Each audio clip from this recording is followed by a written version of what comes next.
that gives the war purpose. Vanquish the foes of Himmler. The heretic, the alien, the mutant, the heretic, the alien, the mutant. What is it to be an enemy of the Emperor? What is to be dead? What is it to be the instrument of the Emperor's damnation? The Space Marines, the angels of death. What is it to be a Space Marine? It is to be pure, to be strong, to show no pain, no mercy, no remorse, no remorse. What is it to be pure? To know no fear. Fear denies faith. Heresy grows from idleness.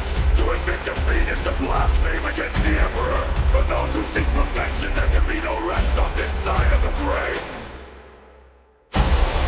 Even a man who has nothing can still offer his life. The man who has nothing can still have faith. Success is measured in blood. Yours or your enemies. For the Emperor. For the Emperor. For the Emperor. For the Emperor. For the Emperor. This is the hope of moment. This is the hope made to the throne. This is the hope of Blackthrone.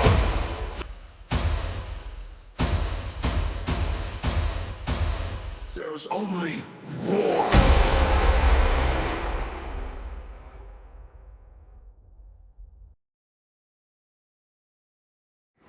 Is your duty? What is the end?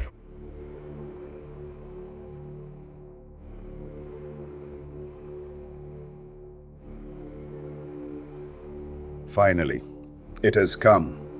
That which we feared most. You told me a long time ago, old friend, one must always leave one's mark upon a plan. Without a signature, a plan is meaningless. One must devote oneself to it, utterly, with total conviction. I have lain my hand upon this plan, this terminus decree, this fail-safe.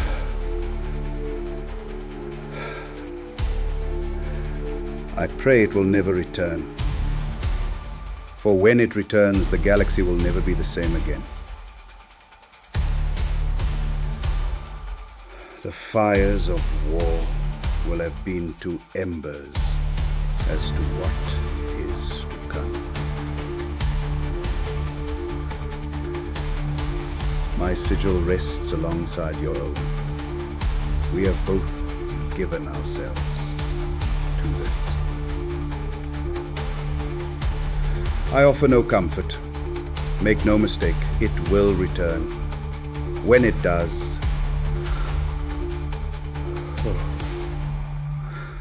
when it does, the galaxy will burn in the fires of Blackthrone. Alright, so, once again, against my better judgment, we are live. Hello and welcome one and all to Warhammer 40k Blackthrone. It's been a little while, I can't remember if we had a session last week, but I don't think we did. And where last we left off, the party have made ready for war. Across the galaxy, there are rumours beginning to spread of the inhabitant of the Blackthrone, the biological son of the God Emperor of mankind. But here, in the Ursus System, or just outside of it to be more accurate, we have gathered together under the scrutiny of the Lion of Caliban in order to push into the Ursus System and to close one of the largest warp rifts seen in Imperial space since the coming of the Great Ruin Storm. I think earlier someone was messaging saying, why are we bothering to go into Ursus? But self-explanatory really, if this doesn't get dealt with, you are going to be dealing with a warp incursion, you know, like the Citrix Maledictum. You are going to be dealing with some serious world-breaking scenarios. So this is where we are at. You have to close it by any means necessary, whatever the sacrifice that has to be made, whatever comes, duty, your duty to the God Emperor, your duty to each other, is what matters. So, you did draw your battle plans. You intend, I believe, to fire a black hole into the warp? Was the last thing we discussed? It was one of like two that we came up with. A number of interesting suggestions. Yeah, Ambrose insists on firing a black hole at what seems like Doombreed, and the second was that we basically combine the might of our Gellar fields for basically just interlock, and then have I think it was like any psyker effectively tried to provide quite literally psychic support to ease up the essentially the force on the Gellar fields to try to clear them. This is it. But before these preparations are being made, as the Nova Cannon is being charged, I lost connection to the server, marvellous. As the Nova Cannon is being charged and flames are beginning to ignite in the cosmic void, there is a singular sort of thought on everyone's mind, which is when Guilliman came here, the Lord of the Ultramarines, he knew what he was up against.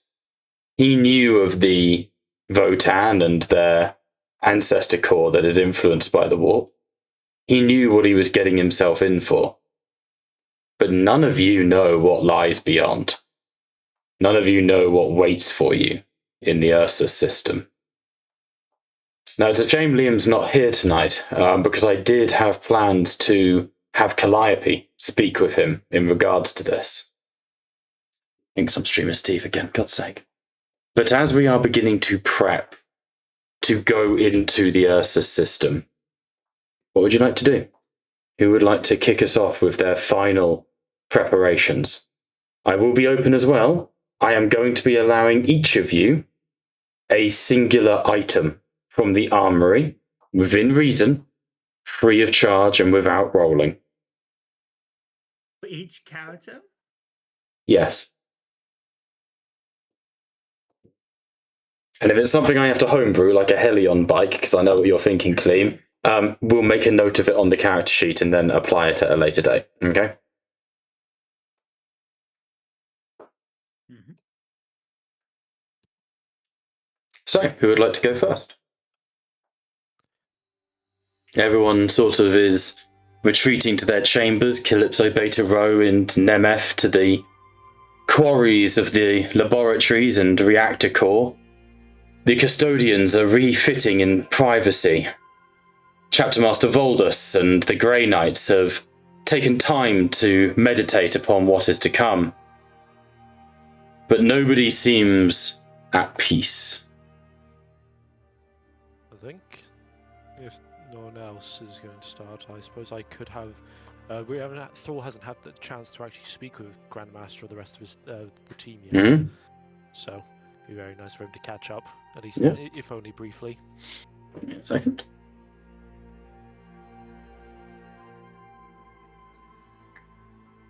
So, as a little bit of time passes and people come and go and the entirety of this war begins to begin, it's quite a impressive undertaking. This amount of ships, this many people breaking apart and coming together.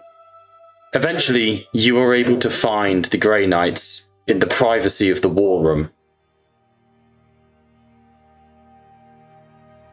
with its obnoxiously large chairs, apparently. Hang on.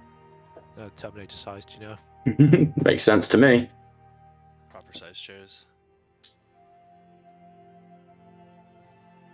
So I think you can actually sit down in Terminator. I was just never a chair big enough. There we go. More reasonably sized chairs. Still honky, but reasonable. As you approach them, George, silver armor, there's quite a difference between you. Your silver armor is torn, ripped, and shattered. The insignias of, Terra Ormitus and Lux Imperator are damaged and corroded. Your brothers of the Knights of Grey shine resplendent, and I've just noticed that on Terminator Brother Oramus, it looks like he's got eyebrows on his helmet, and that's really pissing me off, like he's got like a monobrow. Can you see them? now that you pointed them out, yes. Yeah, that's really bugging me. He looks like he's really surprised at all times, like Uwu-chan. Like, Don't say that again. Uwu, brother fool. As you sort of enter into the room, the sign of the Aquila is made to you, and Brother Oromus, with his massive two-handed demon hammer, slams his fist to his chest. Greetings, brother fool. It is an honor to serve with you. Or would also hand tight to us, just like, Brother Oromus. It has been quite some time since I've been back with the chapter. How fares the Grey Knights? We are stretched thin, our ranks sundered and bloodied. But as we bleed, so does the warp. As such, nothing seems to have changed. As much as I would hope that we would replenish our numbers to know that our foe is still bleeding. And gives me some comfort, as I've been far from Titan. Indeed, but as we bleed, as does the warp. These are hard times, my brother. We find ourselves surrounded by the ignorant and the decadent. Of us three, we await one more to join us, a brother interceptor. But he is waylaid, joining us alongside a new inquisitor. We seem to have a lot of those as of recent, which reminds me I do apologize for my unsightly armor. It has been long since I've had proper maintenance by more qualified hands. Fear not, your armor will soon not concern you. And of course, I cannot forget to pay respects to the Grand Master, Chief Librarian, Grand Master Voldus. This is going to be a hard character to play, but I'll try my best. Voldus inclines his head to you. Well met, brother. It is indeed good omens that you are amongst us. And he removes his helmet, and you see the exhausted eyes of Grandmaster Aldrich Voldus. We have fought long and hard, brother fool. Perhaps not as hard as you. But Brother Oromus speaks true when he says the chapter is stretched thin. We are sundered to our very core, and we are broken at our spine. The warp. It screams. Upon every planet in the Imperium, psychers are dancing the fine line between madness and ingenuity. The orcs have begun to stir their own psychic maddening, manifesting demons of their own kind within the warp. And I have visions, my brother. Visions that do me most troublesome. And I assume this has been found across the prognosticars as well. Indeed. The many orders and sacrosancts of our chapter are concerned. There are two things growing in the warp, brother. Something delayed. Something in the warp that does not feel like anything else. Something that tastes new, unprecedented. But there is another, something darker. At first, my mind turned to the Prince of Darkness, the Lord of Shadows, the one that is known as Be'lakor.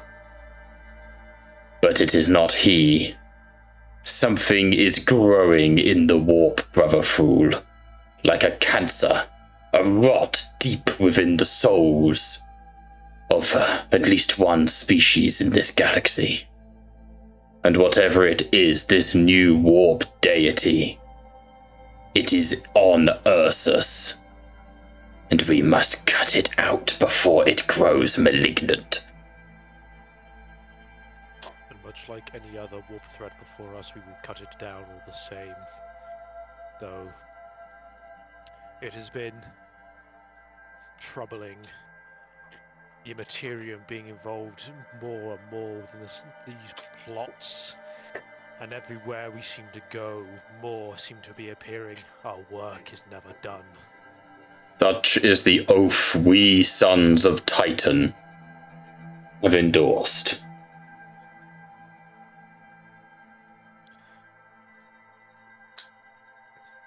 It is, as I say, it has been troubling being away from Titan for quite some time. These Salvation, Inquisitor Reed, have perplexed me. It is a matter of politics that seems so far beneath all of us, yet somehow we dabble in it all the same. Are always petty to all but the politician. We are the Emperor's hammer. We will strike and fall where we must. You see Brother Tyne, this one nods slowly but does not speak. You've probably heard of Brother Tyne in your time? He is not a Primaris Grey Knight, though I'm sure GW will add those to the lore soon enough. But he is a Grey Knight Vigilator. He's basically a sniper. He specializes in divination. Yes. Doesn't speak, though. I do have something disconcerting to report, though, and is once again a matter of the warp, but I cannot discern friend or foe. I'm not sure if I can through share. He can't share thoughts, can he? So I'm trying to think of. You have telepathic link, don't you? Yes. If you'd allow me to use that, I will. I'll actually share that vision of this like sorcerer of glass, effectively. Consul Patar. Moments go by, and Voldus frowns. There is something familiar about that one. I distrust it, but I... The warp is a gateway to many powers that the Inquisition would deem unnatural. Yeah. However, chronomancy is not beyond the scope of what we ourselves have achieved in our own time.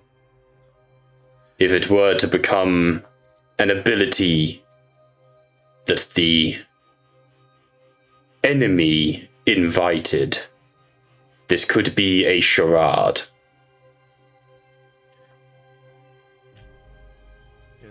And that exactly is why, though I loathe to take this at its face value, but if the enemy had such abilities, and if they are in fact aware of what we are about to do, why haven't we been stopped before?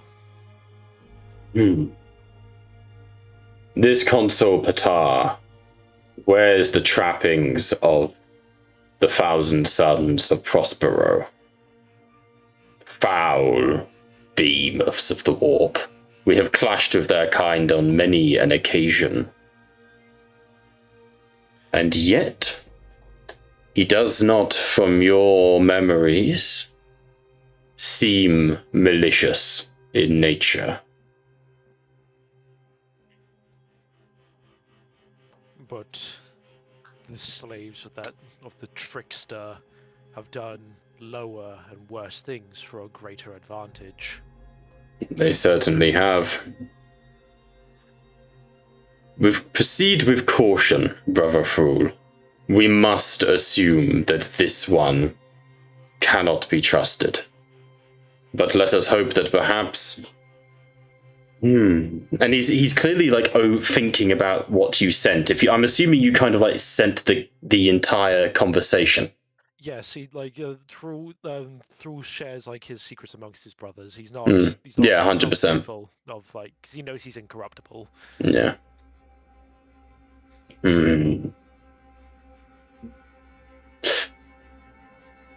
He speaks of a debt paid. He speaks of an allyship with our kin. The warp is a fickle thing, but had they been able to access the powers of chronomancy already, they would have surely have gone and slain his lordship, the God Emperor, in his bed.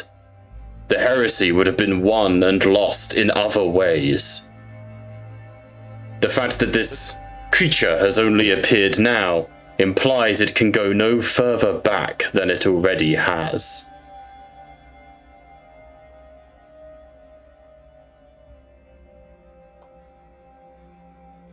Very good. If not slightly amused by the fact that supposedly I will laugh with him about it in the coming future. Though I don't think I've been one for humour. Perhaps you will learn some, brother.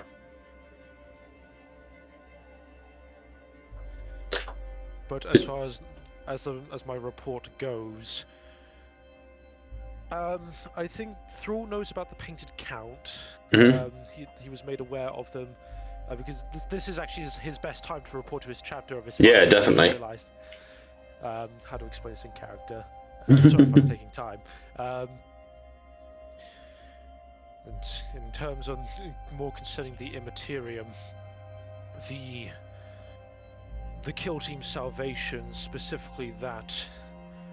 No, he doesn't know Ryan's being specifically targeted, he just knows Salvation is. Salvation has been stalked by a known threat to us, one that in fact does indeed follow the Dark Prince, that being the Painted Count.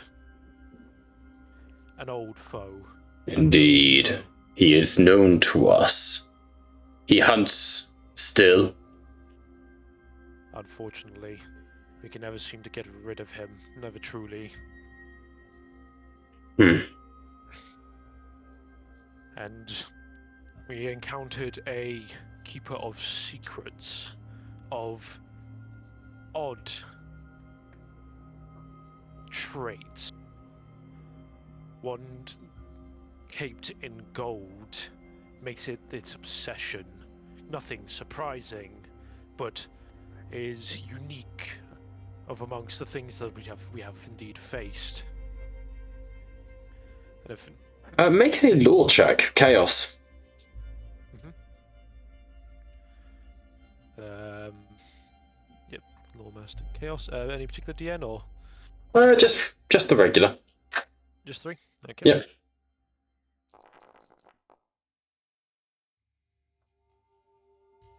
Yep, succeed with 4. Okie dokie. It's not that she was a weird keeper of secrets. Demons shouldn't be standardized. They're not normal by any means. So saying a normal demon is kind of a confusion on itself. Yeah. What she was, it makes her, I forget her name, Amariak. It makes her very recognizable. She's kind of like Slaneshi Midas. If I know how to phrase that now. Yeah, only because it's one of those things of like, it was their trait, but they're all different, you know? Yes. Okay, how am I going to rephrase that then? Because Soz. that is important. No, you're fine. To be fair, that was me not explaining it properly. Best say this one was of particular note, as it. This very much was a long-awaited plan, and not only that, it took place on Holy Terror, deep within its many under subterranean labyrinths. The enemy is at our doorstep.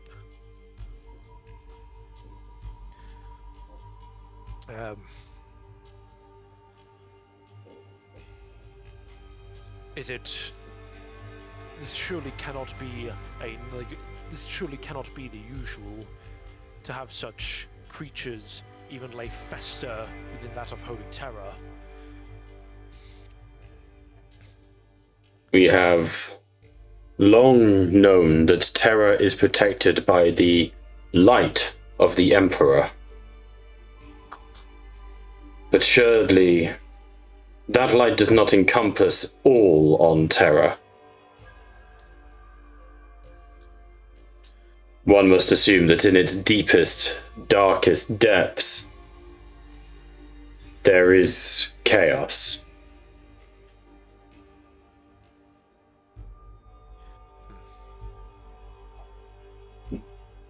And that would be all that I can report in regards to our mission. From this moment on, I'm afraid I'll be about as blind as everyone else within that war room. That is the way of things. But one does not need to have sight or foresight to slay the enemies of man. All one needs is the right blade and the right arms. With that in mind, and you see a trio of servitors chained together in like golden lattice chains enter the room carrying a huge sarcophagus on their back. Brother Fool, you have performed exemplary duties in the service of him on Terra. You have not been found wanting. You have slain demons, direct courtesans of she who firsts to the Eldari. We find your will insurmountable. We find your righteousness unbreakable, and your blade undulled when tarnished by the fates and weaves of time. I name you Fool Unbreakable, and I welcome you to the first company. And the sarcophagus is laid down where steam exits from the sides, and you're shot through the head. It's a dreadnought internment. No, Nice. This is what we want. We win these. No, inside you see a new, beautiful, like freshly forged, new, straight from Mars, or I believe Titan makes their own. Yeah, I think it's I think Deimos is the. Yeah, that's the one, Deimos. Yes, freshly forged suit of Aegis pattern Terminator armor. No relation. Find your finest servitors and tradesmen. Arm yourselves in the steel of Terminator plate. You will need it for the times that are to come. I would be honored, Grandmaster.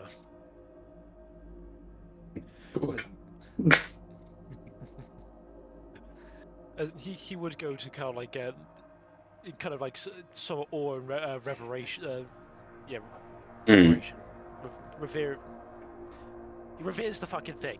Yeah, 100%. The Grandmaster inclines his head and nods. This is indeed a great honor, but one that has been earned. See that you wear this plate, and that the blades of the enemy turn and sunder against it. I look forward to seeing you wage war in this way.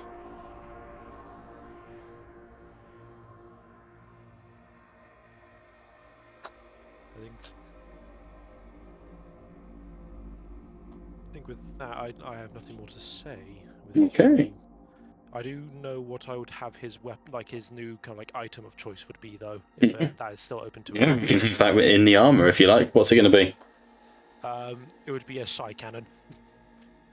Well, I'm going to have to make that one, aren't I? Yes. Can you send me the stats and I'll get it done? Yeah, no worries. You bitch. Right. I know what I'm about.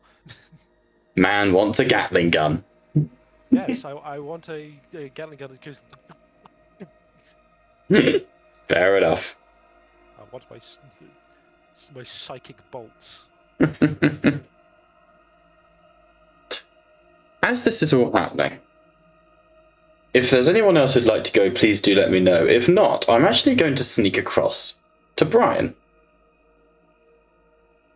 if anyone would like to be violently murdered. Brian, we find you in the training hall, where apparently I had a fucking combat set up. Hey, look, it's Adonis. Look at that fucking champion. This is when we did the hazing. This is the all regard versus the party. This is where I was confronted by Skull, taker of Karnath. This is it, yeah. Seems to be a place for you to have encounters. Supposed to be a peaceful area. No, it isn't. Aegis, as you train, surrounded by servitors,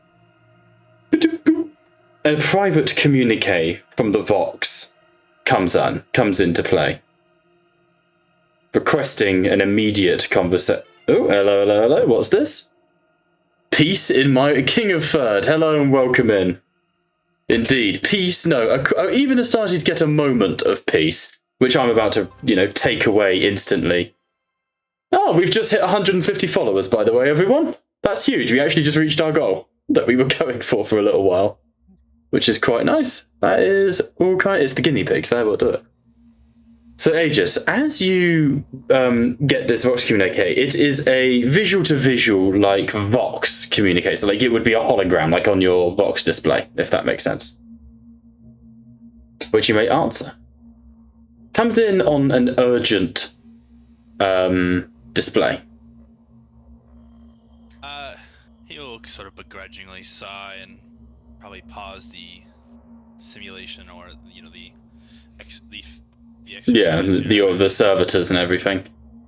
A few moments go by, and the Vox cuts in on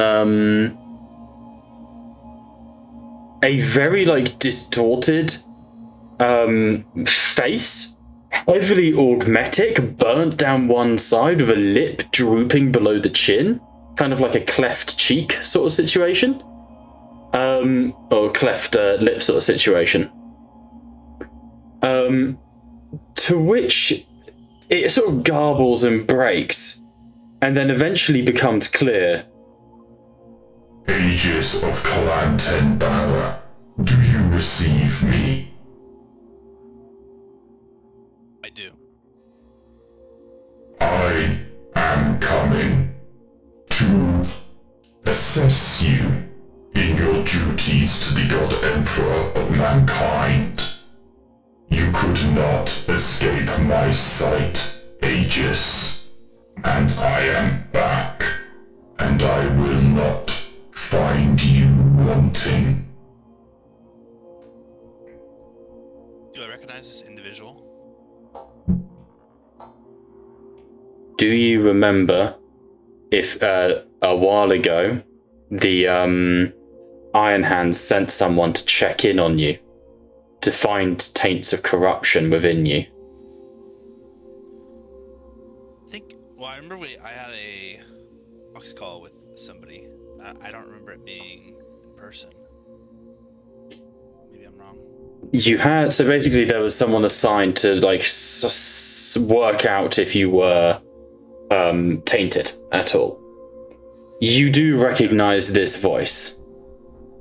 This is Brother Wayland of the Iron Hands, the Executioner.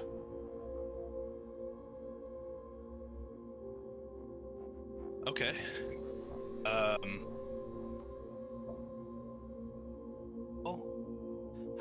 How obvious? Okay, well, if he's this would be like an Iron Hands Tech Marine, right? He is a captain, like a company captain. Okay. Well,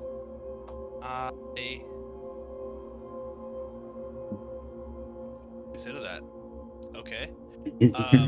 Understood. The Doxlink extenuates. Of course, I do not come alone, but in my absence, I hope you have embraced the tenets of our father, Ferrus Manus. The Humanity and weakness of flesh will not be tolerated, Brother Aegis. Your kinship with salvation may well be the undoing of all. Understand that I come not as your brother, but as your executioner, should I find your blade wavering.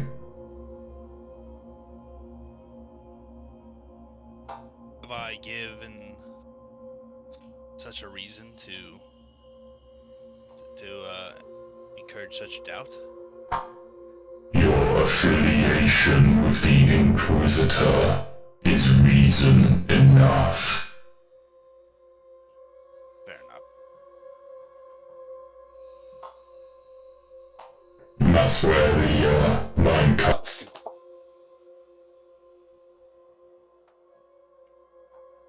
As you- The line cut. That's where the line cuts, yeah. Does it seem like it was interrupted by somebody? No, but it seemed mildly distant. Whoever they are, they're a little bit of a way out. They're not quite yet. They're not quite yet there. Okay. Last time I checked, I feel like Brother Wayland was a lot more welcoming. Well, when he was played by Joe, he was. Essentially, it's a case of the whole point that Joe sort of set up to me was the idea that Wayland was like this maintainer of the Iron Hand's way, like lawful evil executioner. And then played him and really got along with the party and was like, okay, fair enough. I'm trying to play him based off of the character notes that I have. No, it's good. This is his new artwork. It would make sense. It's pretty cool looking.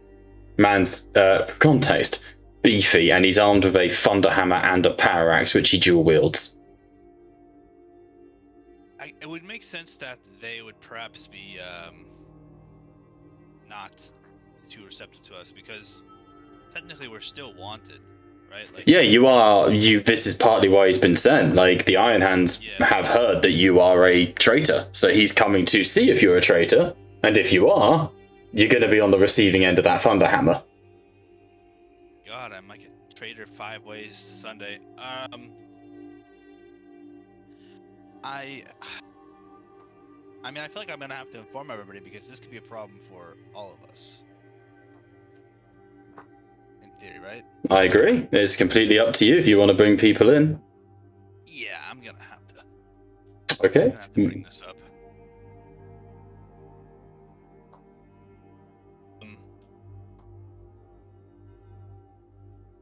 Probably go to Ryan first, I think. Okay, I'll bring Ryan I in. imagine with this. So that one. Feast! Feast!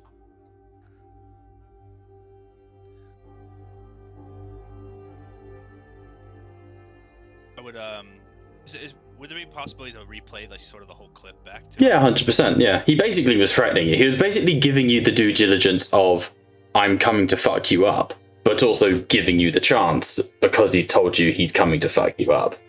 You know? Yeah. I think at this point, Aegis' allegiance is sort of like he found the only thing that could possibly overcome sort of the diehard allegiance to Iron Hands, which is I feel like this cause is so monumental that it sort of overcomes. You know, like this sort of supersedes everything. You know, it's I guess I don't know how that would work if like Space Marines are more loyal to sort of the Emperor or like their chapter, but I imagine Depends on the chapter. yeah. Well, anyways, I will meet with Ryan probably in private first and explain and play him the clip.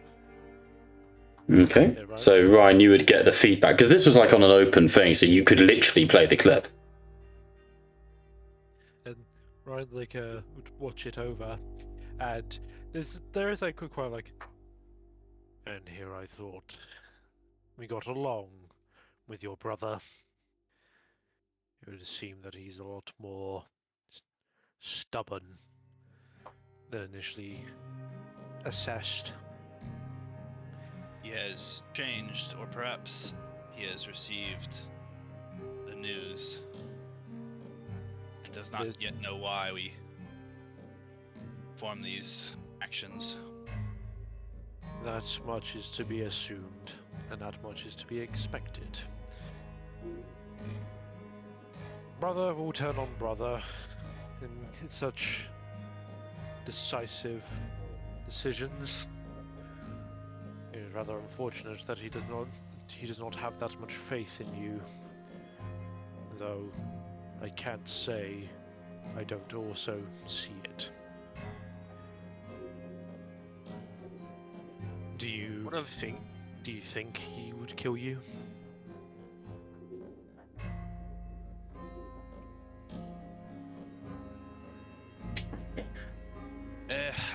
I mean, this is mostly me struggling, player, not him. If he believed I was corrupted without hesitation,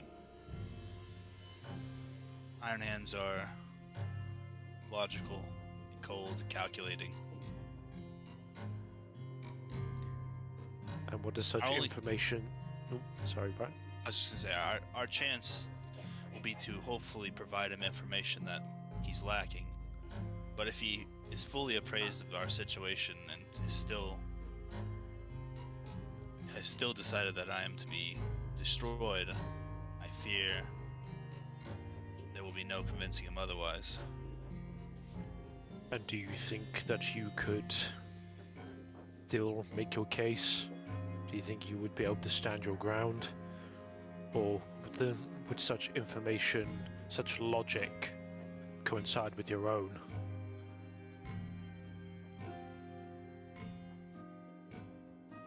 I fear that as I have sort of already been sent to Death Watch for censure, that this, this is ultimately the only chance we have is to tell him about Blackthrone and hope that he knows or understands the severity of the situation and agrees with the decision that I have also made. But that doesn't answer the question though.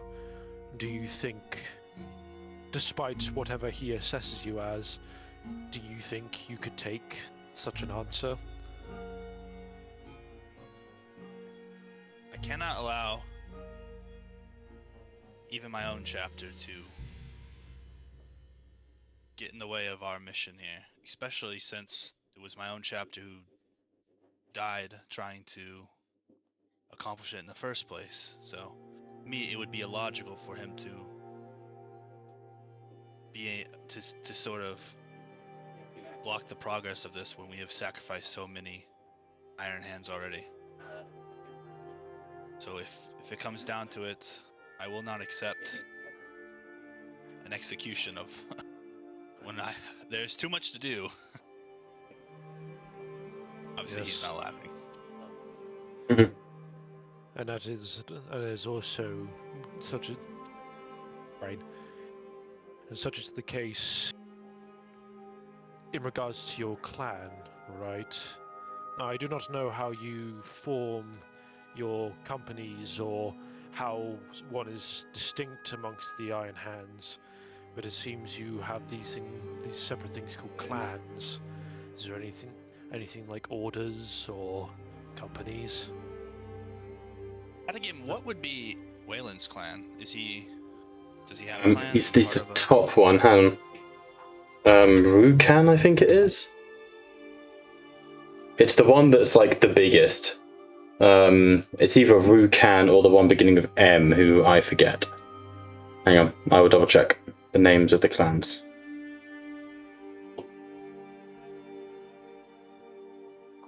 When it loads. Recruitment, notable Iron Hands.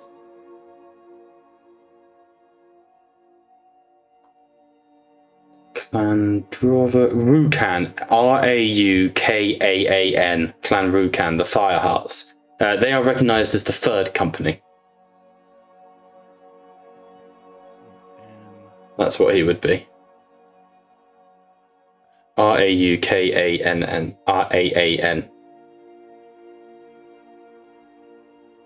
Brother Wayland resides in the third company of the Rukan clan, which is the most numerous of our clans. You could say perhaps the main clan.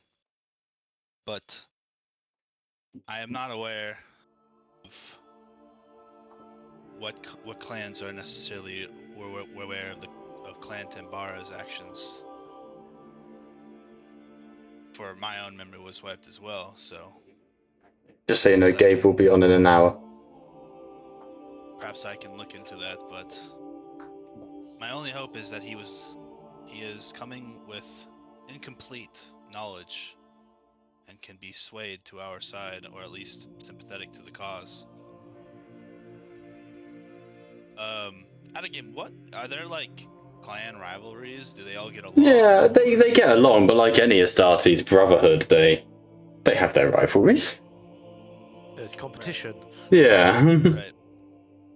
I guess how like sort of closed off are they from each other? Like, is it possible for clans to operate entirely separately? Yeah, I think that on basis they do. Like many of the Ultramarine of the 40k companies, they essentially do. I was going to say Ultramarine companies, you bastard. But you know what I mean. Yeah. Okay. I would say, given the separation between the clans, it's entirely possible that he's only been given partial knowledge of the situation here. I would not doubt that your clan was kept entirely secret, or was in fact erased. Not because of any distinct failing outside of what we know, but let's face the information that we do have. Reed has been keeping this a secret for a long time now, and she has done painstakingly, as I understand, horrendous sacrifices to make it so. Regiments, companies, all have been thrown to keep this thing as a secret, guarded, sealed away. And yet all who come upon it meet a horrible fate. I'm not entirely surprised at all. This is still a mystery even to you. Fear we will need to inform another, or he will not leave so easily. Perhaps, or show your devotion through action. Give him nothing to slay you for. If you truly believe that it is the right course, then by all means you have my support, brother. But in the end, he's here to judge you. And if you show hesitation, if you don't think that this is the will of either your clan, the will of the Emperor, or if you even know if this is your path, that is what will get you killed. He does not come alone. I fear that my chapter has always had excellent technological know-how and capabilities, and if given the chance to perform a diagnostic on me, I fear they will find my ailments. There is only one way to sort of convince them without perhaps skipping this diagnostic, and it's informing them of the situation. I do not think they will take my condition lightly. No, I don't imagine they would. As right, he can't speak to the contrary purely because of the exact same paranoia of like, oh, if they find out. Yeah. So, this conversation is had. Lines are drawn. Brother Aegis, eventually you are able to go to the armory to request whatever you wish to request. Is there anything I can get for you, Brian? Obviously, I will allow further rolls later down the line, but that will all be rolled for. This is just a one-done guarantee. Yeah, I mean, I was sort of looking through all the stuff, and I mean, I'm looking at the obviously items and like Doctors of Doom, but I don't really see anything necessarily. I mean, it's. I don't. If you're happy, then you're happy. No issue. Yeah, like maybe I don't know if pass it on, give it to the next person as a possibility, but yeah, I'd allow it. If there's like some ammo or something anybody else needs, like I don't mind. Because I mean, he's kind of got his full kit, and as long as he's got friends with ranged weapons, then he is. He's good. Yeah. I mean, short of maybe getting some weird like a lot of this stuff I don't know if it requires something, right, or if it would make sense. But like there's like purity seals, which would be sort of interesting for the. I don't know if that's like a.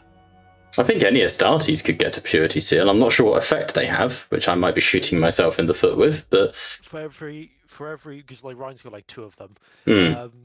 For every one that you have, you get +1 to tests against corruption. However, they only work if you have no corruption. Got you. I think Aegis definitely counts as having corruption. Yeah. And he has 3 regardless. Yeah, never mind. Yeah, I mean, I think he would just. Yeah, I mean, help the party out, man. Go for it. Not a bad idea at all. What does anyone need then? Is the question.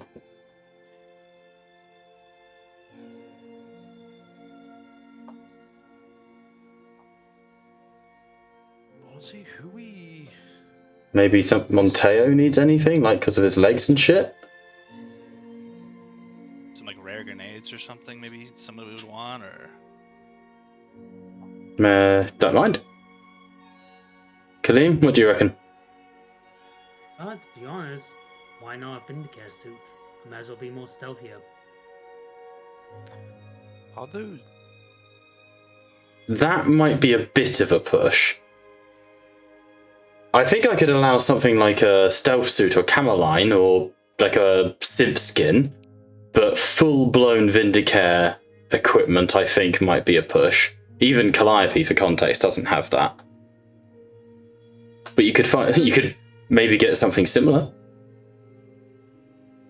I was thinking of that, or the Mega Throttle Accelerated, the Lucius patent one. Because I still have the that one, that trade that allows it to reroll when it's like a failure, if it's a las. Yeah, reliable. Yeah. Old reliable. Yeah. Oh, it's basically a Lucius pattern. Is it just a rifle or is it a sniper? It's basically a weapon upgrade. Oh, it's a weapon upgrade. Oh, okay, so it does what the actual what the Kriegs have, where they essentially overcharge their las guns, where like they do more damage but like are less accurate and something like that. Slower firing. That's the one. Might have something like that. Yeah. I'd have to look through the items, but doable. What was it called? The Mega Throttle Accelerator. Yep, I'm with it. Mega Full Accelerator Lucius pattern. Would you be okay with that, Brian?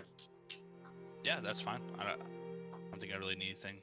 Alright, I will add that to your long las then, Kaleem.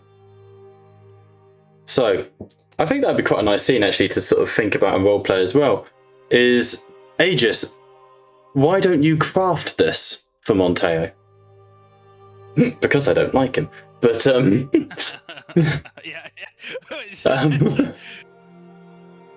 but we could have the fact that loses the reliable trait but gets +2 damage. Huh. Monteo, you eventually, I think, either through Aegis or through other means, you do receive this piece of kit. Sort of able to, you test it out and it starts to boom, and it hits through power armor like a truck. Bit of a kick, but I like it. Now, would have this technically been like a tech roll or tech? Yeah, though I'll make it a free sort of thing. So there's no need. It's just more for the roleplay opportunity. Yeah. Well, I don't know. No offense, if he actually would. No, that's fine. I think. I think. Maybe when the sort of the chance comes when he's at the, like dealing with the servers or the people in charge of who would it be, like a quartermaster, or who are we talking Yeah, about? the quartermaster that works for Reed. You've chatted. Oh, where's his? I've lost a whole bunch of eye tokens, which is really driving me nutty. But oh no, he died. He got fucking shanked. Yeah, there is a little replacement quartermaster around. Yeah. Maybe when he's talking to the quartermaster, he will just sort of, maybe Monteo's in the area, and he would just say, help him out, like give him my requisition. Little bit of a boost. After a while, Aegis, you are summoned, essentially. There's no nice way of putting it. To the laboratory of Calypso Beta Rho. And I will say, Kaleem, you are also equally summoned as the Commodore, Midas.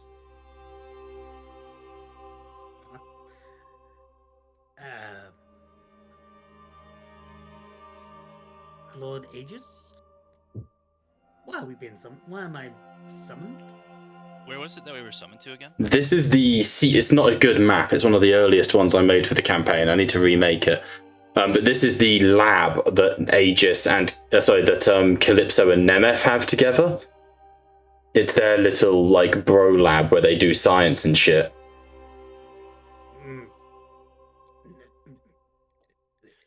The second time I meet another Nikon. Lovely. Hi. Why am I being summoned here? I was preparing. Nemeth just moves over to you and starts to put two metal fingers in your mouth and peels your lips apart. I brought them away. Excuse me. This one is potentially an issue. Please make yourself readily available, Eldari scum. Let's not throw scum around. We don't want to create another war, do we? Another war for your fragile species to lose a second time. Or are your daddies, the old ones, not around anymore to save you? Nemeth chuckles and stalks away. True. Would he? I don't know if But this I is too much to really put on top, do but enjoy the fresh air. I was gonna say, when he says he's a problem, Hmm. he just is gonna move his hand to his blade on his side, and then as he walks away, he'll kind of relax again. Good man, Aegis. Let me take care of him. As Calypso Beta Rho sort of starts to shuffle over, and you see that he is heavily augmetic now. So much of Calypso has been lost and wounded since Avalos. He has not been having a good time, to say the least. But he's now scuttling on retrograde metal legs, and he stalks over to you, the pair of you. Observation, you have finally made it into the laboratory. Request, please do not attack myself or my colleague. So it's okay, verbal attacks. Okay. Do not get petty, son of the Eldar. It is unbecoming of you. I am going to conduct an experiment, and I'm going to save your life. At what price? None. Hmm. The price is your continued existence. That is sufferance enough.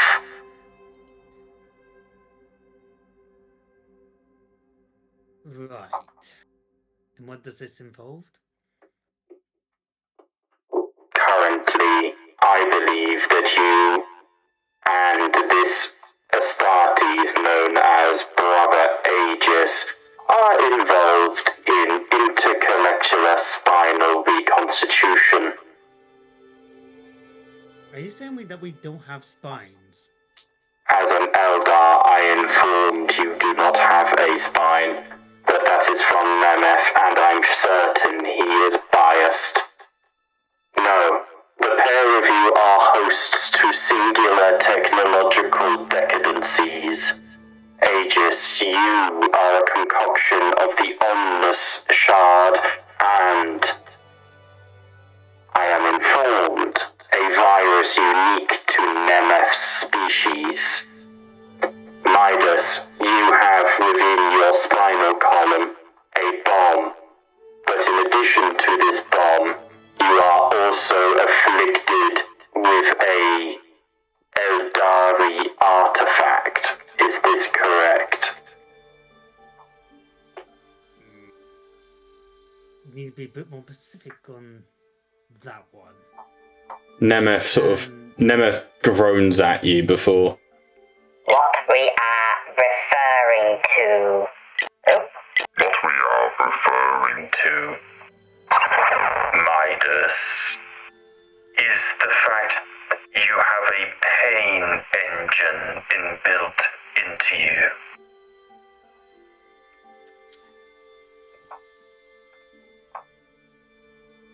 To be honest, I thought you wouldn't notice. How could I not notice such crude and shoddy workmanship? I did, well, pilfered it. In a dash effort. Not the best. And it has now latched to you. Well, it's either that or go nuts in the webway. What would you pick? Harriet, I do not deem your sanity a priority.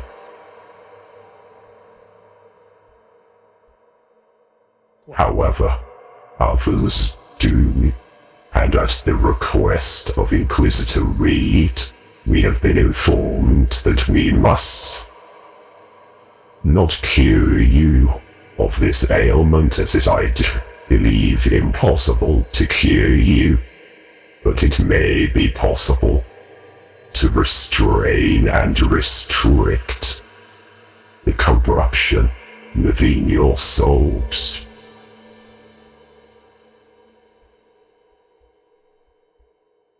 Why do I get the feeling you have a suggestion of a new fancy metal skeleton body? Negative. Why would I waste precious alloys on you, Eldari? Good. I would rather not. Your species would have never survived biotransference. You did not have the understanding of death that only the Necrontyr possess. No, I intend to feed this pain engine so that it does not feed on you.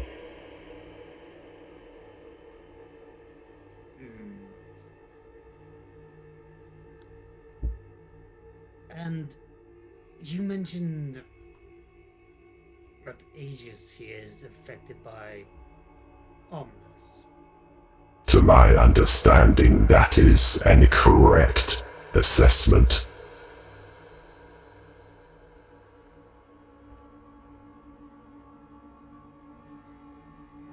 ages, did you inform these two of your plight? You can see, like, he's very sort of not disappointed, but annoyed that these two shared this fact with the Eldar.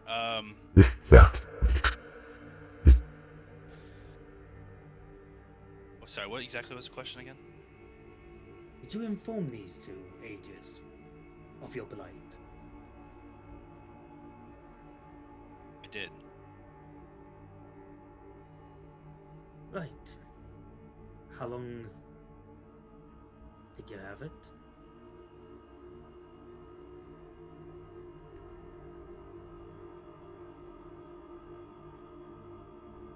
I know exactly how long. You The exact. I don't think you know exactly how long. Yeah. It's been a slow corruption over time.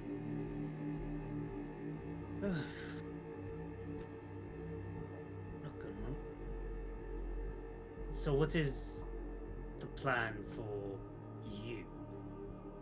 If their idea is to remove this, and no offense, Nemeth, I'm not, again, 100% trusting you, but I'll take you at your word. Understandable.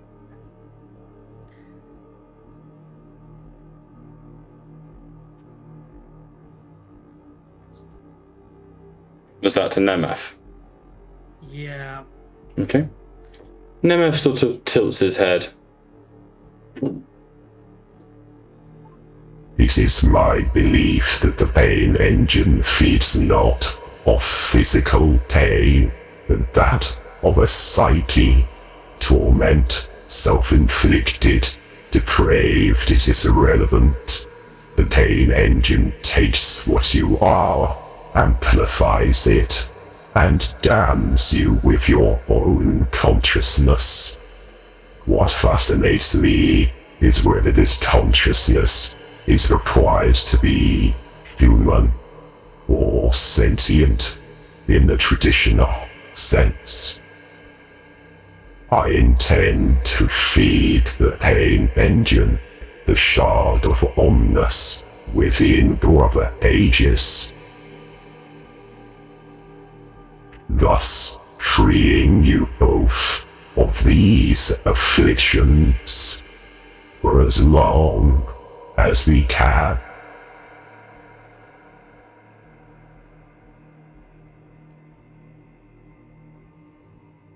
You want to feed whatever's inside Aegis into the pain engine that is on me. Indeed. By feed, do you mean transfer?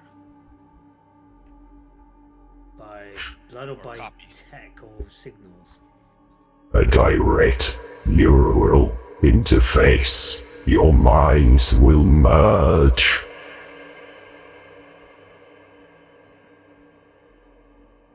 Won't Omnis just infect us both at that point? This is the risk. But it is a risk I am willing to take. I have no desire to link with a Xenos. I understand not wanting to trade psyches or minds with such a pathetic specimen as this one. But it is potentially your only chance of survival, brother Aegis, and you are far too valuable an asset to Inquisitor Reed to give up your life before your time is done.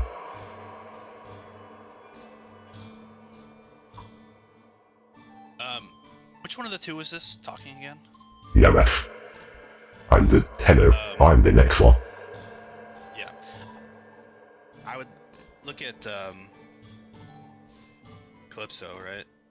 Mhm. In a row. And you agree with this plan as well?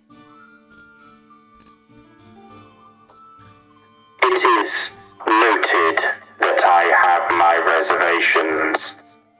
However, the potential loss of a singular Astartes is devastating, but the loss of everything we have worked for due to your affliction is worse. But what of the Flare virus? The Omnis Shard is keeping that at bay. That is a concern. Nemeth tells me the Flare virus is a slow degradation into insanity. We, of course, would be removing the full stop against it. The water would begin to trickle through the dam. And what would happen if Nemeth got infected by that flare virus? That one virus that even your kind are afraid of.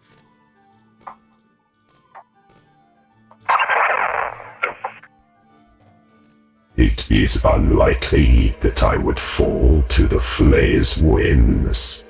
I am a chronomancer of the highest orders of the Saltec dynasty. The moment my flesh, my steel is compromised, I shall simply undo it. Is there a chance I could have a conversation with Omnis without them knowing? Yes. Yes. That's like a passive thing. Could it happen like quickly enough where I could like consult it without them sort of knowing? Yeah, because it's like your internal monologue. Like, it's not that you and Omnis are merging. Right.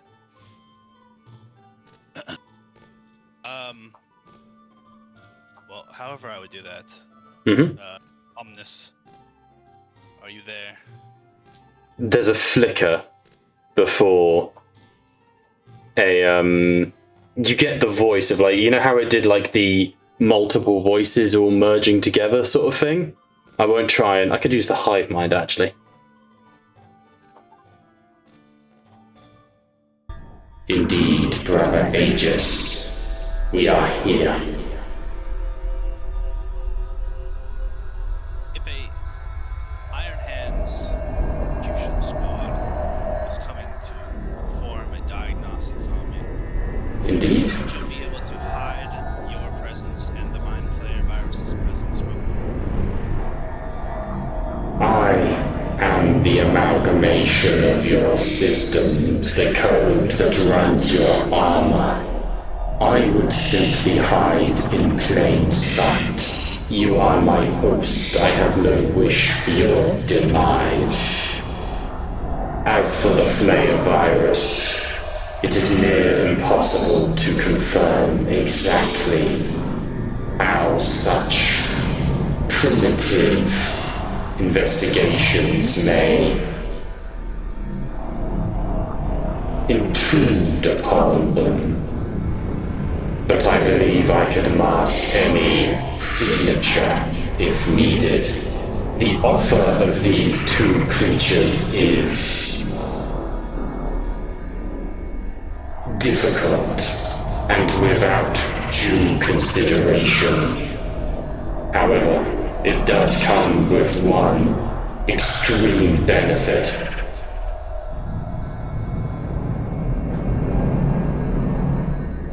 That is. The death of the Elder. Oh, that's true.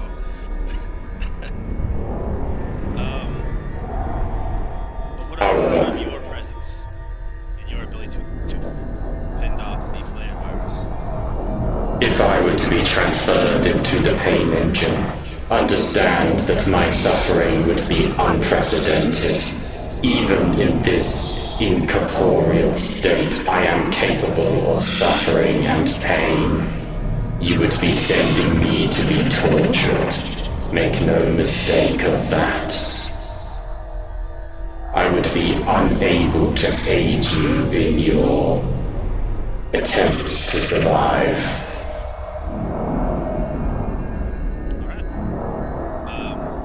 If it's possible, I would cut the... Yeah, it's all done in like a heartbeat.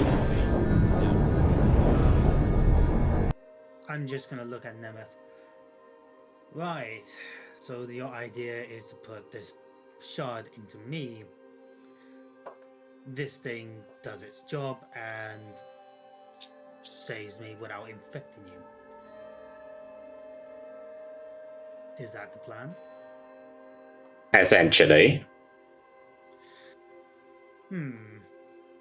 You are an asset of Inquisitor Reed, I remind you. Your longevity is only at her whim. Then let's be at least civil, then.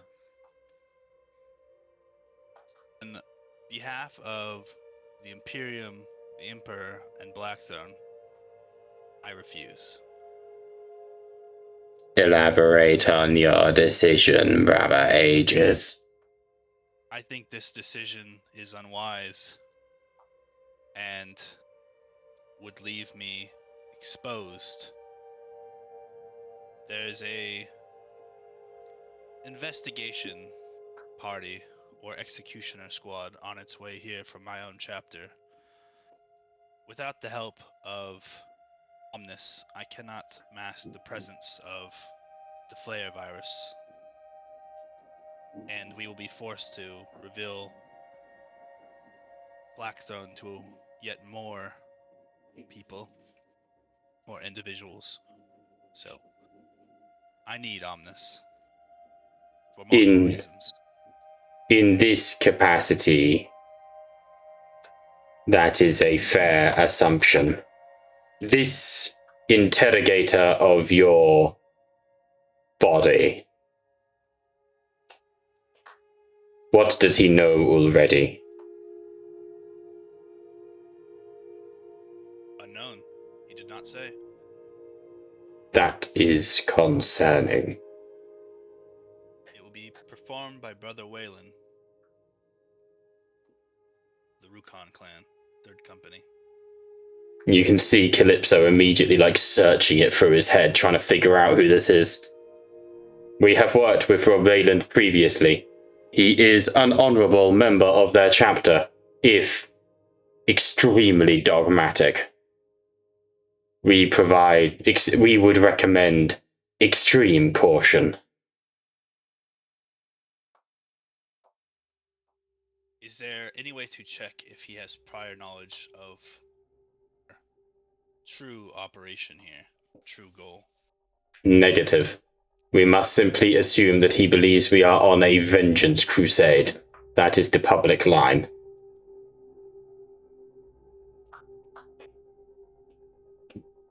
Well, then you can understand my line of thinking. Indeed. Yes. Under this, we can be of agreement. We will continue to try to find solutions to your mutual difficulties.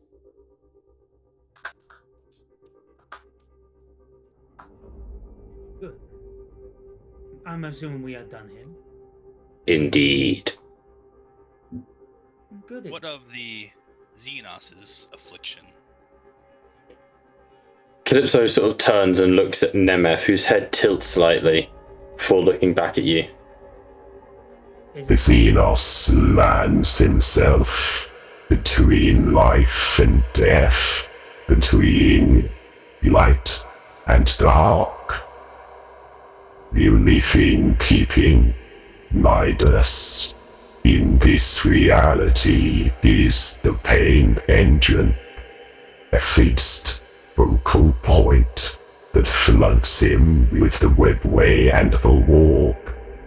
This creature will soon pass into myth, like many of his kind. At least...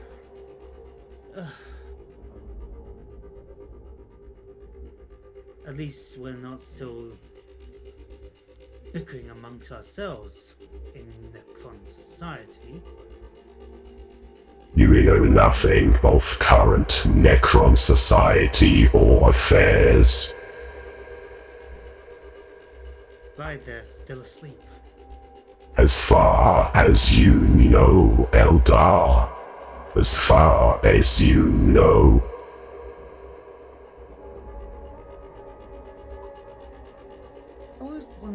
I always wanted to ask a question from a Necrontyr. Where were you exactly during the war in heaven? Front lines? Back lines? The side of the earth, Tarns that made you servants? His head tilts in what you can only interpret as a mocking smile. I wiped out craft worlds. And I wiped out dozens of you. Dozens. Impressive. Now, little Eldar, I would remind you of what awaits you deep in the webway. Darkness, shadow, and flame. Run. Run. Run.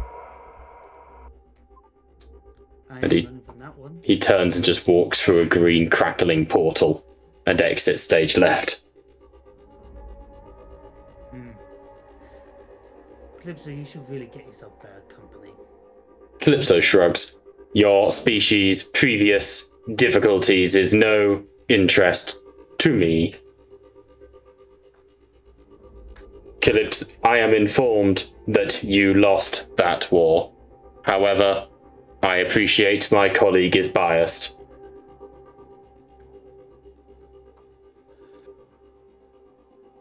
More reasons why I hated working. Anyway, he's gonna move on. Okay, so any more for any more? That was the offer from them. Yep, What- no, I think. How well known would the knowledge of a pain engine be? Not very well known at all. Nemeth, for context, is A, a chronomancer, B, he's not quite Oricon the Diviner, who's insane levels of chronomancy, but Nemeth is more like a practical practitioner, you know? He knows about these sort of things because they come up in his day-to-day work. Well, then I'd perhaps, if he's willing to talk about it, ask more information about what is a pain engine. Okay. Does Calypso will... You want to know what a pain engine is? Yeah, but obviously he's probably asking Calypso, but you could probably butt in. Calypso, have you ever studied homunculi technology, or do you know the terms Rax and Grotesque? I am familiar with the various forms of servitors from your species. Not exactly servitors. Servitors of yours don't have that. No, your servitors are basically servants. They are neutered creatures that require constant, but they are practical and reliable. Imagine Pain Engineer as a bit of a battery. I can picture it. The more pain it keeps going. That is within my logical understandings.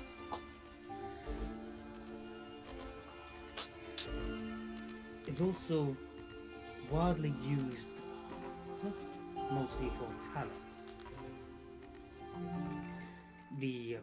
If you have ever fought one or had one fire alongside you, Negative. you're in a fleshy dreadnought. Disturbing. It's juiced up on pain. Disturbing concepts, usually left better to the fickle whims of the warp and their hellbrute kind. But at the same time, it's one homunculi's greatest feat of bioengineering. So what does this have to do with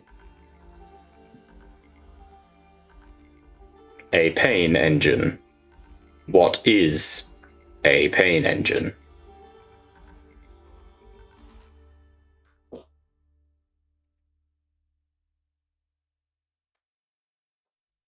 Well, from my knowledge,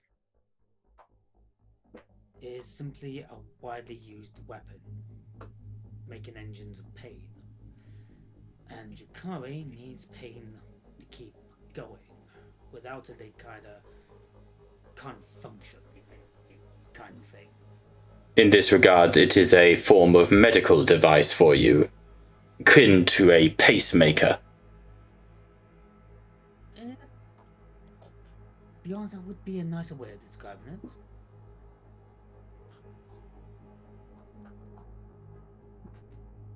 So you have a device in your spine that causes you pain. This allows you to continue. Yes. It's not comfortable. You should try it. I cannot recommend this as your chief technician. And what of this bomb? A bomb! Sorry. Dice recover. I do not know on that one. Roughly. I do know what Nemeth meant during whatever rant he was on about. I know what he is talking about, which is why I kinda had to latch it on. You know how Chukari society has to appease she who thirsts. The pain engine also works like that as well. The bomb a separate device, or is this built into the pain engine? It's new to me. I to stress, the bomb is a reference to Cadigan having planted a bomb on you at some point. It's nothing crazy. It's not a thing that's coming up in plot. It's just a little goofy reference to the fact that you are ripped to explode at any time.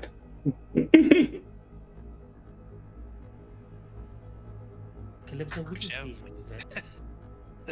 The bomb has been placed deep within your posterior, but I can attempt to do this.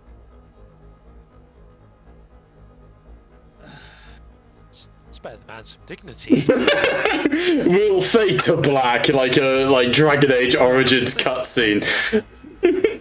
Again, it was only a passing joke. Don't stress. I was gonna say, the flesh Beep. is weak. Good luck. Oh God! Oh, I love it. Grim. Baron. Just walks out. No. Calypso does take a look into after Aegis has left, does take a look into Midas. You have done well, Midas. You know this, I hope. It's on BRB.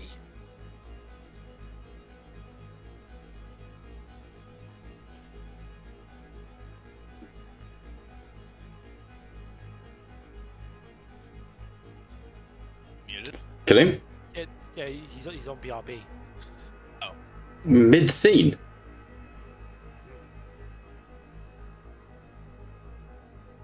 Well, maybe, he was having issues with his other orifices. Christ. Okay, we'll come back to him, I guess. Was there any other requisitioning we wanted to do? If you don't mind, Ryan's going to go speak with a Dark Angel's quartermaster. Yeah, sounds good. But that is me. Yeah, you can go. God, I don't know even that would be. I have to make up a Dark Angel. Yeah, you're able to. You would be welcomed aboard the Invincible Reason. Where you are sort of. People nod, incline their heads, many make the sign of Aquila. You are being recognized essentially as the chief chaplain of the Fifth Company. There's not much of a Fifth Company left anymore, but you are recognized as it.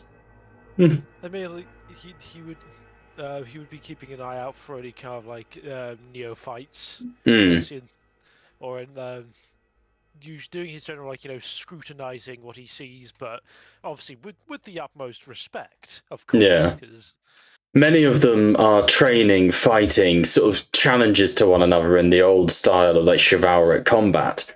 Blade sparring, shirtless, sort of first one to bleed, sort of losing situation. They are promising, but it's going to be a way to go before you're in any position to start rebuilding. Yeah. By the way, the start of this track, Bob, threw me off completely because the initial kind of like bell sounded like my phone was receiving a text. So God. What the fuck?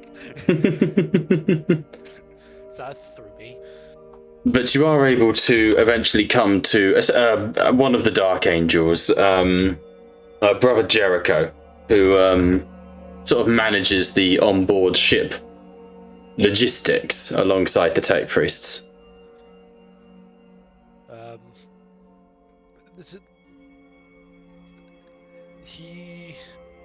Ryan's currently searching for... I think he's currently looking for something more to either improve his Crozius, but my brain had an idea what I wanted and I lost it. So I do apologize. That literally was like a snap, like, oh, and it's gone. No, it's all good. It's all good. Sadly, I cannot add a chain function to a Crozius. Not yet. You have a grip on it?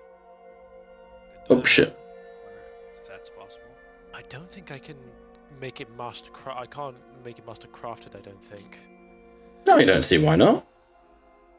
I think the only reason I'm going I don't know if I can make it master crafted is because of I don't know if it has to come master crafted. No, I'd say that it could be worked on. Like, these are the smiths of the chapter. I don't see why they couldn't, improve. Because just so you have an idea as to what I'm currently working towards, I was going to go heavy into the I say named character route, but in the idea that he's got a mastercrafted Crozius, but when he gets his Terminator, he's got the mastercrafted Stormbolter. He's the Flash here. So I was hoping to try to. Well, this is the question: are you going for the Termi armor? If it was, it's available. You are the first company of the 5th company. Oh, for God's sake.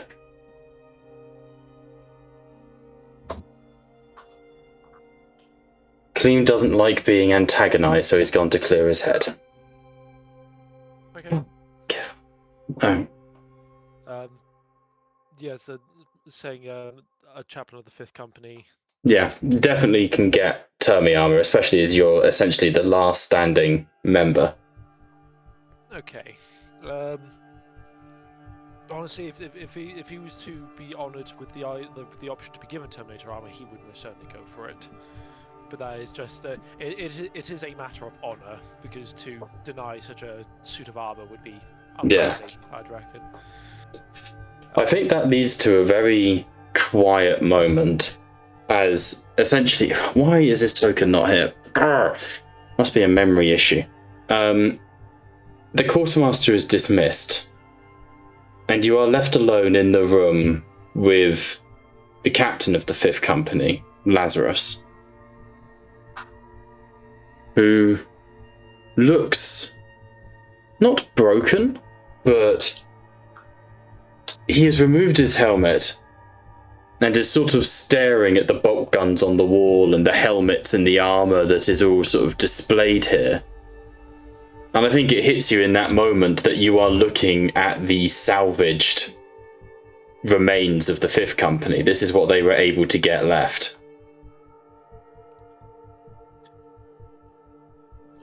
Ryan wouldn't hide himself per se, but he's gonna very least approach Captain Lazarus and kind of if briefly kind of rest a hand on his pauldron.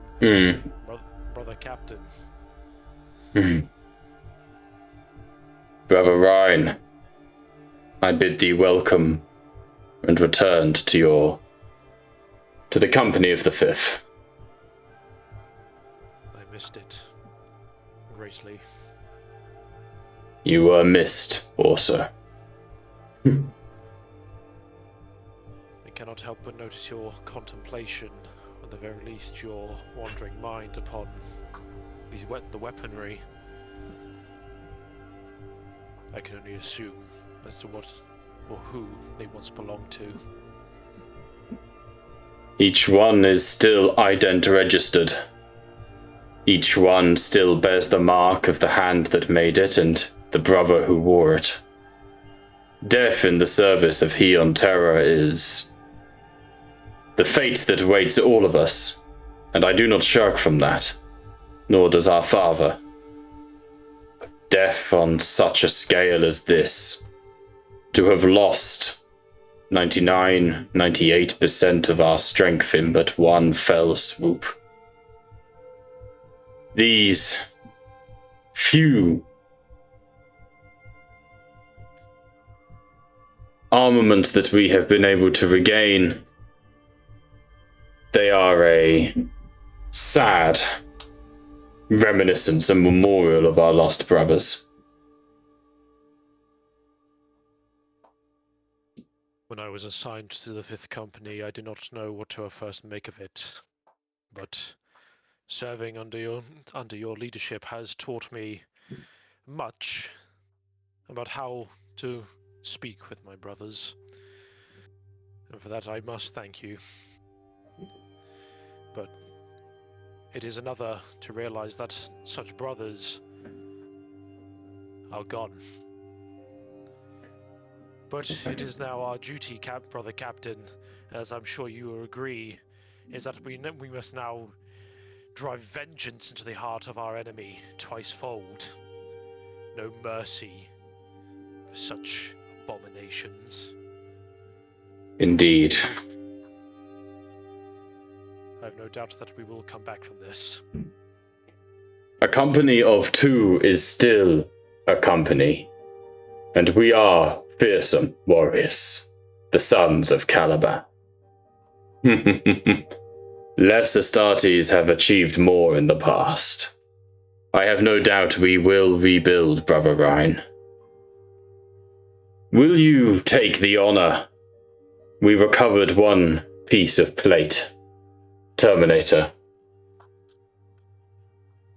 I will not wear it, but I would be honored if you did so. Bearing the colors and the mark of the death ring once again. That is of your choice. This Terminator plate was left behind since his former wearer ascended to the ranks of the Rubicon Primaris. This was the plate of Brother Zachariah, a lieutenant of the 5th. Little bit of a name drop, nothing crazy. He's got a model. Zachariah. He's the classic Dark Angel Primaris lieutenant model. It's that dude. Yeah. Could you entertain a question of mine? Of course. Captain. You two, upon the verge of near death, I hear, was told to cross the Rubicon. What Indeed. was it like?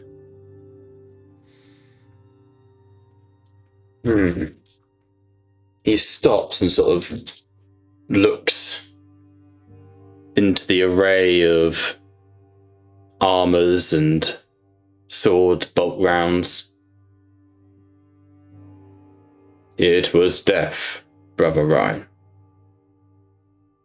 It was the most shameful, degrading experience of my long service to the Emperor. To die in his service is duty, and duty is faith. But to die upon the slab of the apothecarian, undergoing an operation, it speaks of cowardice, a human need to live, a desire to surpass my duty, a desire none should achieve. It was dying. My body shut down. My mind drifted.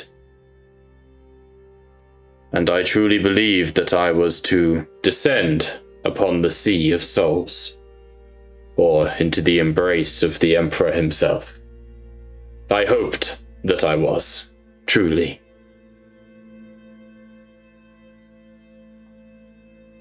And he sighs and sort of looks away again.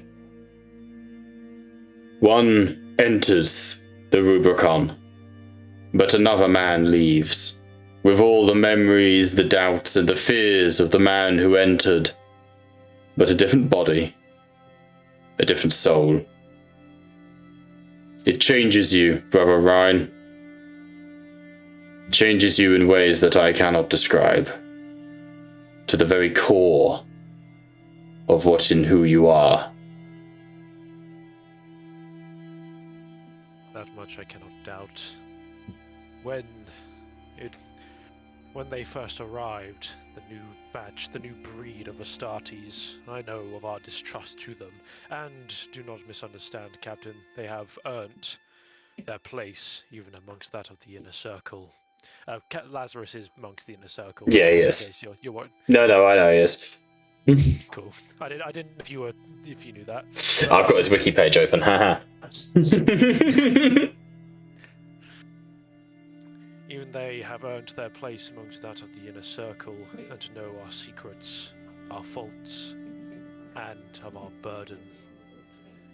But I never did quite understand what was the perspective of one of our firstborn, our very own rising, or if I can even consider it that, to their ranks. I do not doubt that they are a finer, sharper weapon. Perhaps they will one day come to replace us. What would come of our lineage? That leaves me uncertain. Perhaps. And I. These Primaris are not without their failings, their fallacies, their foolhardiness. It is said that their gene seed is stronger, that they can resist the flaws innate to it. But I fear that, as with all things, the greater the rise, the harder the fall. I only make mention of this because I am almost certain that with the new fifth will come this new slew of recruits, new forms of warfare. It'll be a new task for us, at least for me. You seem at least somewhat familiar. That seems to be your perspective.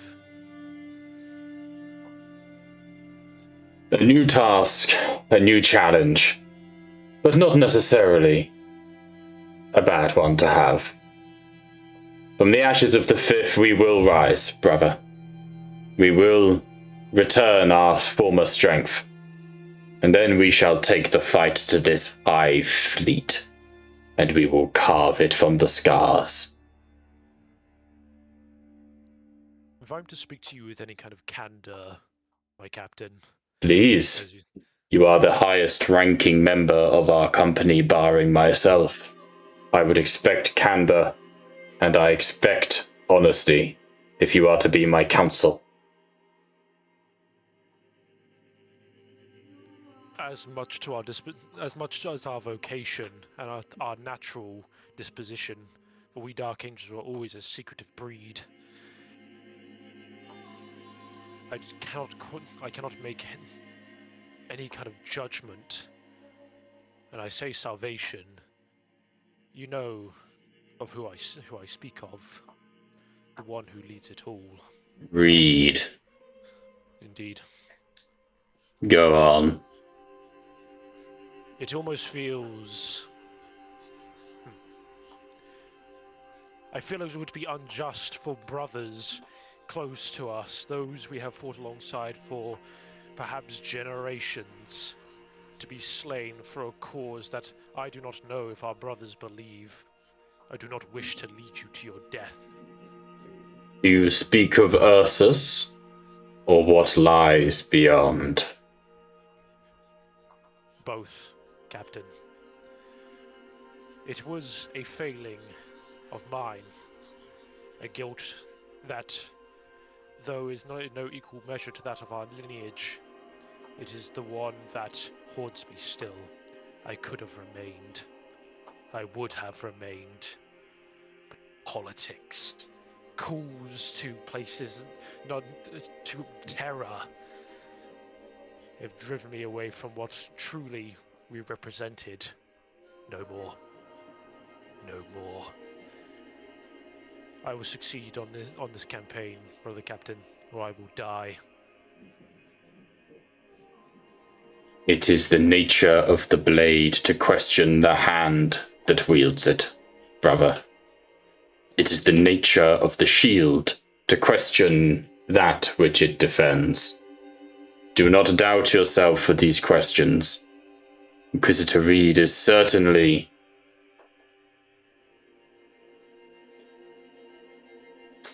How do I put it? Inquisitor Reed is certainly not without her flaws, and we are not unwise to her machinations. If what is believed is true, that the inhabitant of this throne is what she says it is, then we must assume that she has ulterior motive. We must assume that she, if not sinned, if not corrupted, is at least attempting to achieve that which is not hers to take. And it is worse still that I do not believe she intends to live to see her dream to his fruition. She intends to make herself a martyr for it. And it is one Calliope that I believe will lead that dream. A zealot is a valuable weapon in the right hands, but a terrible thing in the wrong. There's only one opposition I see currently, and that being Cadogan, Inquisitor Cadogan. High Lord, perhaps. The Lion has acknowledged him as a Lord of Terror, and as such we shall do the same. Again, Captain, I bore us with this talk of politics, but unfortunately it is all consuming in our current duty. I concur. Take the armor, clad yourself in steel and ceramite, brother, and let us enter the warp together, and carve Ursus from the stars. I intend to lead the former members of the Death Watch and various kill teams in the assault. I may or may not see you there, Captain. I will go where I am needed. Fight well, Brother Rhine. And he'll depart. Alright, is there anything more you guys would like to do? Ryan would also ponder upon the various weapons of the former Fifth. Yeah. And then he would then get his home, specifically home gang. It actually is a named Crozius because it was off the chainsword. Yes. Yep. He would get that thing mastercrafted, and if he is in Terminator, he is. If you want him to be. I think if he's given the honor, he will take upon Terminator armor. And if I could be cheeky, I'd like to attempt to make a requisition for from the Dark Angels, a mastercrafted Stormbolter. Okay, we'll have that one. We'll have to roll for. Yes, because there is very little weapons I can use, and if I could make the request that if I can't get the mastercrafted, can I at least trade out just for a regular Stormbolter? So I actually I think that's fair. It's whether we can get the mastercrafted aspect to it. That is fine. Cool. 1 second then. Let me have a quick little look at mastercrafted. Brian and Kaleem, you guys consider what you might want as well for the sake of requisition. Though Brian, I know you said you weren't too fussed, but just in case. So, now's a good time to, because then we'll enter the Ravage and there'll be some more narrative and good shit to do. Mastercrafted has a value of 7 and is very rare. So it's Going going. to the Ravage now? Well, at the end of any narrative stuff, yeah, you've got to get into the system, right? That's the whole point. What else is there to do? If you've got other stuff to do, let me know. That's why I've been asking. I may have to ask for the keywords of the quartermaster, because that can actually change my influence. He would be a Dark Angel. So Loyalist. Imperium, Dark Angel, Adeptus Astartes.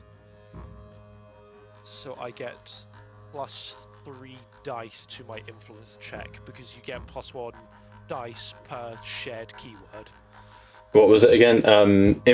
So I missed you. Astartes, Loyalist, or whatever.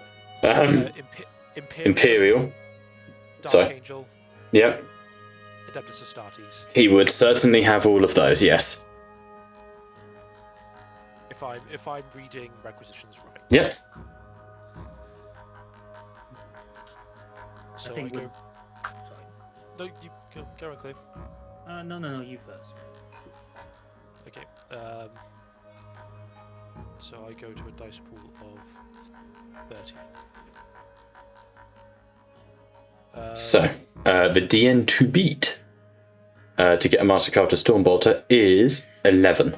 7 plus 4 for the rarity. But, obviously, you've got the extra dice. Yep, so I have a dice pool of 30. 10 Nice. for being charismatic plus chaplain. Nice. Based. It's going to be a rough roll, I think. Ooh, hang on. I might actually make this. Yeah, that's a good fucking roll. 10. Get a reroll in there. Yes, I got it. Hey. Nice. Okay. You are outfitted. The long claw, the blade of long claw sheathed at your side. It's sort of like that armoring up scene, StarCraft of Tychus, or the one that they ripped off and did for 40k. The bolts as the armor is plated to you. There is the hymns of the chapel as cherubs fly around. It's a fucking leveling up scene. But it is like, in this ceramite you are clad. In the iron of your kin you are clothed. In the trust of your brothers you are deemed, and in the ire of the lion you are judged. Chaplain, warrior, brother. And as the last piece of armor is donned, your helmet is placed in front of you to bear, but your left shoulder, still unarmored. The black carapace is heavy. You don't feel weight or burden. But you pull the hood over your head as you look into the eyes of the bone-white chaplaincy mask. This is your duty. Sanctity. Devotion. You were but a temporary member of the Death Watch, a temporary scion of Inquisitor Reed. You are a son of the Lion. Your duty is to enforce his law, to enforce the doctrines of damnation, and to make your brothers in the same manner. To this end, you bear the mark of terror. You are entrusted with a fragment of his armor. For faith is your shield, and your judgment is your blade. And the Crux Terminatus fits into place on your shoulder. Immediately as the refractor field hums around you, hexagrammical lines fill the air as you reach forward, Ryan, and perhaps for the last time, place the skull helm over your head. And I think we immediately get that, Darth Vader breathing. Ryan has assumed his final fucking form. It's only more weapon upgrades from here, Bob. So good, I love it. I hope that's satisfying. That's pretty sick. Alright. Yeah, clean. Go for it. Oh yeah, Gwen, go for it. I would like to speak to Inquisitor Reed on her own, without Okay. the Aladdin. Or her Yeah. daughter? Not easy to do, but in the sense of like she basically never is alone. And you get the feeling that even when you do catch her alone, help is only a button under the table away, you know? Readers become increasingly paranoid. But you are able to catch her on your own. Oh, 1 second. I forget I haven't given you ownership of Gawain, have I? Unga bunga unga boo. Where are you, Kaleem? Owner. Save changes. There you go. If you might need to refresh, you might not to. Nope, I have it. Sweet. She sort of sits down, rubs her eyes, and you realise you've caught her in what is essentially a coffee break. She has a steaming mug of recaf in front of her. Brother Gawain. Read. Yes. Do you mind if I have a brief moment to talk to you? Not at all. You have done me a great service by gathering these allies from near and far. I have time for you, Brother Gawain. I certainly have time. Thank you. He will plow a chair and sit down, and he will take off his helm. The last time we spoke, you had Agent Inquisitor Callus, was it? And Indeed. Agent Adonis. Indeed. And she spits on the ground at the mention of Adonis. Or should I say his proper name? Agent Olympus. Indeed. So he did reveal his true colors. Indeed. At the cost of Inquisitor Callus's life, the loss of Brother Nihilus, and great devastation. I did suspect that he, Agent Adonis, was the traitor. Because he was the only one that was able to communicate to us when we were in Redwood's ship. Unfortunately, I will confess, I was planning to kill him, but I didn't have the evidence to do so. Aye, that is what divides us from the traitors from the Eye of Terror. When we murder, it's at least got good reasoning behind it, for the most part. Due to the Imperial law. Well, that and just common decency. Yes, and it would put me in a grave predicament, killing your right hand without claws. At the time, you must remember that he was chief of security. Him being able to break through the static around what we only believe to be static around Redwood's ship before the revelations of his dark endeavors. It was not that strange. Apollo was excellent at what he did because he was able to do things like that. To my knowledge, he had been a Delac gang member of the Underhives of Necromunda, and before that, or after that, a Iron Guard of Mordia. So, it wasn't impossible to believe that he had picked up some tricks in his time.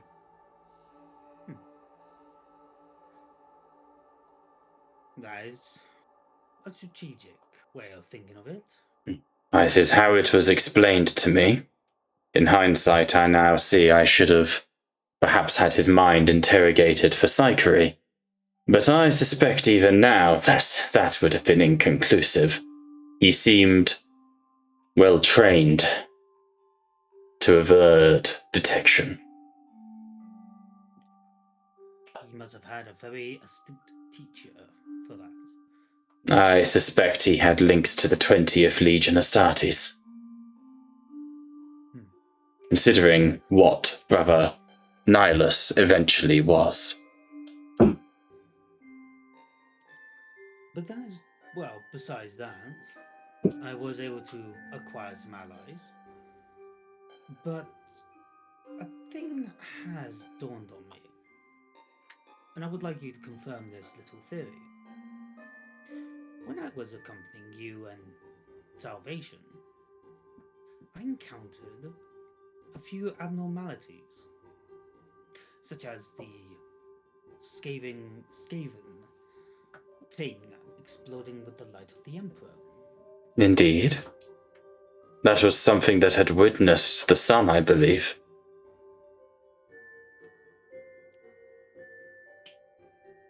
Son, this is much more different than the theories I had. Could you elaborate? The Skaven had witnessed the Blackthrone. Scuttle Underbite, I believe its name was. We had That's the one. Son. Gwaine already knows about the sun, doesn't he? No. No, we discussed this. Gwaine knows. Gwaine knows from Because theories. from travelling with the lion, Gwaine knows. We talked about this. Yeah, from theories he's picked up, but not the actual answer. Oh, I thought when we talked about it, it was clear that Gwaine had been informed by the lion what they were fighting for. That's why you'd all linked up. No. Okay, we'll roll with it. Makes no difference. He said son. Indeed. Come now, Brother Gwaine, don't be coy. I was about to say same thing with you. And your... I'm an Inquisitor, it's my job to be coy. You're an Astartes, it's your job to shoot Xenos and demons. It's also my job for strategic analysis, which is why Inquisitor... Depends on your rank in your chapter. Are you not a Blade Guard veteran? I am. Then where does your strategium require you? When it comes to strategy is both military, political. Every angle is still a strategy. I agree. As an Inquisitor, it is a duty of mine to dance the lines between the strategiums of the political and warfare environments. I would hesitate to say it is the same for you, Brother Gwaine. The political requirements of your station are of no interest to the holy orders of the Inquisition. Ah, that is where you are, unfortunately, I do apologize, a bit wrong. The Brute Gilliman and his Codex Astartes teaches us not only to be noble warriors, but skilled diplomats as well. How's that going for you? Well, I have brought allies. I have convinced the house. A house already indentured to your chapter, I believe. Allies, not indentured. Allies to Astartes is indentured under another name, Brother Gwaine. If they refused the call of the oath that you held them to, what would happen to them but the wrath of the Griffins?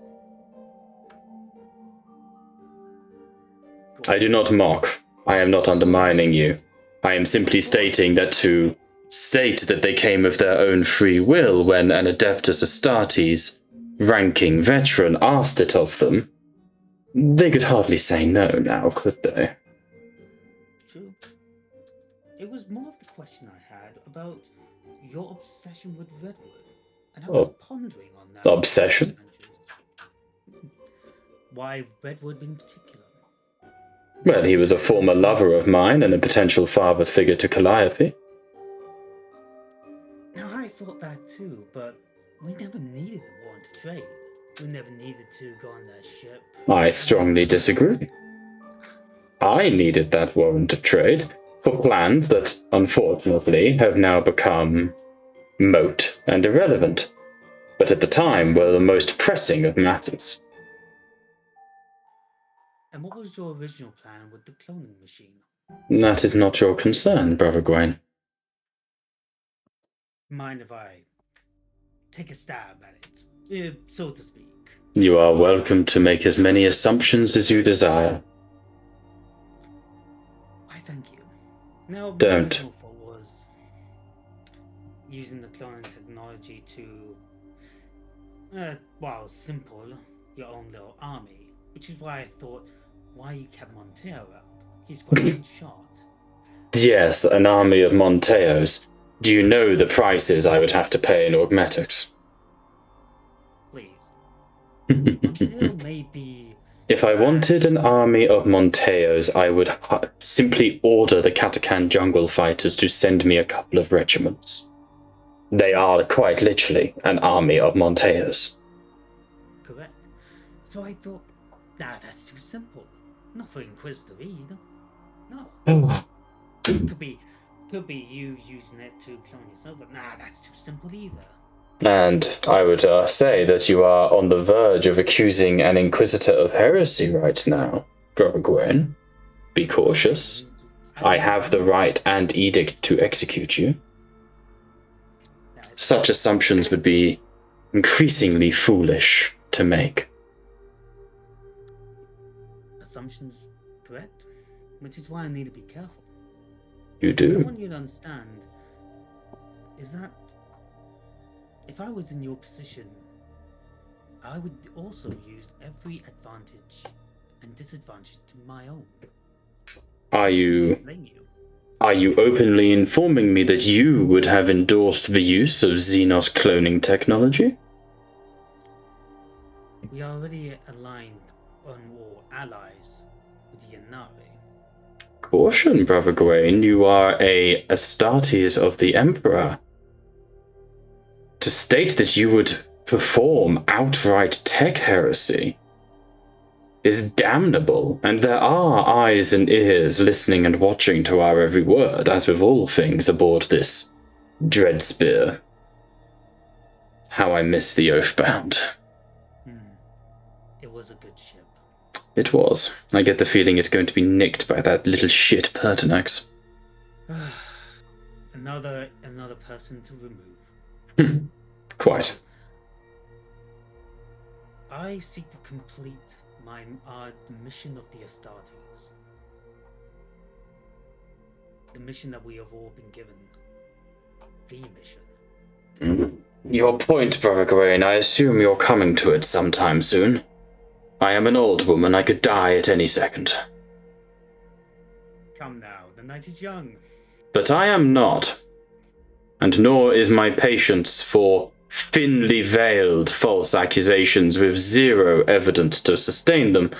So please, your point. I need access to a Xenos technology that you and your friend Nemeth are able to make. Friend is a strong term for the relationship we have with advisor Tefatafusa. Merely stating a compliment on how you were able to maintain such a steady relationship. Diplomacy is the trade of the Inquisition, political and through war. And Egwene will get out his blade. Careful. Oh no. I heard that the Ordo Xenos is able to perform... Is this asking for a Xenophase blade? Yes. Oh my god, dude, you could have just fucking asked for one. They're not like taboo. They're not a taboo thing. I know. I'm ready to kill Gwaine right now. I know. I thought you were building up to cloning Gwaine. Like, you have gone on such a fucking tangent and have danced with straight up character death in his first session back. And you just wanted a sword she's willing to give you. Like, Yeah. You know the Xenophase blade's actually Deathwatch kit. yeah. My brother in Christ, she sat here with her finger under the table like Mr. Burns, like, release the hounds. Egwene would then like... Oh, Khalib, this is how your characters die. I just sit down and just look at... I just want a nice Xenophase blade, and my household is also looking for an alliance with the Ordo Xenos.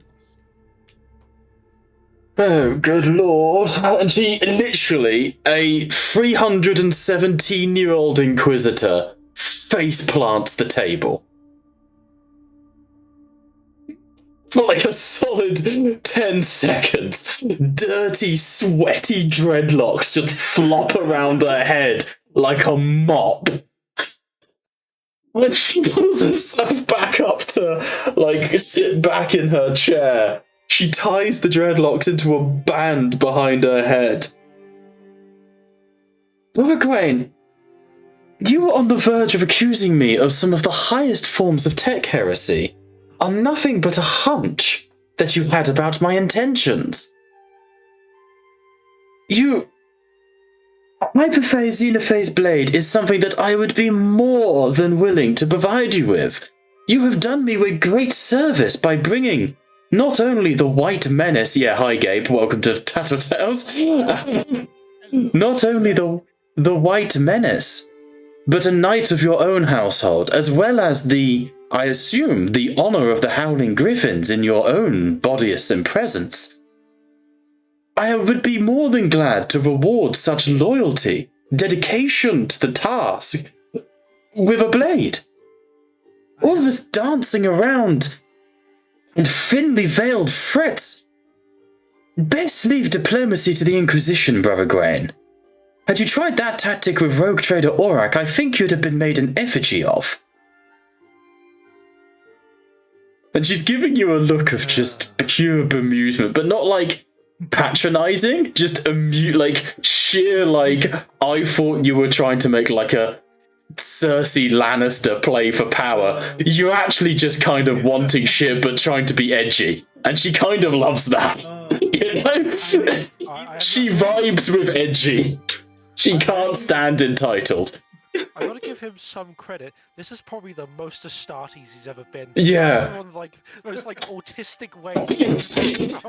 Gawain's ruthless autism kicks in. Gawain then just kind of like laughs and like, it's good to see you two, Inquisitor Reed. I don't believe you. However, I do not lie when I say you have done me a great service. If we are to reclaim the system of Ursus, there are many that we require, but more importantly, you do raise an interesting point, brother. And that is a point of publicity. Let us just say that as an Inquisitor, I don't exactly have the best PR. I think it's fair to say, considering how we have all been declared excommunicate traitores. Yep. Not ideal, one could say. How in the seven hells did that happen? Oh, long story. Cadigan killed an old friend / lover. I have a couple of those of mine. But you don't get to 317 without people getting a little bit of the jungle fever, you understand. But murders happened. We got bombed. Thanks, George. We got bombed on Luna. And that boy's son is now declaring us traitor. He's an acting High Lord. In truth, Cadigan, our very own, is High Lord. Which, honestly, it makes me sick in my mouth to openly admit it. But it is the truth. Your point on Also, Gabe, if you want to... Do you need the link to join the server? Yes, I do. Alright, no stress. 2 seconds. I think I have the Warzone Blackthrone servers, if you're talking about that. No, the link to the Forge is in the chat we're currently in. Just click that and then log in as Brother Gabe, and you'll be able to see you'll be able to see your character and everything. I'm also just going to turn it. Also, everyone, hi. I know you've all basically spoken, but welcome in. We're mid-session, my apologies, but yeah, welcome in. We haven't introduced your character yet, so you'll get to do that in quite literally 5 seconds. Oh dear God, please hold on for a second. You'll get to meet all of your fellow Astartes and all our new kit. And their various twink friends. I like that. Where's Liam when you need him? You offer it, no. He's the fucking Emperor's children. I knew it. I did not know. We have our head femboy. His name is Monteo. Inquisitor Reed stands. Now, Brother Grain, I will ensure that I do find the proper statistics for a hyperphase blade in one of the various and frustrating books that Raph and Chloe provides me. I mean, I will find the data slates and make that requisition for you through the archives of the Imperiorum Registorum. Before you go, Bob. Yes? George, just quickly. Hey, Cheetah, it's not a thing. I've searched. Okay, it will be a power sword and I will buff it. That actually makes life way easier. Continue, Clean. Indeed, that's me. I was making. My Yes. house was looking to make alliances, and the only branch that they have been trying to get in is Yordle Siemens. And I assume that you intend to get in my daughter in order to achieve this. Knightly households have a tendency to marry into power. I may as well be straight to the point. I did not bring Open Marcellus for a joyride in the night. No, just a joy. I can't make that joke. She sighs and rubs her head. I am tired, Brother Grain. I am old. And had you asked this of me some time ago, I perhaps would have entertained it. But I have since come to realize the foolhardiness of attempting to tell Calliope what she can and cannot do, what she can achieve and stand for.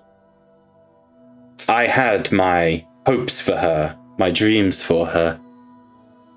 They will no longer be realized due to the foolhardy nature of a mother's love. I will not promise her to anyone. You are welcome to have this Marcellus court her as any dignitary may do so, and I will judge him as an elderly mother will judge any suitor to my daughter. He is not in his prime, however, and she is young. She will take convincing on such things, and I believe that she is already infatuated with her new allegiances to the inquisitorial tendencies of Ordo Malleus. That is understandable. You are welcome to make the attempt, but you do not have my blessing in it. Understood. Do not worry. Open Marcellus is not keen either, but he must do his duty, like any... Then I cannot certainly endorse it. You understand that I love my daughter. Fair. I am only informing you our politeness. It would be very unwise to not inform me of such intentions. Indeed. He's, how do I put him? Open. He's a bit ambitious. He wants the throne, but in order to do so, he has to bring something of value to the table. I see. have to watch him to do it. I'm hoping he finds another way. This is not a good starting point, Baragorn. Like I say, No. he is welcome to make his attempt. However, I dislike that his motivations is anything short of the utter and absolute adoration of my daughter. Understood. It's not my business. I am only the witness. If it is not your business, Wayne, stay out of it. Will do. I only inform you since you are her mother.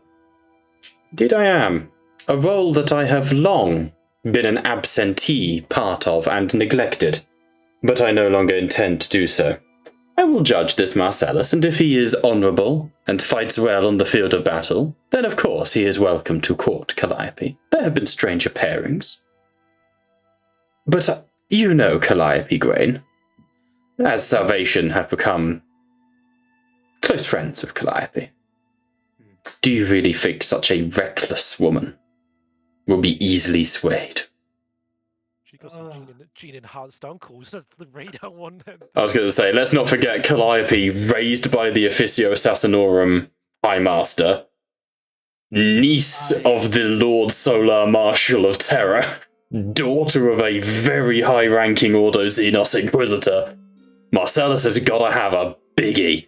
I meant, you know what I mean. You will find a Xenophase blade in your gear, Killing. I have taken the Power Sword, I have given it slightly increased buffs, so it's slightly higher AP, slightly higher damage, but I have given it the Agonizing and Rending 2 trait. And apparently I've rolled an injury for you. Marvelous.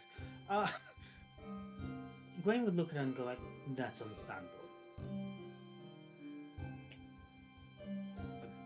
I am glad. The household wants, and and he is not happy, but he'll just do his duty. Do as you like. She inclines her head. Good. Then this meeting, I take it, is adjourned, for I believe we have unfortunate company. Indeed. Very well. Stand! And she stands up and she goes, Enter salvation. All of you. And literally, every single one of you, barring yourself, Gabe, 2 moments on that, my apologies, enter into the room. Not retinues. Rendal, Twill, Validic, and Yalara, for example, the Commodore's retinue are not present.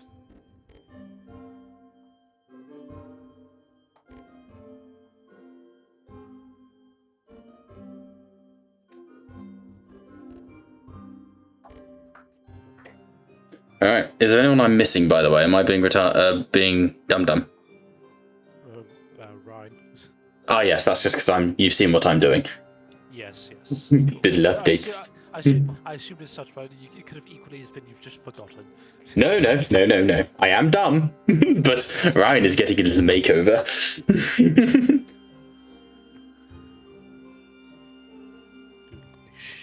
Stealth suit, Baleful. Okay, one of those will roll for Kaleem. We'll do it in a minute, okay? Did both your characters technically just get Terminator armor? Is that what happened? Yes. Yeah, Ryan is now Master of Sanctity to the 5th Company Dark Angels.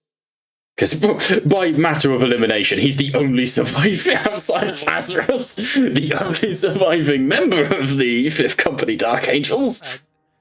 It also means when he walks in, you very much notice, Aegis, that he's very much at your eye level now. If I move these guys over here, and we'll have the 3 termies next to each other, shall we? As Ryan's new artwork is revealed. Man is fucking juicy. There you go. As Salvation enters the room, Ambrose, the captain of the Dreadspear, Liam, sadly not here tonight, informs you all, brothers, we have been boarded by a dignitary who has come bearing the seal of the Emperor himself. Actually, Aurak would be in here as well, because this concerns him, as would the lion.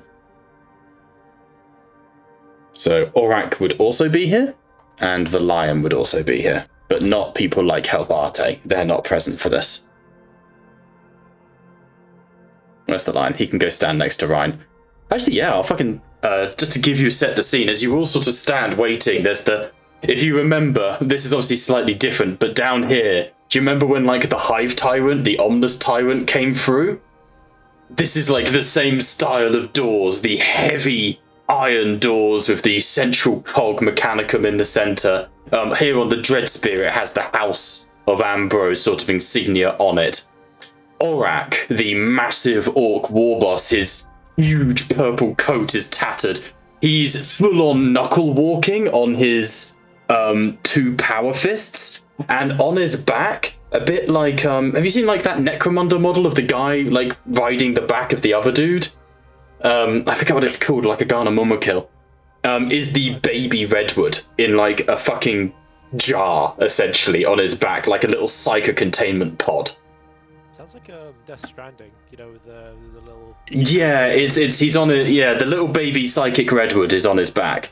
And the last to enter the room, dwarfing you in scale and the immeasurable sensation of being amongst one, the lion very calmly doesn't even take Reed's seat, but steps to the side, sort of blending into the shadows in a way that would remind you of his brother Conrad Kurz, or hopefully more like the Raven Lord of the Raven Guard, Korax.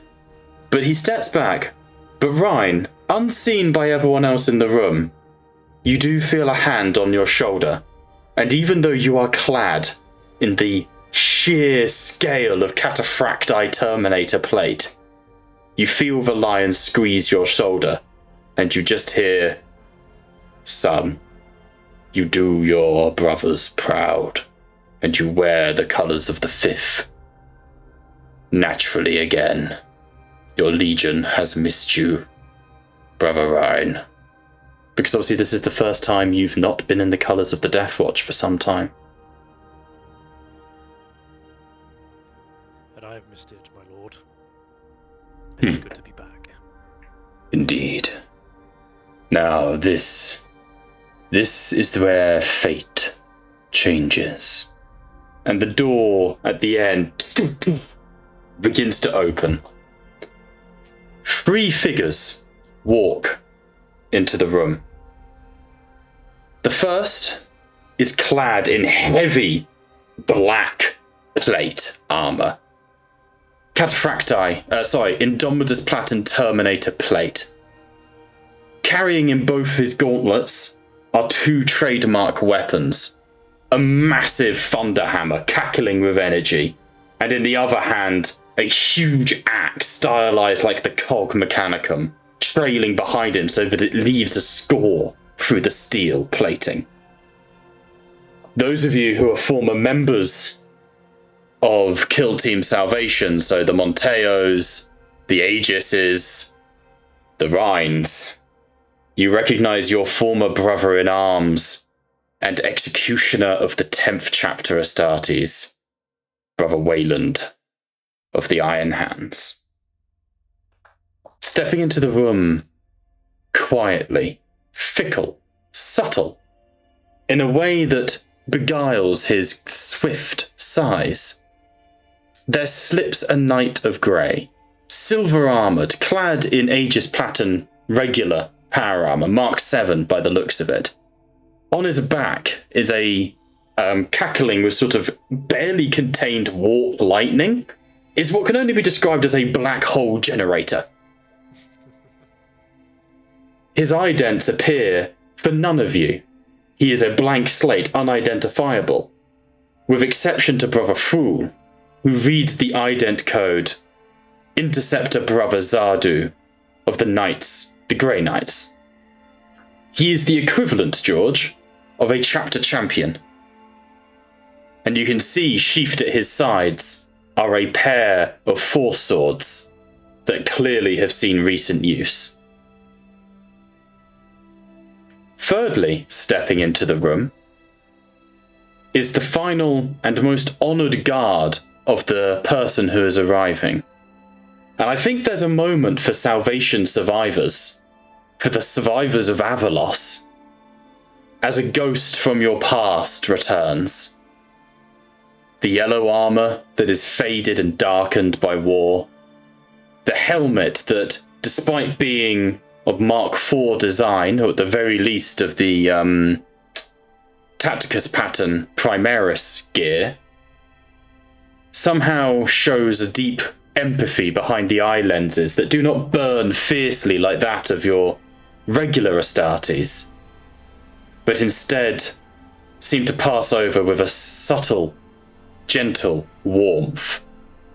But this is not my character to introduce, and I will hand over to Gabe.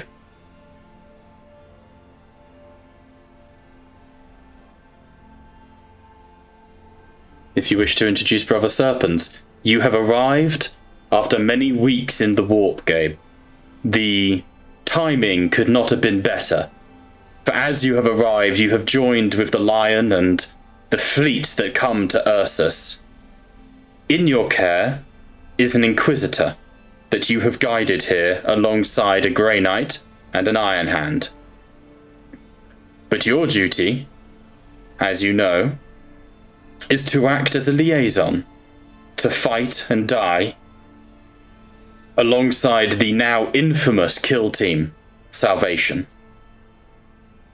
The last you have heard of these people are that they are traitors, that the High Lords are assembling an army to carve them from the stars. But those are but rumours, and as you have arrived, the stories that you have heard, from defeating Scarbrand in single combat, to fighting demon princes and necrons, to tyrannids, you have heard of the mass evacuations of Avalos and the lives that were saved. And despite being a man of duty and honour, perhaps this kill team is not. what the High Lords of Terror have said they are. But if you would like to introduce Brother Serpent to us, please. Sorry for the pressure. No, don't worry about it. Just, he won't be saying much other than, paying his respects towards the lion. Mm-hmm. And other than that, he'll just sit to observe the situation. He's not gonna be introducing himself for the moment being. Okay. As you stand, you can see that you are getting strange looks from certain people in the room. And as you sort of step forwards, there's a young sort of officer of the watch who has guided you to this room. And as you sort of take your seat, that officer of the watch sits opposite you, and their face melts into their skin, revealing a young 19 to 20-year-old dark-skinned lady wearing the synth skin of the Calidus assassin. This is Calliope Wren, the daughter of Inquisitor Reed. But as you all take your places, the last figure enters the room. She is strange to behold. She is wearing red sari garb of the ancient, sort of what we would describe as India. I forget which of the Unification era tribes is Indian. I completely forget, but she's wearing like classical sort of ceremonial garb.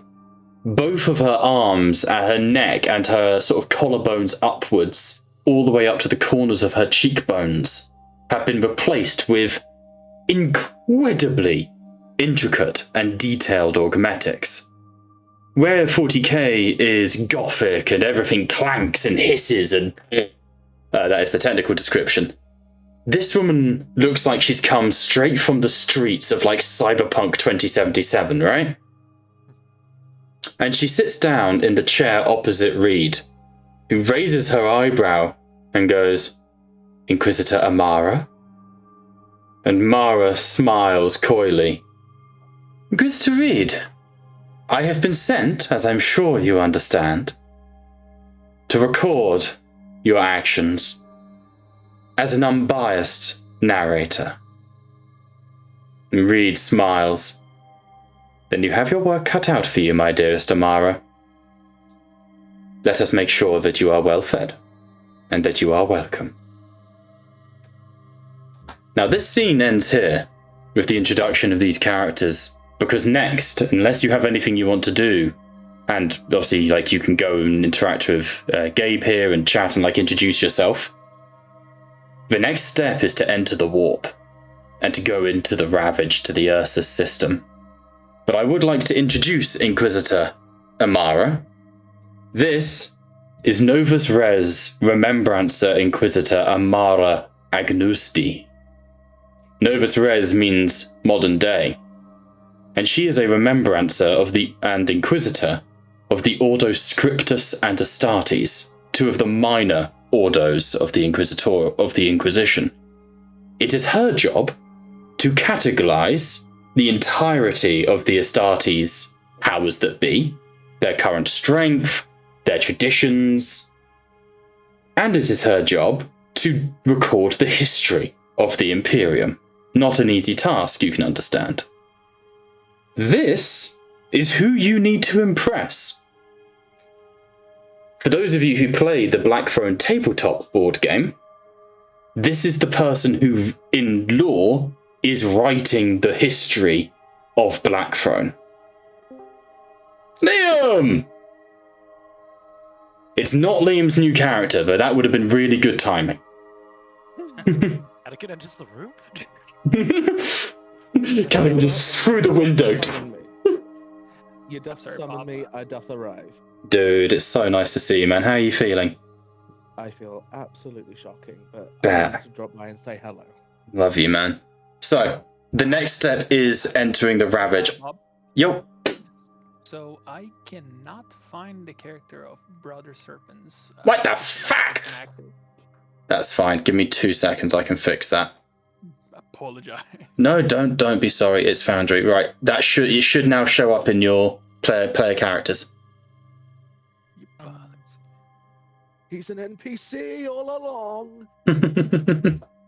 So if you go on the right and scroll down to actors, you'll find Brother Serpents under a pink folder called Player Characters. You can also just double click on your. You can also double click on your token, which does open your character sheet.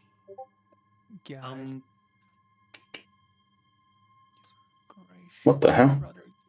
Oh, I see. Blake Veteran. Yes. You know what chapter he's from? You especially, Aegis, would recognize a Lamenter. The way I said this is a ghost from the past, there is a striking resemblance to the Psyker formerly known as Perseus. The four individuals who would know of the Lamenters especially would be Ryan, Aegis, Monteo, and Gently. No, actually, not Gently. He wasn't there. No, he wasn't there for Boom Boom. Now, out of game, I don't know that much about Lamenters. They are cursed. Okay. Lamenters are basically the most unlucky chapter in history. They were on the wrong side of every conflict. Now, we would know in-game about them because Iron Hands or because of... In-game, in character, I mean, it's honestly up to Gabe how much he wants to sort of go into it, but in character, the Lamenters are known as a cursed chapter. It is believed that the Emperor does not look favourably upon them. Not that they're traitors, but that they are unlucky. Though I'll honestly, if Gabe wants to go into it, honestly, it's his place, it's his character, by all means. No, that go all in it. Mostly all that everybody, as far as I remember about this story, is that most chapters that known about the Lamenters, they consider fighting alongside them to be extremely bad luck. Like for them, it's like almost certain that they would suffer defeat as long as they're fighting the same battlefield as them. It doesn't help that the founding of which they were made in, and all the other chapters alongside 21st made with them were known. It was known as the cursed founding. I don't know what else defined it as cursed. I'm pretty sure, was it like every chapter got fucked up. I think that's where you get the Death Spectres. It's where you got the Firehawks, who had the awful side effect of occasionally just spontaneously combusting. It's where you get the Black Dragons, not the sexy kind, the kinds with bones. Could also be the sexy kinds. It was all because the Mechanicus thought it was a good time to start fucking with the gene seed. Shockingly, it wasn't. But yeah, basically everything went wrong, and their fuck up seems to be the fact that they are just cursed. Like, shit goes horribly wrong for them. And they were considered better amongst the cursed founding. Yeah. Oh, that was it. The blessing of their founding was they appeared to be completely free of the Black Rage and the Red First. And it was like, woohoo, look at these guys. And then in like overnight, half the chapter fell and it went like ballistically bad. Yeah, it was like on I think it was like on a campaign against an orc war, of which then they started falling to the Black Rage. Some shit yeah. Like it was fucked. It was not a good time, yeah. So they fell victim to the au revoir. Could I roll stealth for Monteo and just have him hide? Like, oh my god, it's Lamenter. Not really, but there are several Astartes you can stand behind, which would do the same trick. I will respectfully leave you guys to it and leave you with this tidbit of knowledge. I know exactly what you're walking into. Don't get Callaghan. They'll find out soon enough. I know they will. I'm gonna hide behind Aurak. That'll do it. As you hide behind Aurak, the baby in the jar just like presses against the glass, looking at you. I love Aurak. Nah. I believe that also at this point, we're playing M42, right? Pretty much, yeah. It's on the brink, yeah. So yeah, at this point right now, we are beyond devastated. Like we had fought the Hive Fleet. We lost pretty much everybody that's left.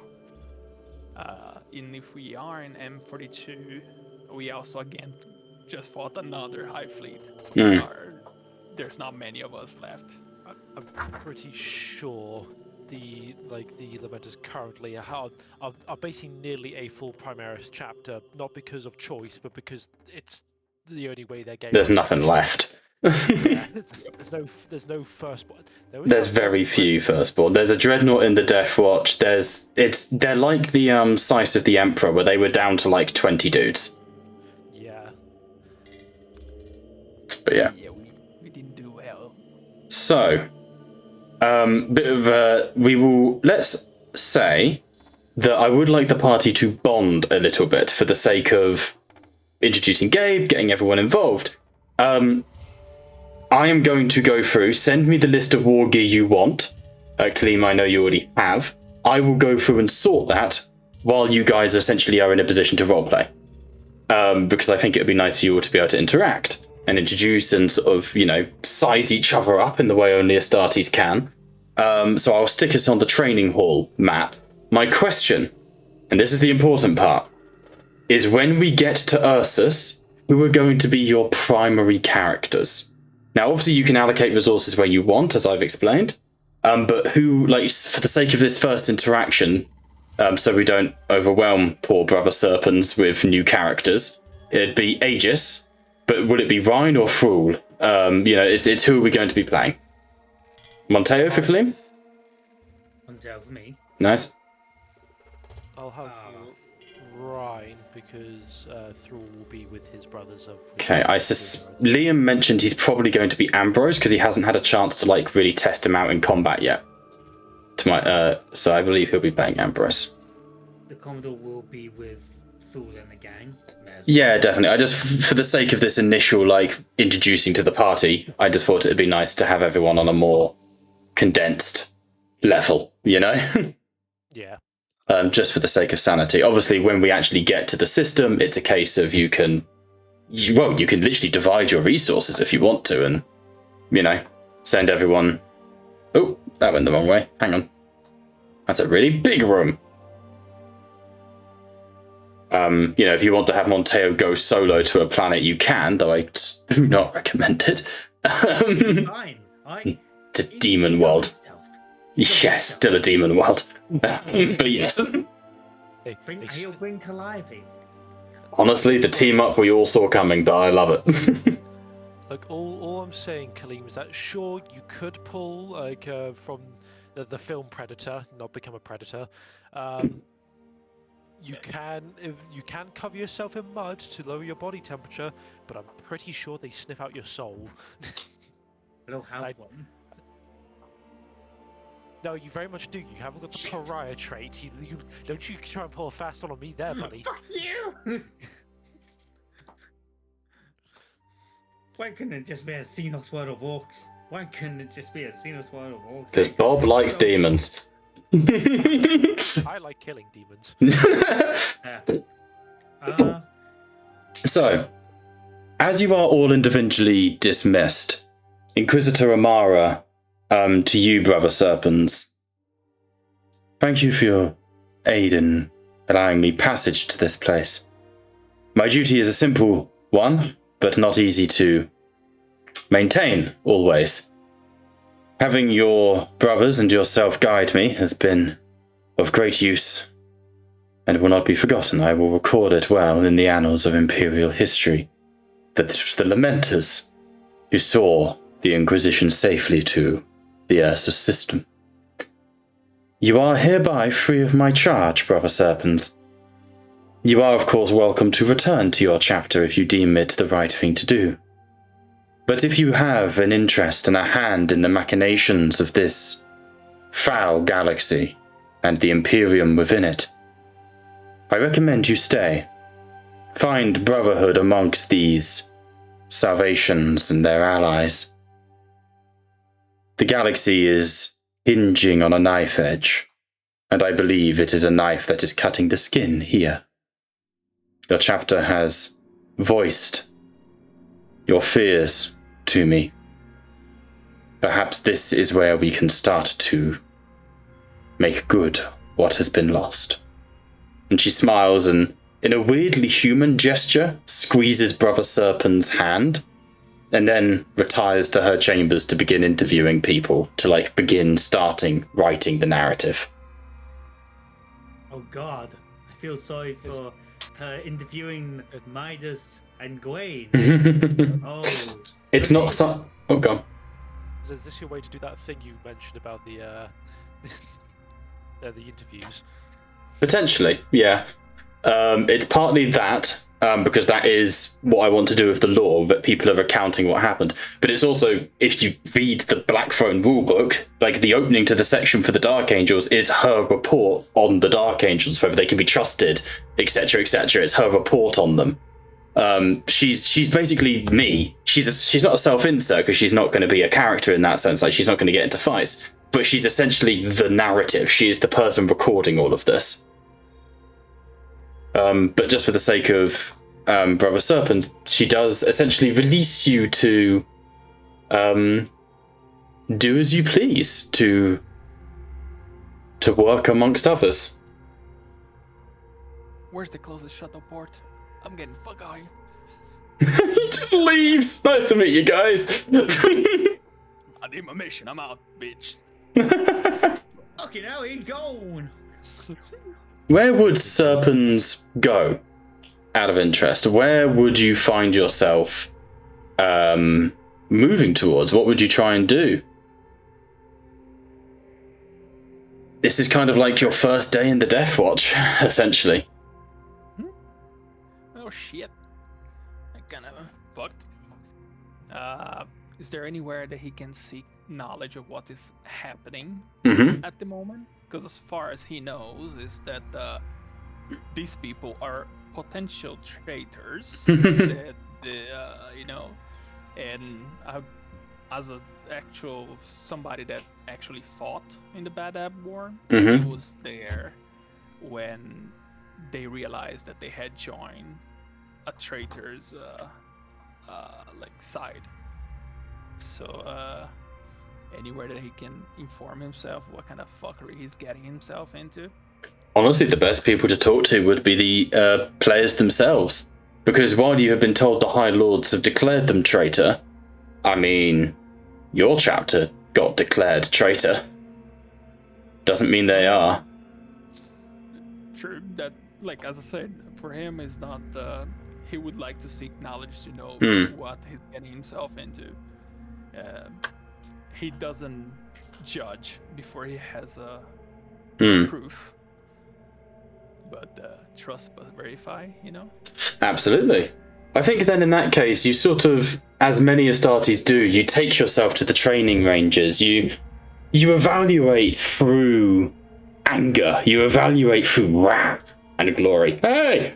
And I think there's sort of, it's not like a hazing, but I think as you go down to the training cages and start activating the servitors to train against, the parties start to watch you. The members of the Dark Angels join you to observe you. There's very much this, okay, let's size this guy up. And I think 4 multi-melted wrecks that were formerly servitors later, I think, yeah, there's a pretty good understanding of, okay, this guy is the big guns. But in the sort of quiet of that, as you are surrounded by the ruins, your multi-melter drooling plasma onto the floor, if the party would like to introduce themselves.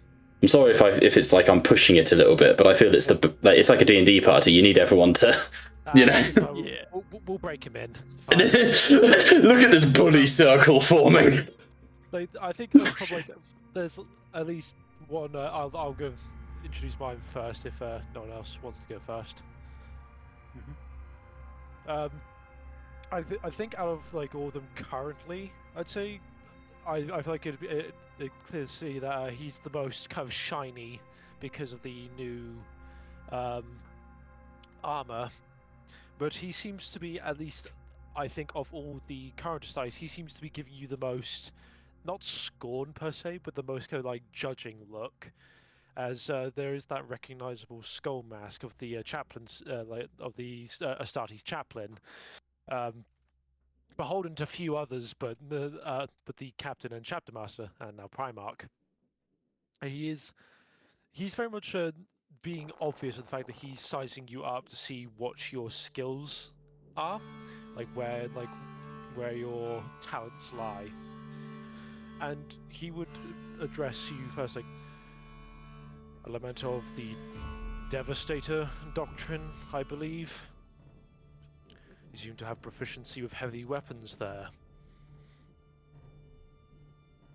Yes, that was my role. That is a role assigned to me. That's the role I shall follow until the day I fall. Greetings, Brother Chaplain. Greetings. You may call me by my title, Chaplain, or Chaplain Rhine.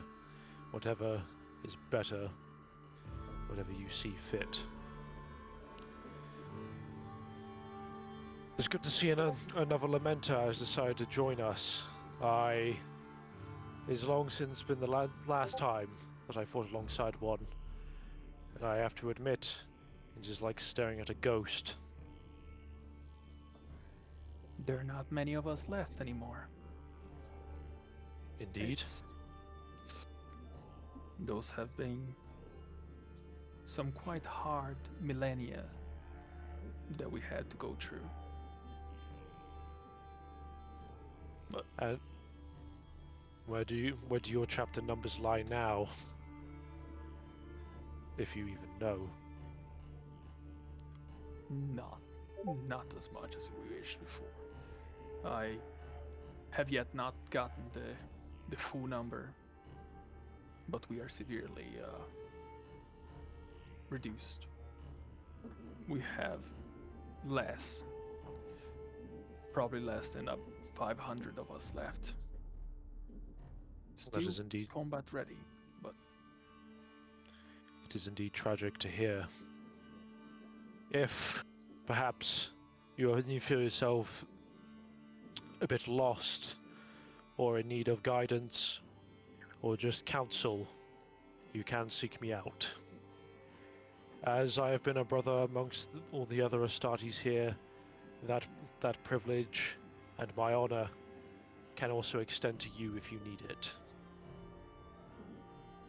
it would be a pleasure, Chaplain Rain. Right. Damn it, I knew the spelling was going to catch up with me eventually. See, Jacob, it was going to... What happened? No, just Rain Rhine. I used to always call him Rain, and it had to be beaten out of me by George. Yeah, because at the time when I made the character, Gabe, you have to understand that the actual intent behind it was very clear and it was accurate, but because this is the one time I fucked up with English and I've never lived it down because it's a stain. It's on the internet now. I can't erase this. For context, I have a stutter and I muck him for it. But it's pronounced Rhine, but I spelled it as rain because I can't spell worth a damn in any kind of German. It's beautiful. A six in English, and this is where it gets me. You got a 6 in English? Yes. I didn't get any. And you're barely English. Sorry. But in any case, if Lamenter, you do in fact need counsel, I'm happy to offer you such service. Yes. It is good to know. I shall seek you if I am in need of assistance. Chaplain Rhine, thank you. May the Emperor be with you.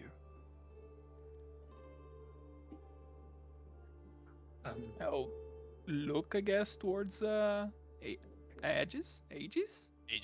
yeah.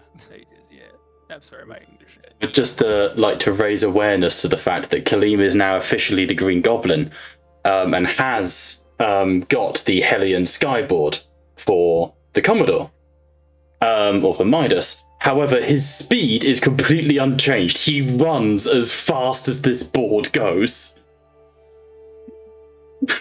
The only difference, he can now fly. You'll never catch me. It gives you a speed of 12, and you get you can fire the splinter pods. You already had a speed of 12. Man's just fucking Sonic over here. Hey, I can fill my board. run after it, jump on there, and all sorts of way. But yes, the second figure you would see, Brother Serpens, is a hulking Terminator. If Brian would like to introduce Aegis. So, as a player, I have no problem introducing him, but I actually think he would... Are we in a training area? Yeah, you are. I don't think he would stop training to introduce himself at all. Fair. Just keep beating the shit out of servitors. Well, it's not just that. It's like as soon as he's done talking to Ryan, I would open up a private Fox channel with Ryan, and essentially, I don't trust him. Like he came here with gray Astartes that we can't identify, an executioner who's here possibly to kill me. True. Like historian interrogator remember of Astartes, which is not boding well, and then this guy of like a notably unlucky legion who's just randomly supposed to be palling around with us all of a sudden. Like I think he's a spy. Respect, yeah, fair. Yeah. I'd like to stress the Ordo Astartes and the Ordo Scriptorum are real Ordos. Scriptus are real Ordos. You would know of their existence. The Ordo Astarte is legitimately the Inquisition in charge of maintaining like records of Astartes. Right, but they're like fresh from Terra, right? Like fresh from that sphere of... They rarely leave Terra, because usually Imara's an odd one in that she actually... do you know, like, Bones, the TV show? The anthropologist? Like, she actually likes to go and immerse herself in the culture of the Astartes. That's kind of her thing. Anthropologist, is it called? I forget what it's called, but the study of culture is her whole thing. Wait, they look like the perfect, like, interrogation squad of people. Oh yeah, they're set for a reason, yeah. I imagine does the gray Astartes look similar to Thrall, or is there any like indications that he has like psychic potential or? Very much. I think it's hard to hide a Grey Knight's psychic potential. So yeah, he definitely is clearly of the same chapter as Thrall. Right. So I feel like at this point, Aegis feels like every single one of them is like here to like get him. Aegis getting fucking paranoid. I love it. Paranoid. Like he is not. He's just gonna pretend to be busy practicing, Ignore the fact that we practiced we tested the character's multi-melter out on Aegis, so ignore that, I guess. That kind of gives him the reason, suspicious. But yeah, so you would see, Brother Serpens, even though Aegis does not confront you or talk to you, you've heard of Brother Aegis. There are a few people who haven't in this sort of sphere at this point. He is known as the Unkillable, the Iron Tenth. Brother Aegis has tanked hits from greater demons, Xenos monstrosities. He is said to be the Iron of Ferrus Manus itself. This guy is infamous for his ability to tank damage. And I imagine if he was informed with the party he was traveling at all, like I feel like I'm like suspect number one right now. Yeah, 100%. This is also the guy that like everyone also goes, we're pretty sure he's the corruption in the center of salvation. Oh dear God. So how you choose to interpret that is all yours.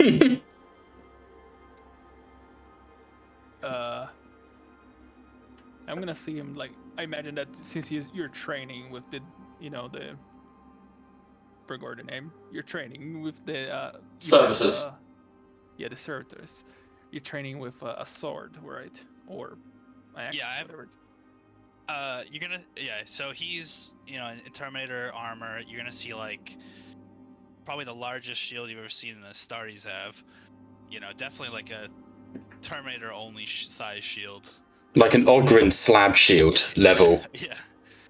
And then he has a very nice looking power sword, but he almost only uses it as like a defensive tool as well. And he's just like, I'm not even really striking back at the servers that much. It's just like I've got like 10 of them against me, and I'm just. It's 10 of these like Astartes training servitors Aegis is just tanking them, but they're all kind of like General Grievous, like multiple arms, all with power swords, power axes, just a constant barrage of flailing attacks that he just seems to weather. I think Aegis is so bad at like concealing his thoughts too. Like while this is going on, he's probably just like looking at you, like in between parrying, and just like it's like a little too obvious. He's That's ominous as fuck that he's not even looking at the servitors. He's just taking hits from them while staring you down. Yeah. He's not good at hiding his emotions. Serpents would just like, you know, nod to him and get a little bit farther. Just steps back a little bit. As you step back, something catches the corner of your eye. And in the room with you, almost really tricky to see despite being such an open space, there is a singular Katakan jungle fighter. An Imperial Guardsman who clearly has seen many years of service, judging by his injuries. He's walking on a pair of fully bionic retrograde legs, and his left hand has a series of golden... Check carbine. Okay, I'll check that in a minute. Kaleem, it needs to be an Imperial weapon, mate. The Eldar... Sorry, because there's no... Had you got the fleet from Sineri, maybe, but the Eldar are not here currently. Would have allowed it had, what's his name joined? But sadly, he can no longer join. Oh, did I tell you guys, by the way, the other chap who's joining us is no longer able to join us? I don't know if I mentioned it. Jay. So sadly, Jay can't join us. Timing and money stuff all got screwed up, and he's really sent his love, but is unable to join us for the foreseeable future, unfortunately. Which is a real shame, because I was looking forward to introducing the Psyker. But yeah, if Kaleem, you would like to introduce Monteo. Monteo he's kind of lost. He's just kind of lost in thought, really, and he's just holding like from what you can see is basically the Anastates knife with the monogram kind of like wording of those we cherish, we die in glory on the blade, and he's just looking, just kind of like spacing out kind of thing. It's a strange form of spacing out, though, for Gabe's sort of ability to RP, is Monteo isn't displaying the classic signs of what you would describe as transhuman dread. The effect that comes over mortals for simply being in the presence of a space marine. But it seems to be, if anything, Gabe, if you would like to roll me an insight check, that would be great. Just DN3. So on your character sheet, you then click Insight. It'll ask you for the DN. Hopefully it'll be set to 3, in which case you then just click Roll. Insight. DN3, you said? Mm-hmm. Yes, please. 0 RAF, I imagine? No, RAF is fine. You always get... RAF? Yeah. You put the RAF dice as 1. Oh, okay, got it. So I was getting confused. And then what? Dice pool 4 as my... That should be automatic, just based off your stat. Got it. You should have a DN of 3, a dice pool of 4. And there you go. Okay. Humans are strange things. They're hard to read. This one seems to recognize you, which is odd. I mean, I am able to notice what is written on the blade, right? Mm-hmm. 100%, yeah. So, serpents will approach him. Greetings, Katachan. That is a interesting knife you have there. Where have you gotten it? From you, Lord sorry. My lord, I got this. It was given to me by a member of your chapter, my lord. During one of my during a mission, I lost my knife, and he gave me a backup, and he told me to keep it. So you fought by our side. I did. I'm glad. Has my brother survived the mission?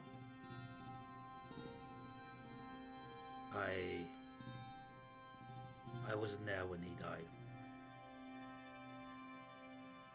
Understandable. I hope you use it well. Would be a great way of honoring his sacrifice. Will do, my lord.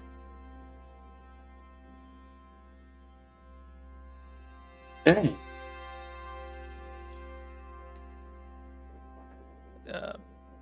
Lastly, sort of with a polite cough in the corner of the room, you would see another human clad in Lemlar pattern sort of carapace armor, wizened in the ways that humans only can be by time, but standing himself with a regal bearing, not cowed by the Astartes around him, flanked by about 27. Yeah, technically this is an inaccurate token. Hang on. Oh dear God. Technically there should be a mob of 27 bodyguards with him at all times. But this is Captain Ambrose Peregrinus, the captain of the Dreadspear, the party's ship. A very respected Imperial Navy admiral who has served a long time under many masters, but most recently, Inquisitor Cadigan of the Ordo Malleus. So, introductions are made, packs are made, but eventually, Brother Serpents, you are joined here in the training hall as the party lines up. Now, we'll do it for these characters for now, but I think as well as this, there would be Fru, and I'm going to bring in like the main party characters, with exception to Midas. My apologies, Colleen, but this isn't for him. But Gawain will be there. Eventually, shall we call them main characters of the narrative? Have I missed anyone here? Astartes' main characters of the narrative. So Monteo. Actually, Monteo's relation to Astartes, I think, will have him stay, but Ambrose will be departed. Essentially, you are all gathered together. Why have I got Aegis? There we go. And you are joined by two figures. The room is locked and sealed. Grandmaster Voldus, the Grey Knights, and the Lion enter the room.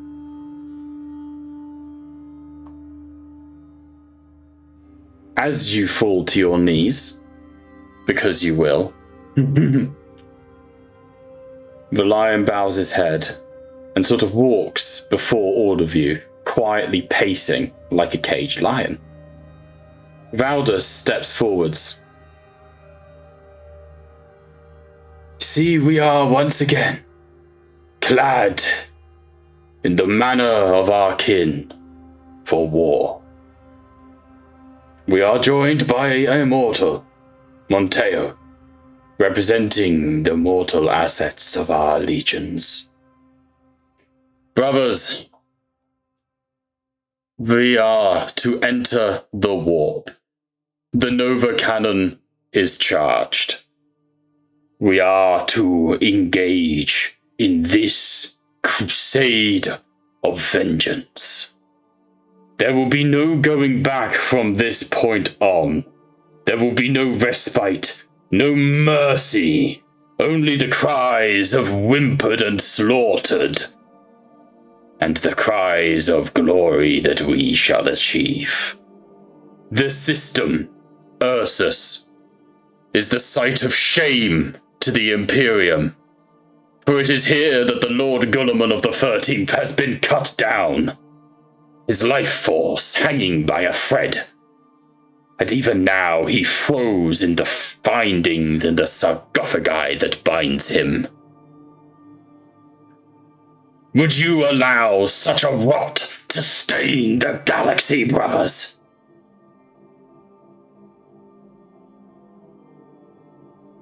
No. Thank you, George.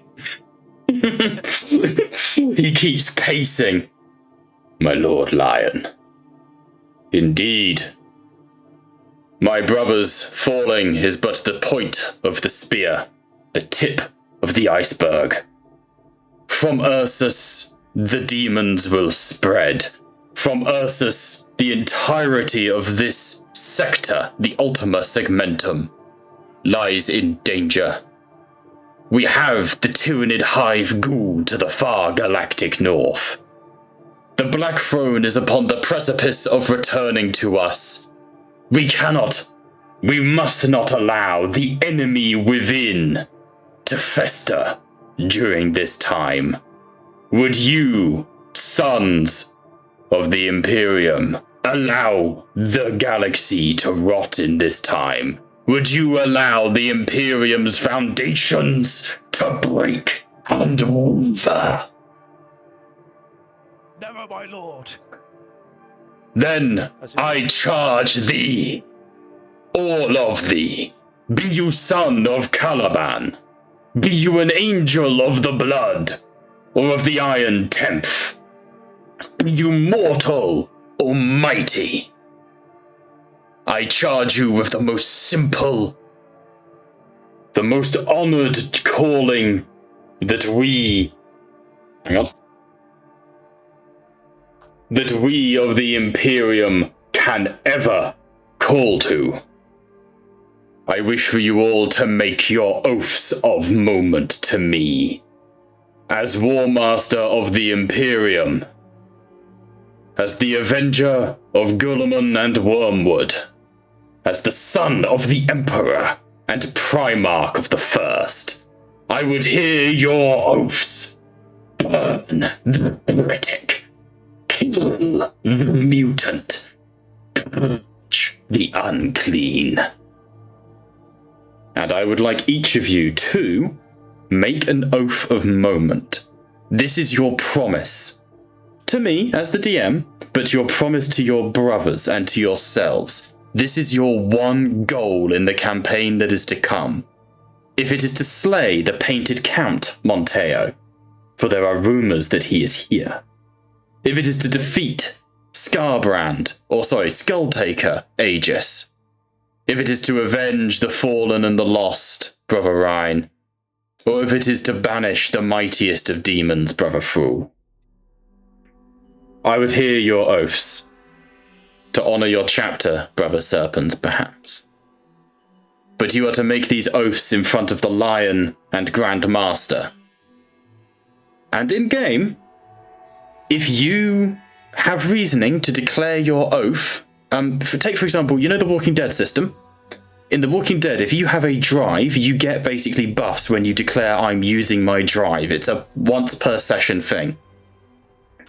If you tell me that this is something to do with your oath, such as an attack roll against the demon you have sworn to defeat, it counts as spending a point of wrath for free.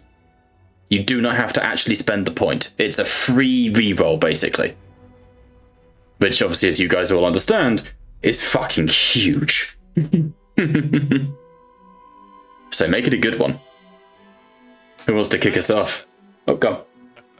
So is this not for this theater of war or for like the whole campaign? For this theater of war, you will make renewed oaths when we reach Pandoric. Oaths of moment are a thing Space Marines do. They're basically promises to not fuck around and find out.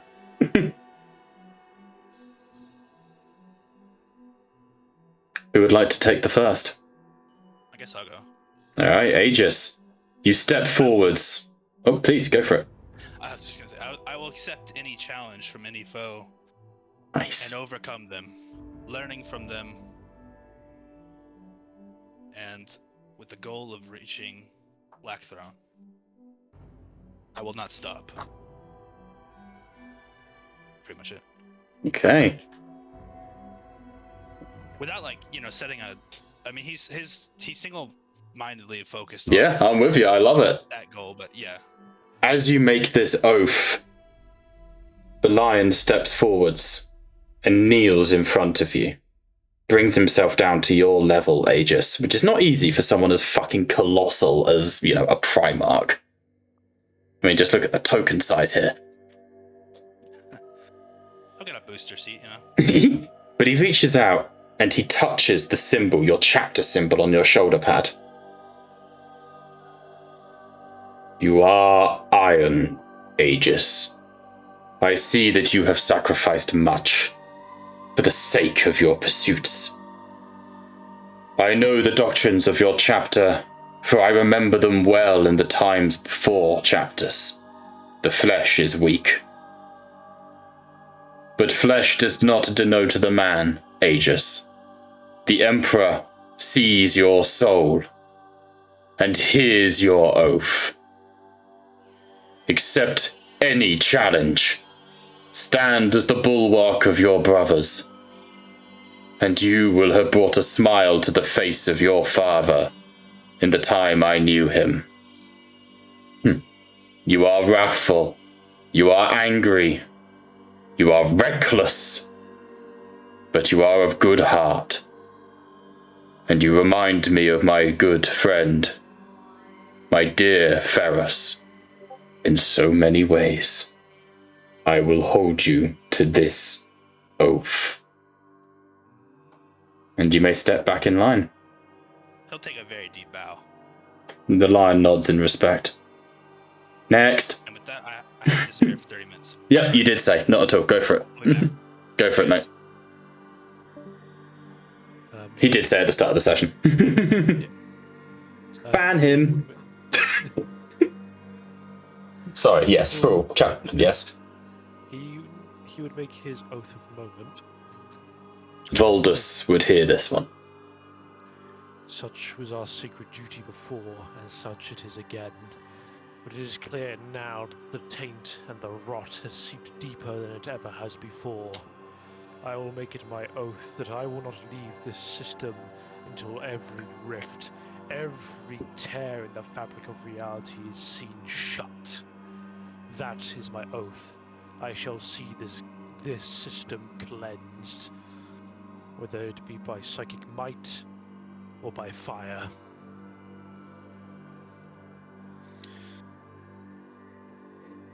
Voldus. Oh, please continue. Such is my duty, and such it shall remain. Voldus clasps your arm in the warrior's embrace. Spoken like a true son of Titan, brother fool. Where demons walk, we answer. I make this oath with you, my brother, as Grand Master of our chapter. As the anointed of Kaldor Drago, I shall not leave Ursus, unless it is in victory or death. We stand together, my brother, against the tide, and we shall break the sea upon the shore of our blades. To get more specific, Thrall specifically is that if he wants to basically face anything, whether it be a demon gate per se, or if it's essentially a demon loci, that is his focus. Understood. There's acting as like a loci. There will be one of the things I've got planned, little spoiler, but not a big one. I have mechanics. The warp rifts can only be shut by psychers. Essentially, it's going to be a case of defend the psyker against endless tides while the warp rift gets shut down. So we've got plans there. So that will come up. Nice. Okay. But Voldus will make the oath with you. He's not going to leave. No retreat. No surrender. The warp. You stem the fucking tide. He's with you. Brother Serpens or Monteo, if you would. Give me 1 one tiny second. Oh, No, take your time. Kaleem, what about Monteo? Monteo will step forward. I wasn't there when Lord Perseus died. I'm going to be there now, alongside of my lords. And death or duty, this blade will be in his heart. The lion looks to you. It is a strange sight to see a mortal kneeling amongst demigods. But your words ring true. It matters not whether you are enhanced of body or of augmetic. We fight the ethereal foe. Yeah, bod starter coming in there. We fight the imperial foe. We fight thought and malice. We fight rot and rage, temptation and deception. It matters not whether you are clad in ceramite, whether you wield a bolter or a lasgun. This will be a war for our very souls, a war of hearts and minds. And I find you in that theatre of conflict, Monteo Krell, to be among the mightiest of our brotherhood. And he steps forwards. And what of you, newcomer? You have much to prove. What oath would you make unto this? I vow that just as our Gene Father did once, I will be the one that creates the crack in the armor of the enemy. I shall create the opportunity so that my brothers are able to protect mankind once more.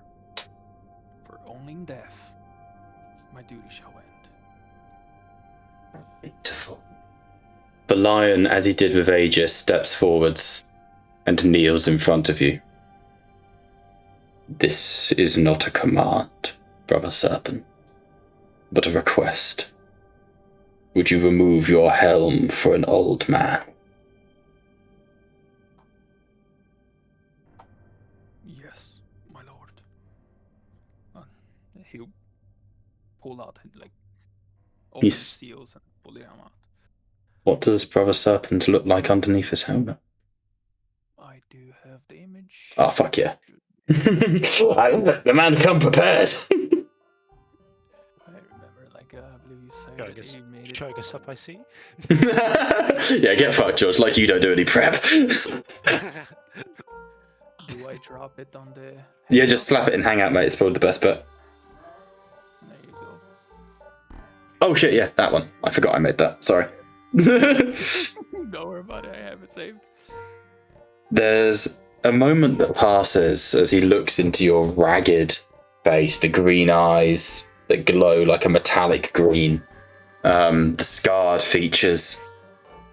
But then a softness comes over his face. Like many brothers, you shave your head, Brother Serpents. It is a tradition.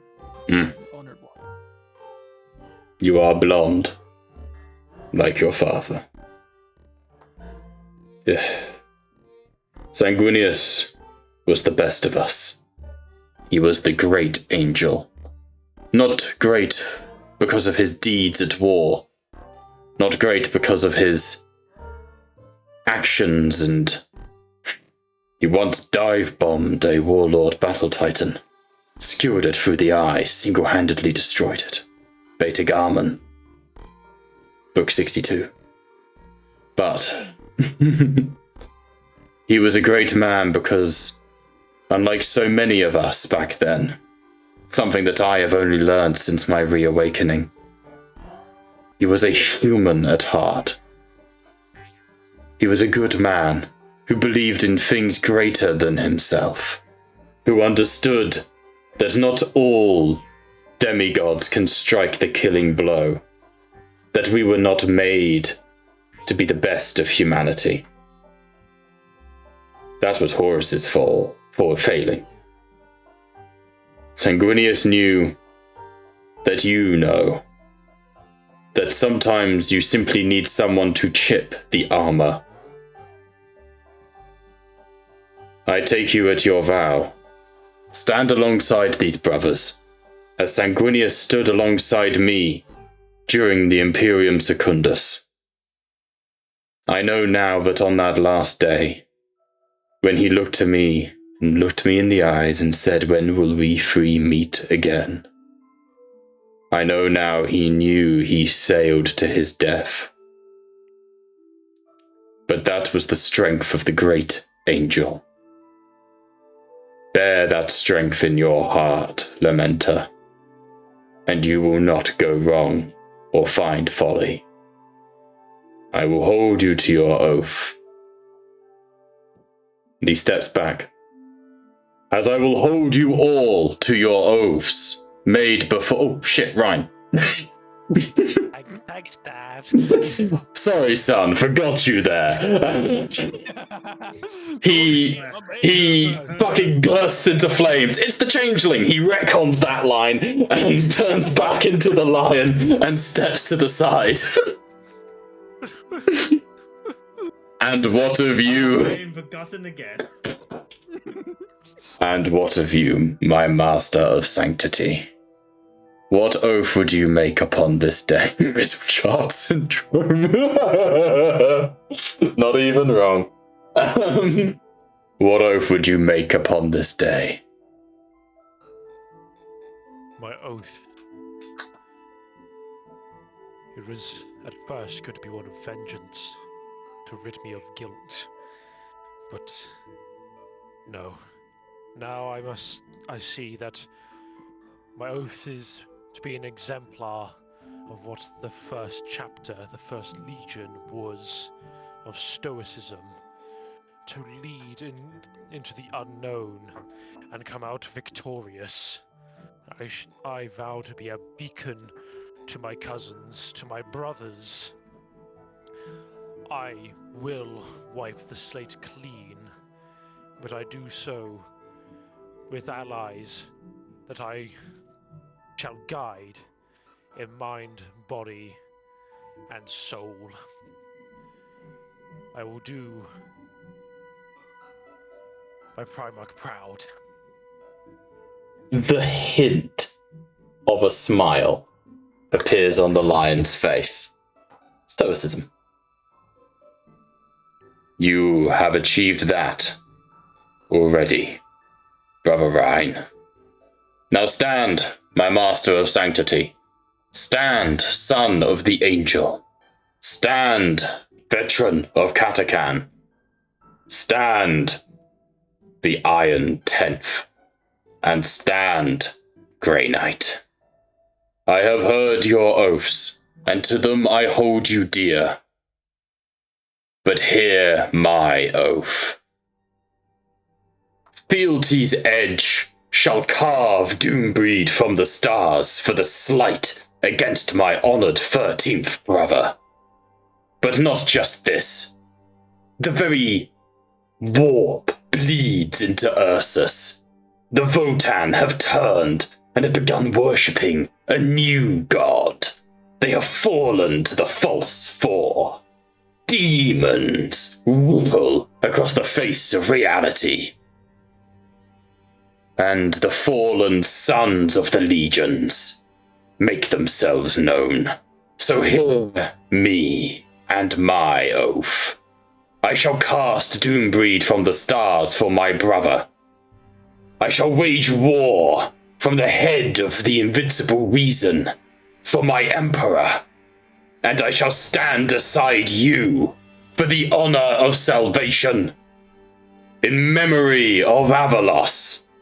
And by the blood of Baal, we shall cleanse the galaxy of this taint. And with that, we drums cut to black. And this is a true final moment. We are going into the warp. We are fucking going in. Are there any final pieces of prep we wish to do? I like to bellow out, for the Emperor! For the Emperor! Emperor! Across the whole ship, the Nova Cannon. A black hole stretches. God, I need a glass of water so bad. Across the stars, the Ravage, this burning wave of fire and demon. I'm going to set us onto that map just to show you what you're dealing with, because you do know. This wall of flame ignites in front of you as the black hole spreads it and disperses with instant effect. Let me delete some of these tokens. You hear... hanging out in space. Yeah, quite. It was just so people could, like, see shit, you know? You hear the lions roar. For the Emperor! For Caliban! For Gulliman! And as the fleet pushes forwards, the Invincible Reason leads the charge, flanked only by the Dread Spear, the Lamentation of Flesh, the Grave and Solemn Vow, your main forces, the fleet of Aurak, rogue trader of the Adept of the Emperor, and your 4 flagship vessels plunge into the warp, Gellar fields interlocking. In front of the ships, the warp beckons you in. A billion cackling voices whisper behind every metal panel, behind every turned back. You are serenaded by the temptation of glory. You are challenged by the anger of vindication. But it does not take precedent in your hearts. Over the intercom, you hear the blaring of the Sin Feast. And it was on the 7th day the God Emperor struck Horus down. Like flame in retribution. And so we are the flame of his. My brothers. And Ryan, you can hear Isai Menwes of the Sin Feast delivering his own oration to their ship. You hear oaths being made across the Grave and Solemn Vow. The final survivors of the Imperial Guard who fought in this system once before. Prepping their tanks, prepping to die. You hear Aurak over the Vox. Oh, boys, this is it. Once we go in, there ain't no fucking going back. This is the fight. There's no retreat, no surrender. For the Golden Gork and the bloodiest of Morks. For the throne, blood for Mork, skulls for Gork. With me now, boys. Over the cackling box, Aurak's War slams across as the fleet enters the Ravage. Now is where I'd like to take our break, because there's a few scenes more I would like to do before we enter the Ursus System and call the session.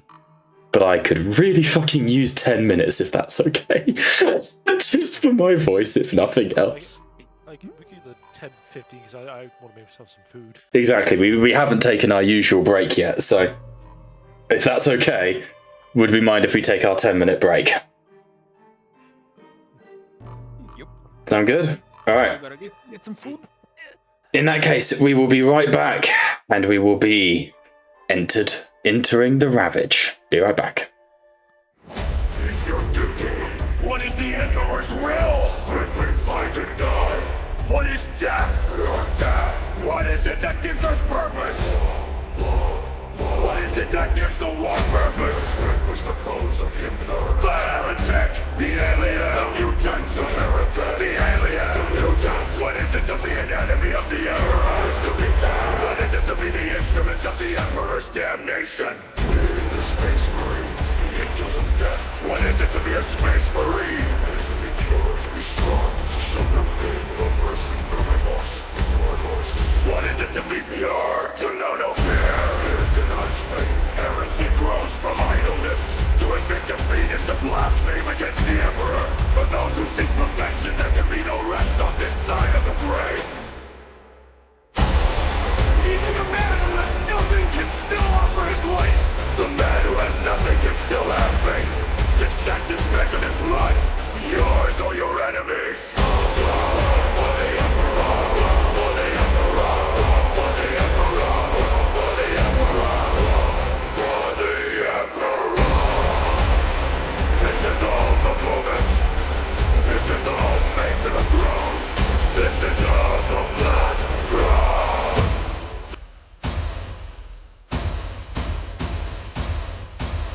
There's only war.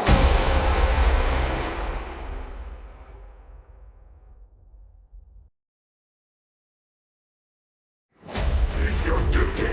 What is the Emperor's will? If we fight and die. What is death? Your death. What is it that gives us purpose? What is it that gives the war purpose? Vanquish the foes of Gellar. The heretic, the alien, the mutant, the heretic, the alien, the mutant. What is it to be an enemy of the Emperor? To be dead. What is it to be the instrument of the Emperor's damnation? The Space Marines, the angels of death. What is it to be a Space Marine? It is to be pure, to be strong, to show no pain, no mercy, no remorse, no remorse. What is it to be pure? To know no fear. It is denies faith. Heresy grows from idleness. To admit defeat is to blaspheme against the Emperor. For those who seek perfection, there can be no rest on this side of the grave. Even a man who has nothing can still offer his life. The man who has nothing can still have faith. Success is measured in blood, yours or your enemies. For the Emperor, for the Emperor, for the Emperor, for the Emperor, for the Emperor. This is the hope of movement. This is the hope made to the throne. This is the hope of Blackthrone.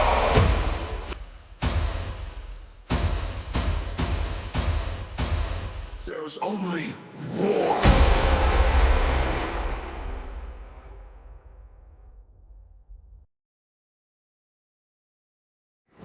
Is your duty? What is the Emperor's will? If we fight and die. What is death? Your death. What is it that gives us purpose?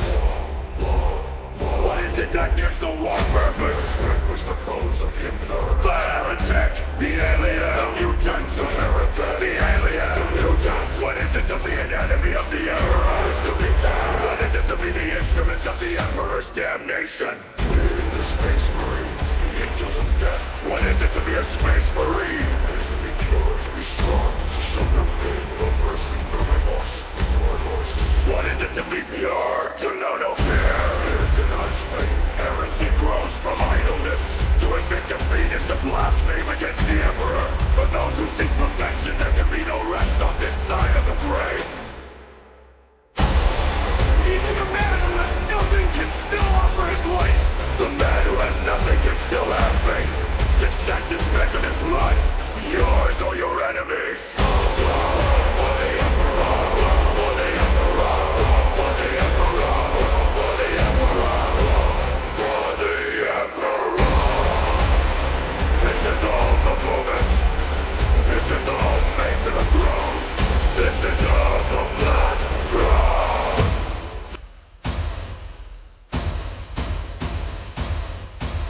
There's only war.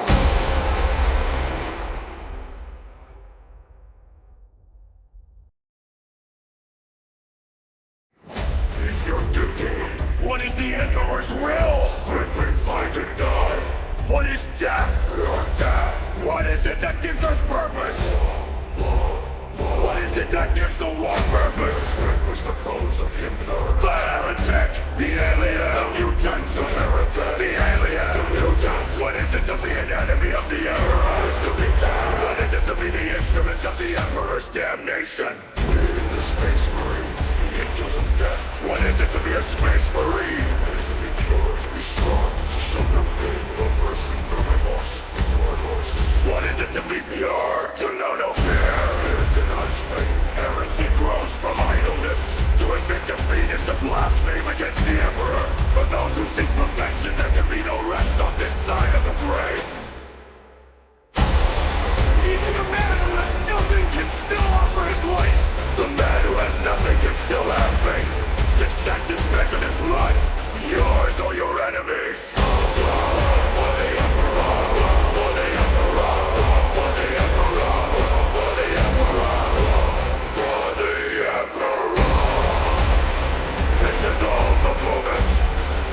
is the ultimate to the throne. This is the Blackthrone.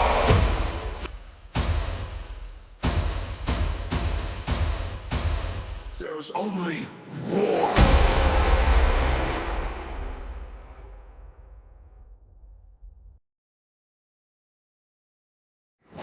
Is your duty?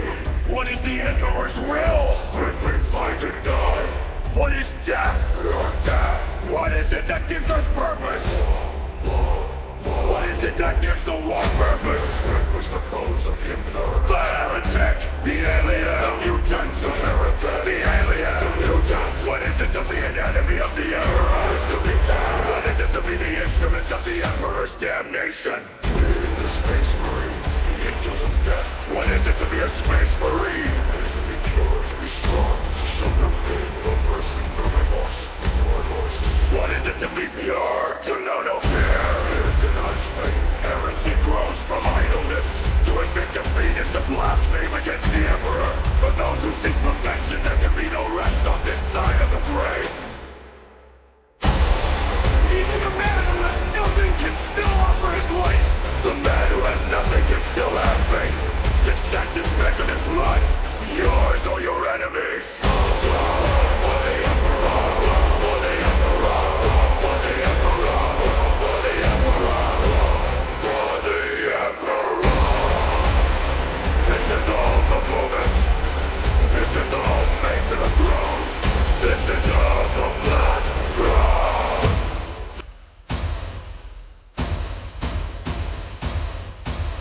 There's only war.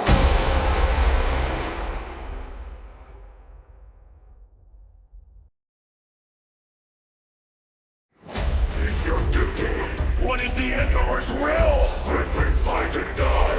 What is death? Your death. What is it that gives us purpose? What is it that gives the war purpose? Vanquish the foes of Gellar. The heretic, the alien, the mutant, the heretic, the alien, the mutant. What is it to be an enemy of the Emperor? Is to be dead. What is it to be the instrument of the Emperor's damnation? The Space Marines, the angels of death. What is it to be a Space Marine? It is to be pure, to be strong, to show no pain, no mercy, no remorse, no remorse. What is it to be pure? To know no fear. It denies faith. Heresy grows from idleness. To admit defeat is to blaspheme against the Emperor. For those who seek perfection, there can be no rest on this side of the grave. Even a man who has nothing can still offer his life. The man who has nothing can still have faith. Success is measured in blood. Yours or your enemies. For the Emperor. For the Emperor. For the Emperor. For the Emperor. For the Emperor. This is the ultimate moment. This is the ultimate to the throne. This is the Blackthrone.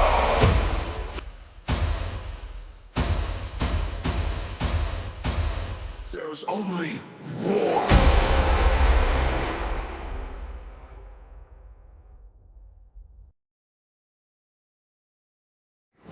Is your duty?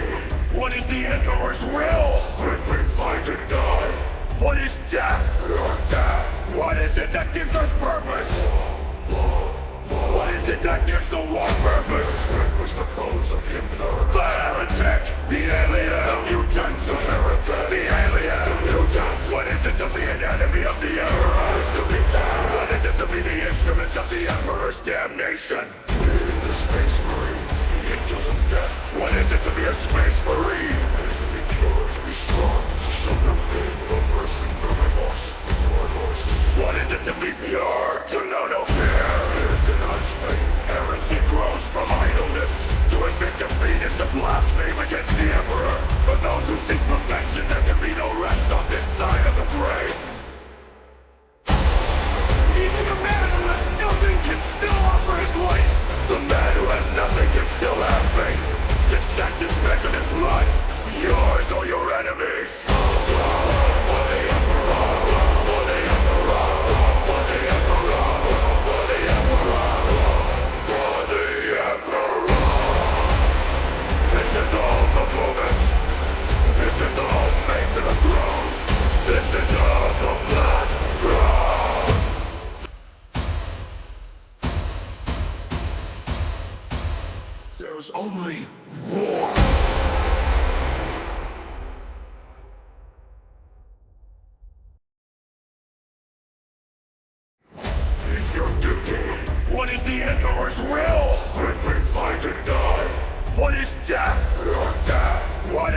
gives us purpose?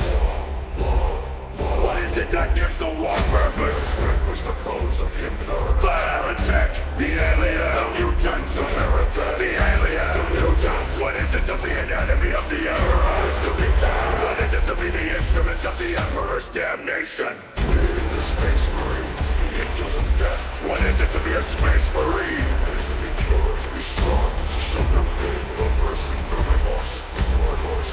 What is it to be pure? To know no fear. It denies faith. Heresy grows from idleness. To admit defeat is to blaspheme against the Emperor.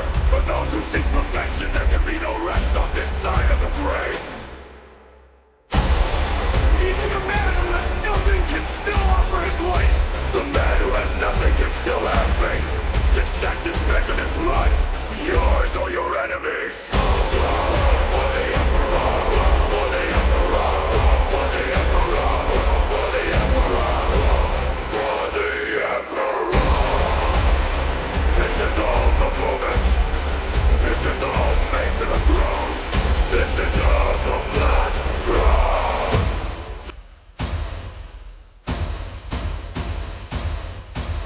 There's only war.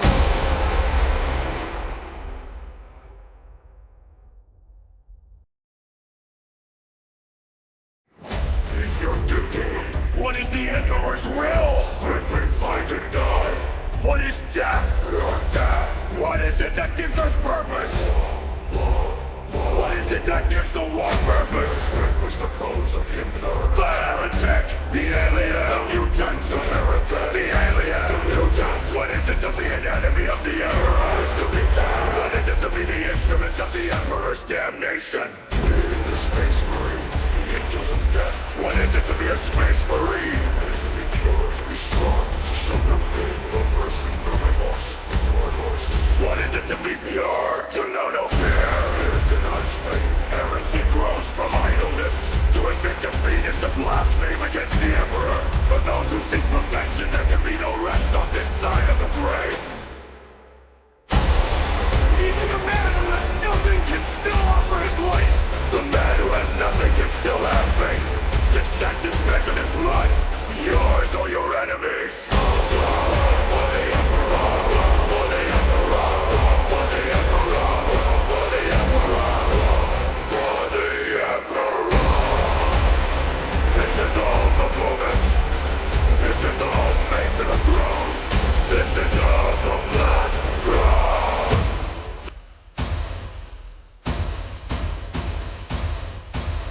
There's only war.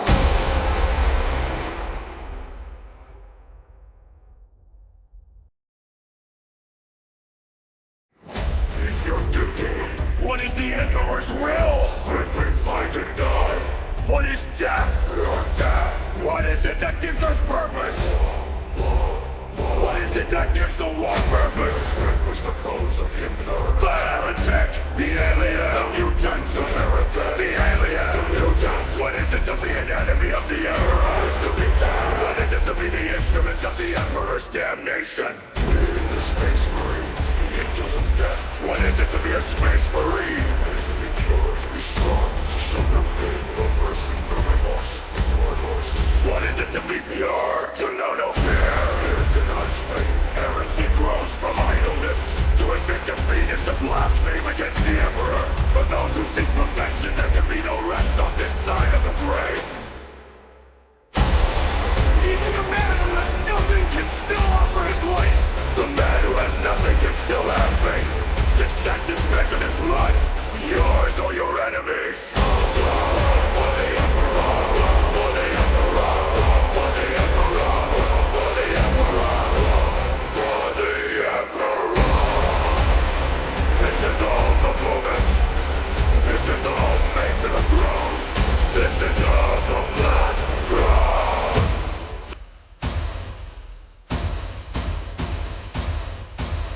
There's only war.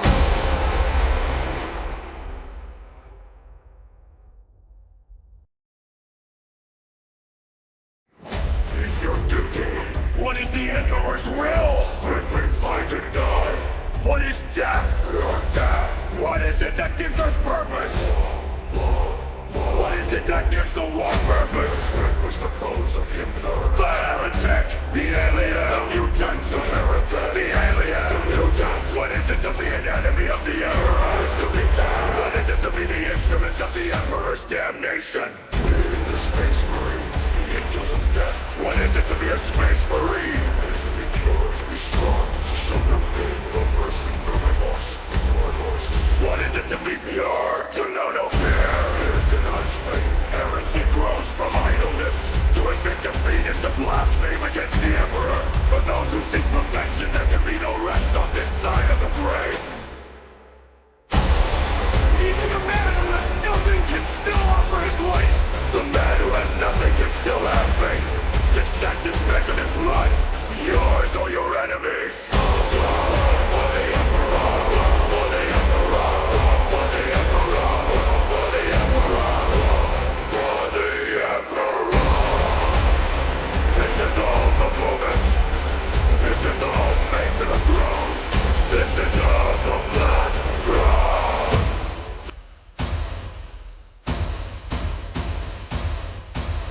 There's only war.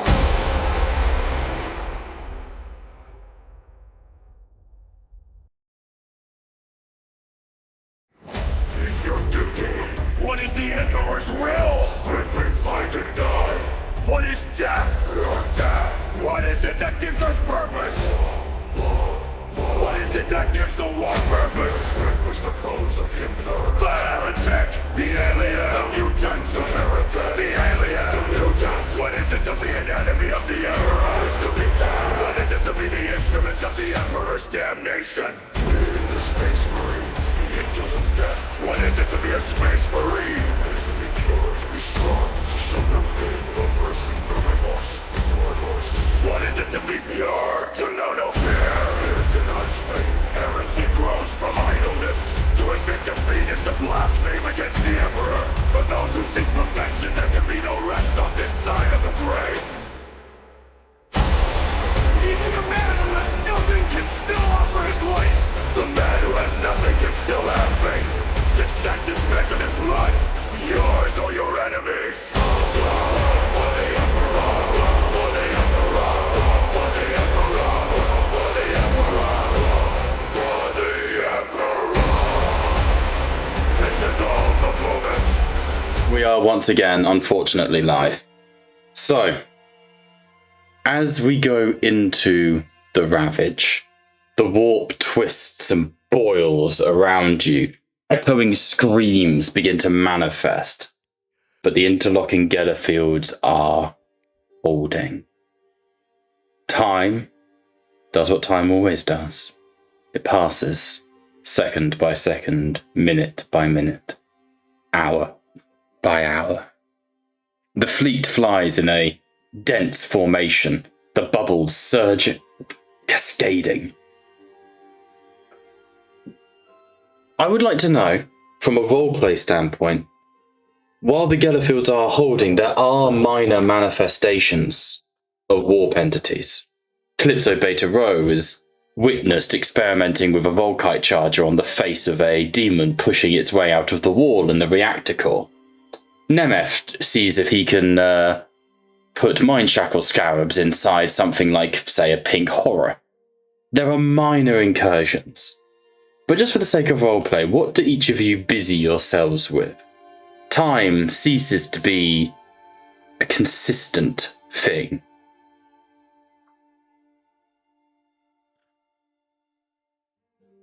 I think Ryan would currently be like within the kind of chapel area. Mm-hmm. Surprise, chaplain's in the chapel, but he's kind of going through either some old tomes, artifacts. He's doing his usual kind of rounds to make sure that they're all being well maintained. Occasionally having the Watcher in the Dark bring him like an old tome that may have just been like in the corner somewhere. Maybe old like records, histories, stories from a bygone era, just anything of note. As you start to research, read, there's a flicker in the corner of your eye. And you blink, and you say you're in you're on the Invincible Reason, or are you on the Dread Spear? I actually wasn't too certain on that one. It's your call. Would it make deploying any more difficult if I was on the Invincible Reason? Because I can't. For now, no. But if you then send the Invincible Reason off, yes. Can I be that awkward bastard? For now, it's absolutely fine. Yeah, if it becomes an issue, then we can assume that I was on the Dread Spear. Ooh, perfect. Lim's back. We can actually do all of this and round the session out. Perfect. But for now, I'm just talking. No stress, mate. Now, consider the Invincible Reason. The Chapel of the Invincible Reason is a humble affair. Bare stone, very much Puritan. But as you blink, you look up. Mucus drips from the rafters onto your armour. Ryan, a feeling wrenches in your gut that you've not felt since you were a mortal man. You feel hungry.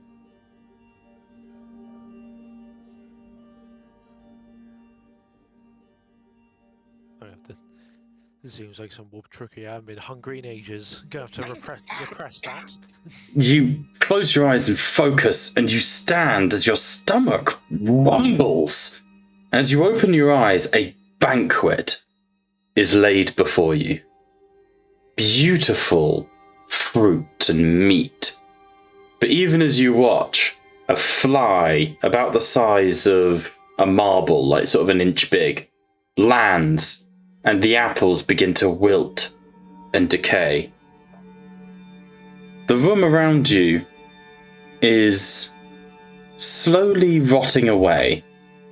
The actual tapestries depicting the great victories of the First Legion Astartes are all turning to mould, depicting the great victories of the grandfather. But there is one figure that remains in each of those tapestries. A dark angel, stood aside the legions of hunger. And as you turn and look back at the table, Ryan, sat at it, calmly eating into an apple, because that's what all cunts do in films, is Lord Ancalaclast of the First Legion. Resplendent in his thin, withered armour, black in the style of the Heresy, Mark IV plate to be specific. Checkered vem braces and shoulder pad, looking a bit like demonic evil Santa. He sort of leans forward. I did wonder when we'd talk again. Chaplain. No. Master of Sanctity. He pukes and dust comes out of his mouth. He looks at the apple and crushes it in his hand. Waste of time anyway. Picks at his teeth. Could you repeat that last bit again, Bob? Waste of time anyway. He can't remember that his whole thing is hunger. He represents Nurgle's starvation. Yeah. So he can't eat or drink. I think. I did wonder when I'd have the displeasure of facing you again. So you made yourself quite at home within hell itself. Hell is perspective.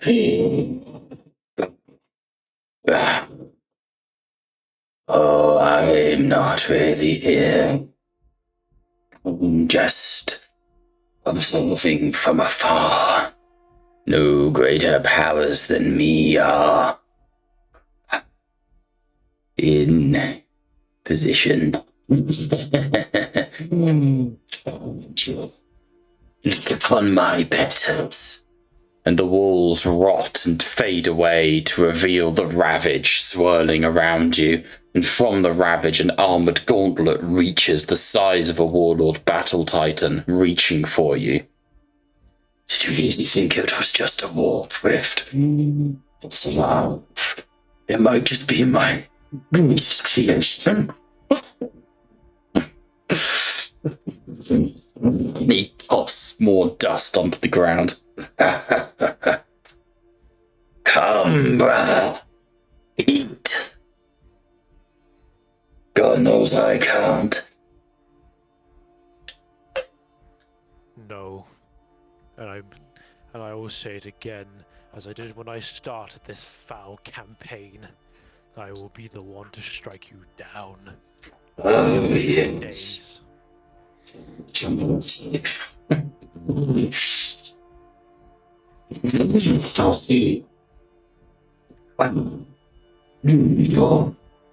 Sorry, Bob, your mic's picking up weirdly. Fucking mic! I bought this mic for streaming. God damn it, where's the point in practicing a voice for hours if you can't? I'll tell you what, I'll disconnect voice mod, maybe that'll... Sometimes it's just voice mod being a bitch. How's this? This better? So I can turn you. I can turn you up and try doing the voice. I beg your pardon, George. You can turn me on too, but we all know that. Yeah, you're a lot more clear. It's just quiet. K66 Pro is the... And if I do this, that's voice mod again. Alright, let's change it to this one. I think this is the fucking microphone in my... Oh, it might be the one in my headphones? Hang on. I think it's this one. Okay, so this is actually the microphone in my headphones. Let me know if it's any better. Try doing the voice now. And now I'm not going to be able to do it. It's way, dude. I'm a troll.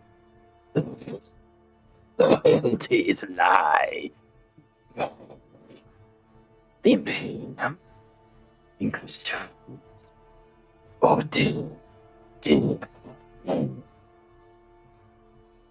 broken up for me, personally. It might be. Do you have the noise like suppression thing? I'll just use voice mod. It's fine. This is why I pay for it. It's fine. Yeah. It's just a shame. It's something I was trying to do. Don't worry. Yeah. So you say, where does my loyalty lie? It's like to the Imperium, to Reed. Or to your dear father. My loyalty is to the Imperium and my chapter. That was never in question. They are not the same thing.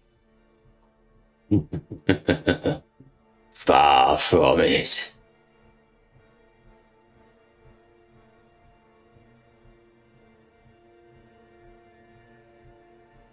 And yet, why do you come here in particular? Have you not bothered me enough?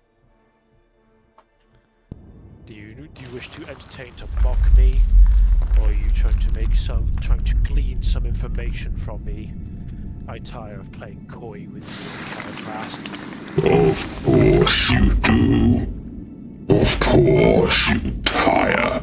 Patience was never your strong point, Brother Rhine. Patience is the greatest of strengths. You do not know entropy like I know entropy.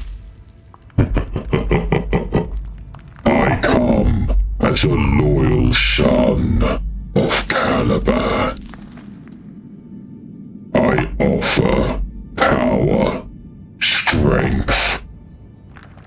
Our father is with you. You could turn him to our cause. He could be the greatest champion of the four. Supplant the despoiler. Ascend beyond all of his brother. You mock me with such a paltry offer. I do not need your glory. I do not need to offer any kind of ascension. All I need is your death. He mocks us all with such fallacies.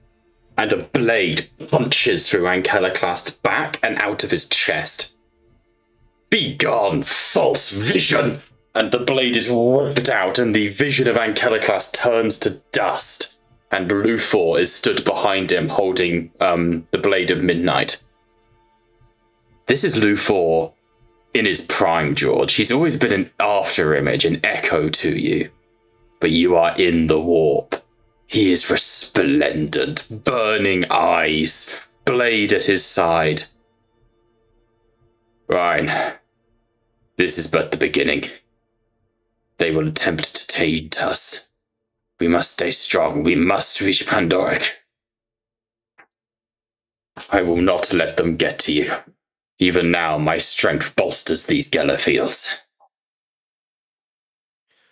You do not need to fear temptation from me. It is not... Go on. Is that not why you choose to follow me? For my strength of will? It is not you that I fear for. Ryan, there is another on this ship. A fallen. He is a desperate thing. It is he that concerns me. Solaris. Indeed. He is on the precipice. He could either turn back to the light, as I hope to. He could turn to the God Emperor. The Emperor, not a god. Or what if he was offered freedom, brother? What if he was offered his chains to be unbroken? Find him. Kill it, if you must. The warp is coming for us all.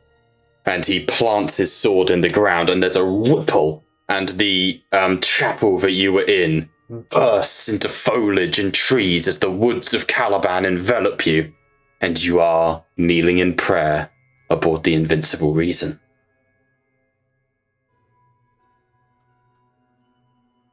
Ryan would kind of waking from prayer. So he would go to find. Okay, Solaris. we will pick up with that next week. Mm-hmm. Apologies, but I'm not going into that now. I know. Kaleem. Midas wanders the halls of the Dreadspear. Warp travel is a horrible concept for you. It is a disturbing predicament. To be within the sea of souls is some place that you never wish to be. But it's better than being in the webway, because as you walk, you look at your hands as they ripple, and you could swear you could see through them for a second like a ghost on the wind. But then you clench your fists and they turn black, green veins burning. And you control, the pain engine sears through you, and you unclench your hands, the tingling in your fingers returning, and your hands are your own again.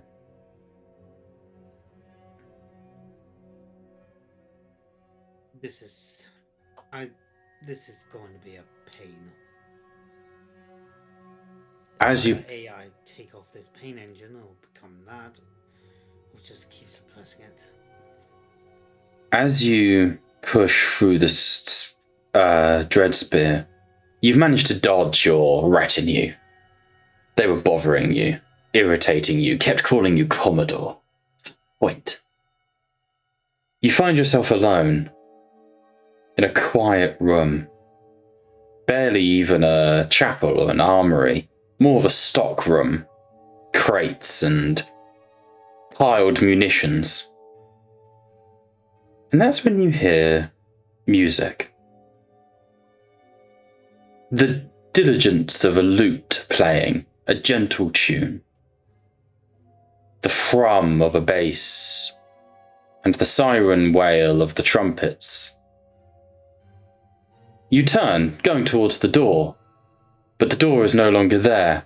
Instead, there is a theatre, stretching before you. An arena. So similar to the arenas of Comora, and yet draped in the finery, purple and red and silks and satins. But even as you glance around you, those satins and silks are screaming, human flesh knitting together to create a tapestry of damnation. A singular figure walks towards you. And Astartes, a space marine, towering over you. The head tilts behind a bladed mask. Midas, I take it? Yes, and I'm just gonna steady my blade. Just getting it ready. You see that this marine's face has been stretched across the skull. Eyes have been replaced by black opals that he seems to be able to see out of. Instead of a mouth and neck, he has a vox grill. So like it starts at the nose but doesn't end at the jaw. It's like he's ripped his neck open and the grill goes all the way down to his chest. You. Me. You know me, Midas. Of course I do. Your voice is still as irritable as the day we met, Slavic. I wondered if you'd remember me, friend. Would you embrace me as a friend? Not since our little detour of a mission.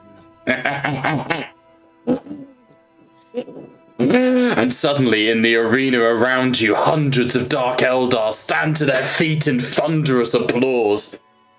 I've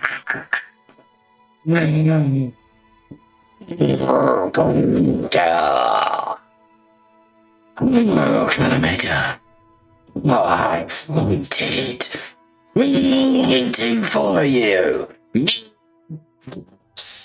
All of us, one of us is already in amongst you, playing fiddle with your trust. Carl sent his regrets. I think your fox girl is messing you up again. Oh, no. Did you say the painted count has sent his regards? No, Dicarius did, but the Count is here too. Oh yes, he who is chosen by Slanesh. He who is chosen by the Prince of Pleasure. Has elected your death to be mine, Slavic. Slavic is me, I am Slavic. I became Slavic, and Slavic is me. Do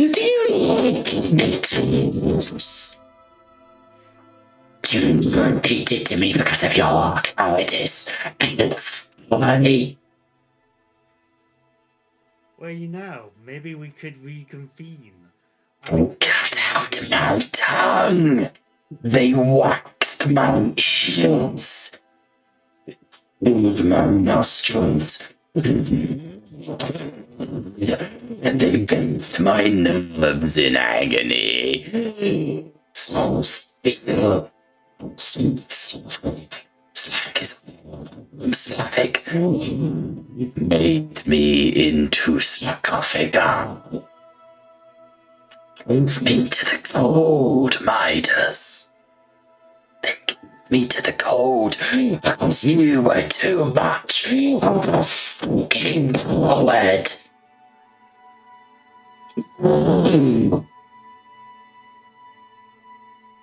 You, unlike every... I'd like to stress these are not the official opinions of Tattletail's RPG, the DM. Lies and deceit. I am playing a character. You and every shadow and wolf will be cast out.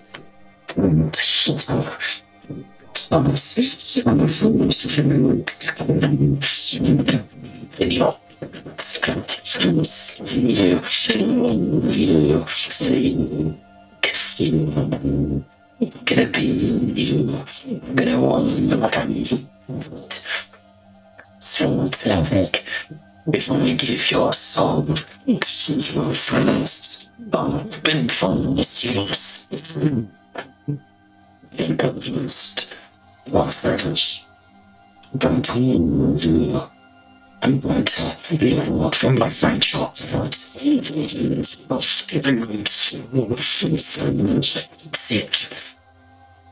I'm Contents in your skin. I'm just gonna shoot the shit out of him. Bullets fade through, and you see your own body being puppeteered being twisted and broken. So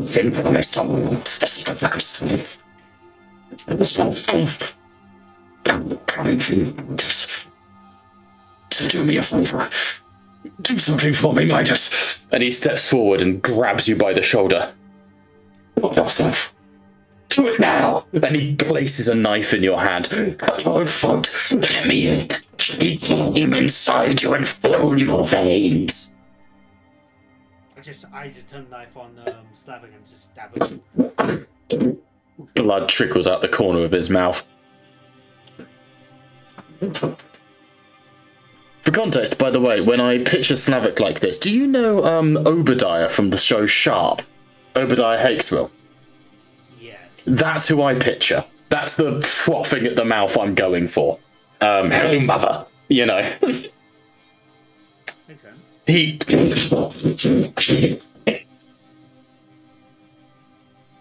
Okay, then. No, thank you. Please take your ugly ass out of my sight. And show your bitch of a master.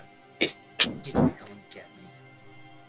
Bring it. It would have been boring if you gave up too easily, Slavic. I'm going to cut you open. I'm going to climb inside you. I will wear the violation of your skin as a tapestry of wonder to my god. I'm coming for you, Midas. Well, come and get me, you bitch. And a part of me laughs that might be the only line that Brian heard. Not from that. I think the distance makes it like worse. Something I get like 1 word in 5 when you. Oh, I'm sorry. I hope it's coming through. It usually comes through on the recording. But yeah. Basically, Slavic has been promised that he will be released from the sarcophagus and given Midas's body to be puppeted if he kills Midas and gives his soul to Slanesh. Oh. Yep. That's a lot.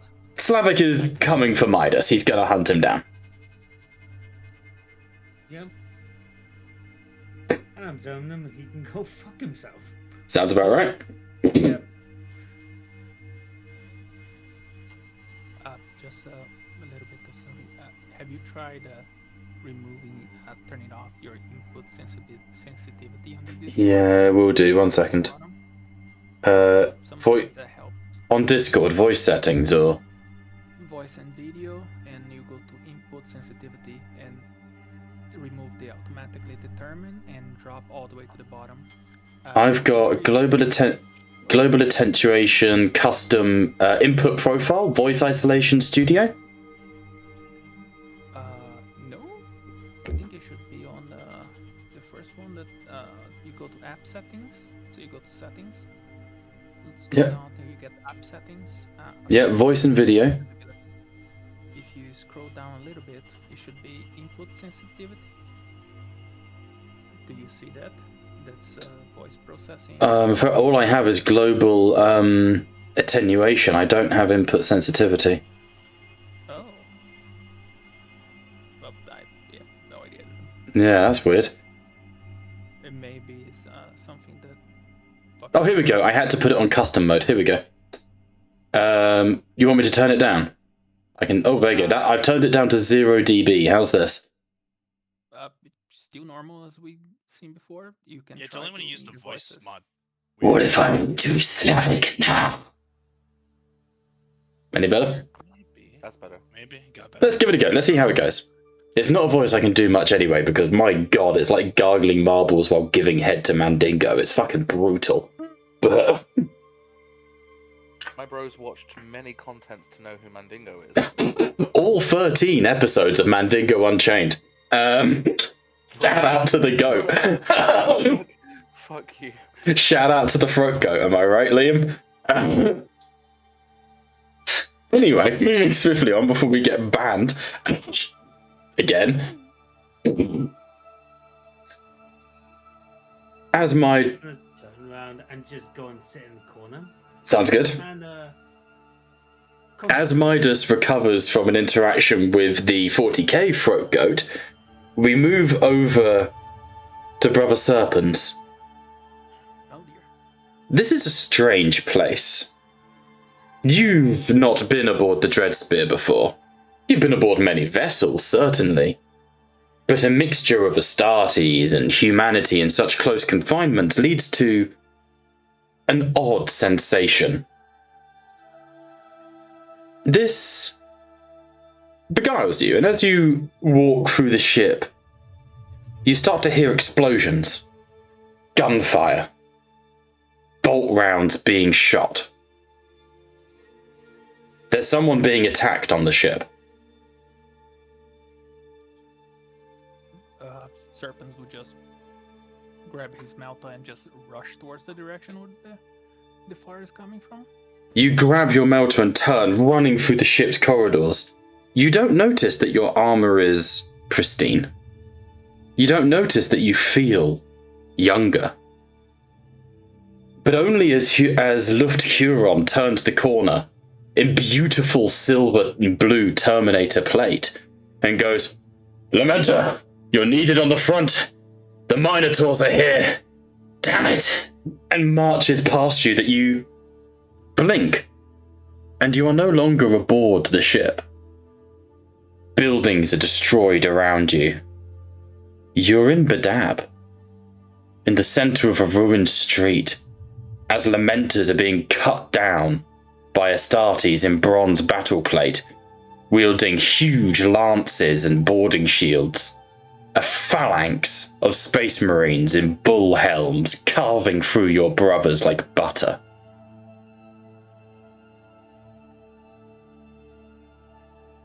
As you go ahead. No. All you.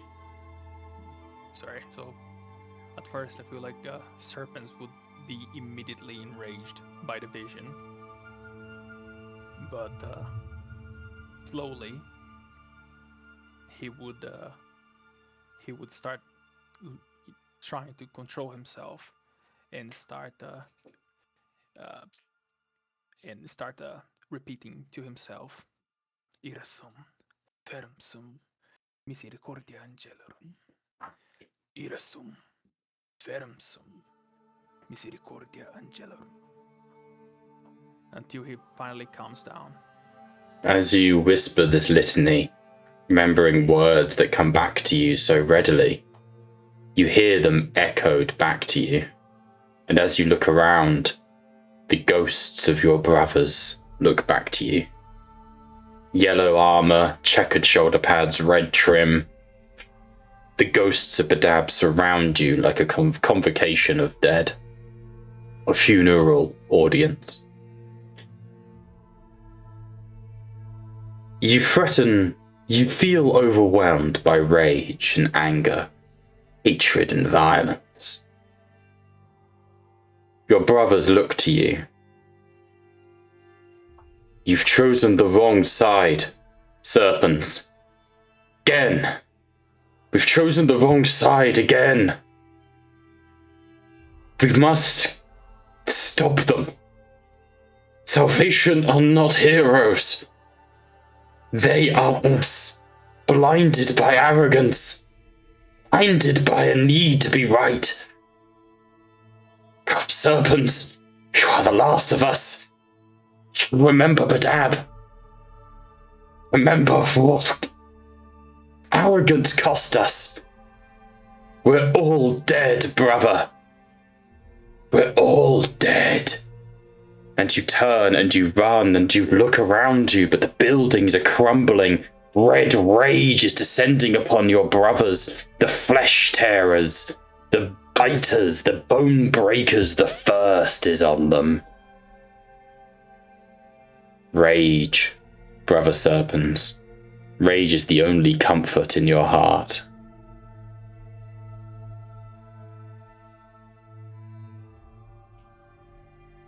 Those are not my brothers. I know. This cannot be real. You are stopped by a hand on your chest. We are real, brother.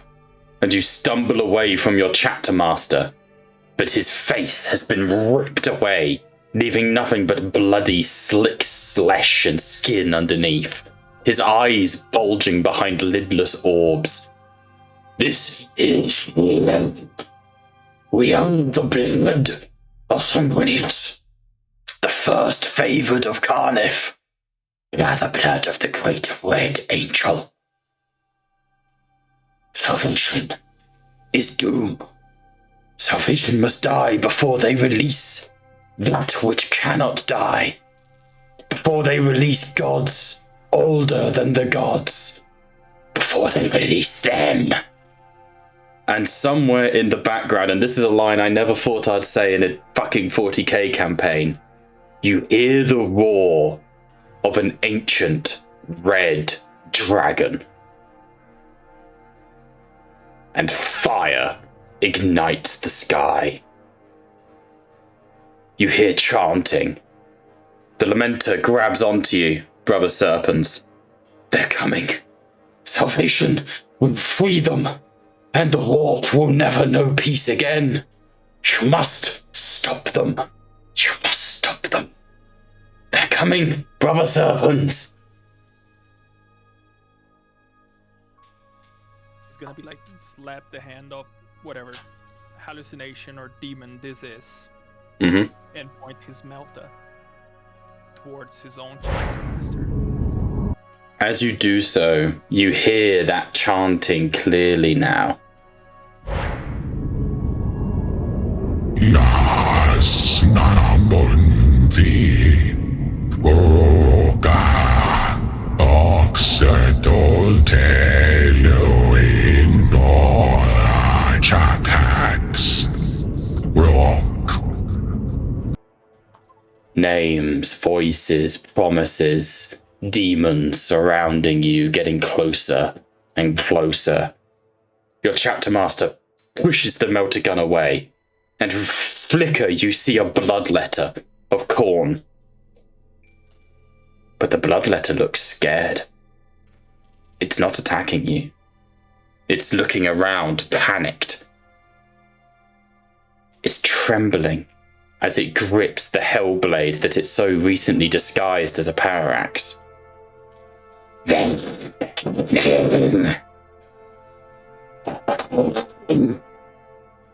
conservation. They must die. The chaplain must die. Find him. And he turns and points, and you see in the distance a throne of black and white, with a singular figure kneeling upon it, with long black hair draped over red armour. Find the twice traitor! Find the crow! Find Berador! Only he can kill the chaplain. Find him before they come. The chanting gets louder. Mundi Kruga Krugtelwin. And your vision ends with the roar of a dragon. And you waken on the floor of the Dreadspear, exhausted, drenched in sweat. But you can still hear in the back of your mind the echo of that roar. Just gonna go grab another drink. Holy fuck.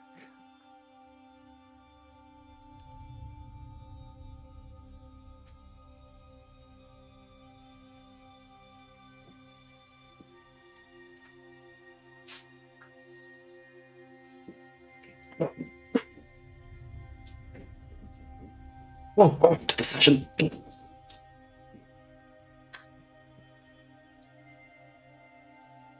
Interpret that as you will. I think George may have just come a little bit.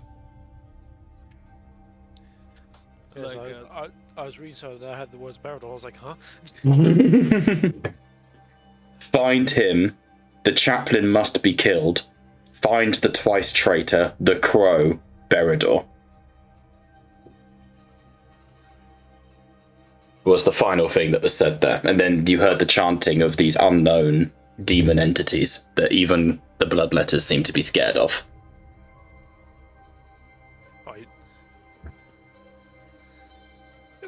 expecting the Berador to kill right now, are you? Yep. Slavic's gonna kill Midas, or Midas is gonna kill Slavic.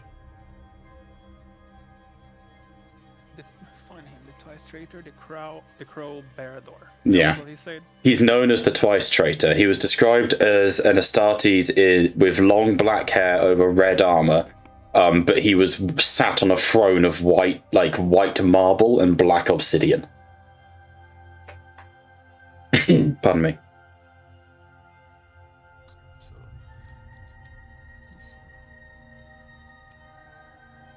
Moving on.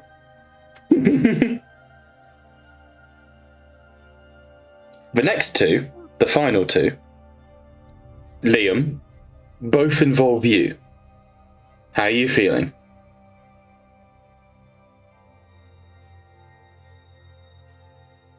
He's dead.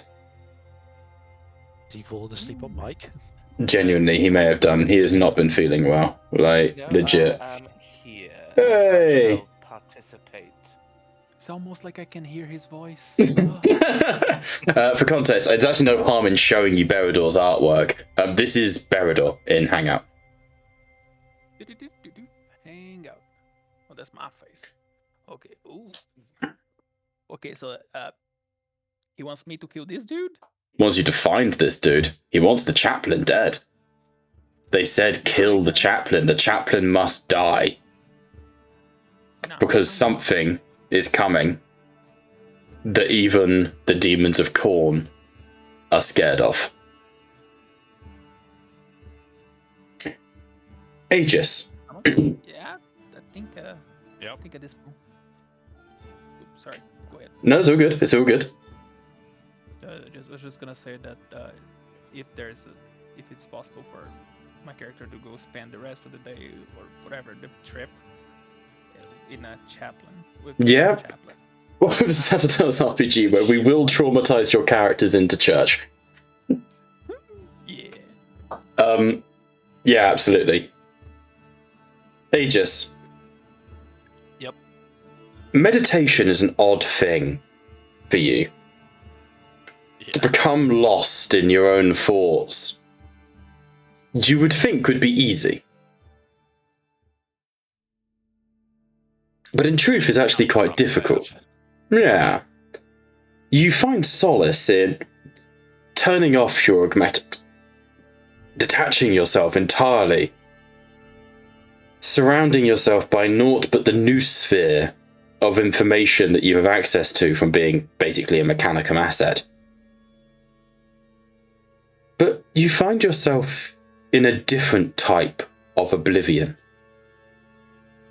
You are naked, in a void of darkness, surrounded by nothing. Now, I can't describe nothing to you, Brian. No one can. Because to describe nothing, for most people, is to describe darkness.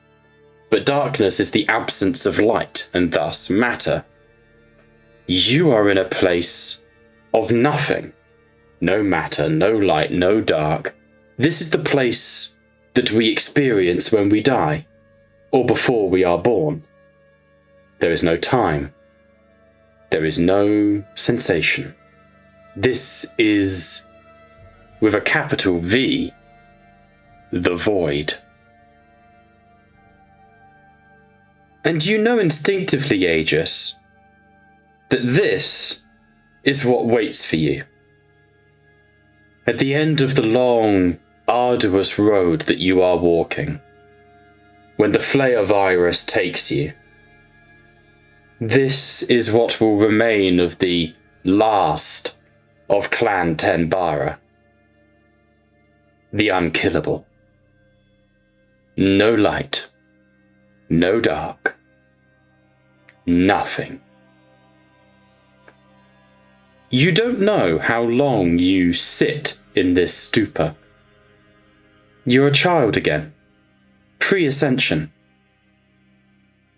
You're back in a body that is as alien to you as if I told you you had turned into Midas. This is not what you once were. This is before you even were taken aboard the Blackthrone.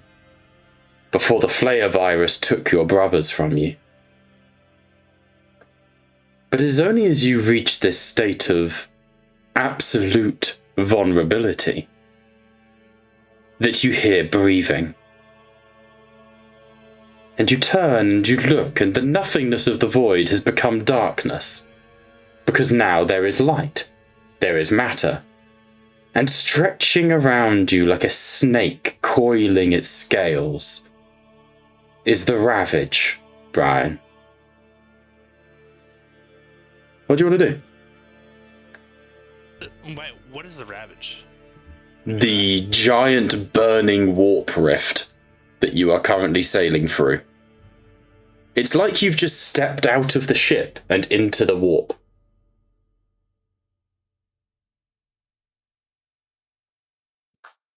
But I would recognize that it's the Ravage. Yeah, absolutely. It's pretty unique. So I mean, I must understand maybe that this is some kind of phenomenon or a failing of the Gellar field, or would I be aware of that? Or maybe a dream? I think you realise this is warp chicanery. Yeah, 100%. I think if he's probably more so than most obsessed with control, so he's gonna immediately try to like put this in a box, try, you know, and like logic it away.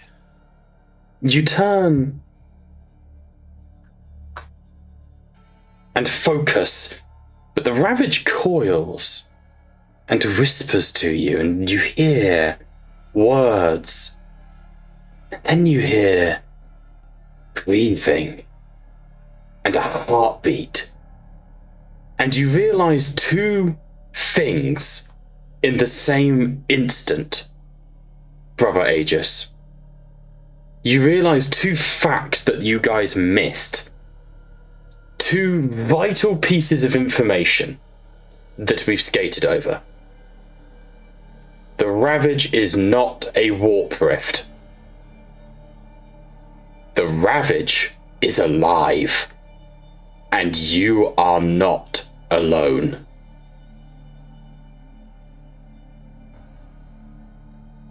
Memories start to cascade like the outbreak of rain on a summer's day.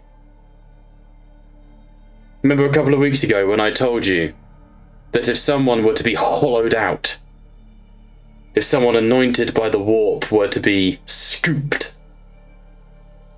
reset, that the potential they could gain would turn them into something hitherto unseen.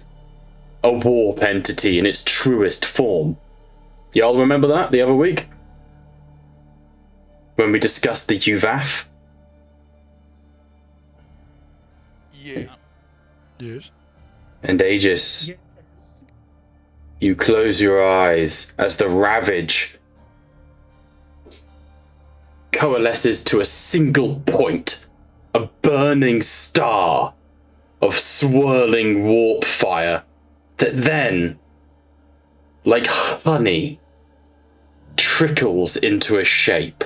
Flames give way to vembraces, inferno to flesh, fire to rot, red armor that boils into existence, bubonic pestilence that becomes ignited in flames. You are not alone. The Ravage is a very living creature. Liam, if you would like to describe Brother Decarius for me. Resplendent in his arrival. Arrogance incarnate. Completely dedicated to the Plague Father. And completely settled that who he approaches is not so different than who he used to be. Decarius, long since devoid of any kind of humanity, sees a target and would walk up to, well, slither. Sliver. Brother Aegis. Ah, an iron hand. Long has it been since I have seen one of your ilk. And you are so very desperate, aren't you, brother?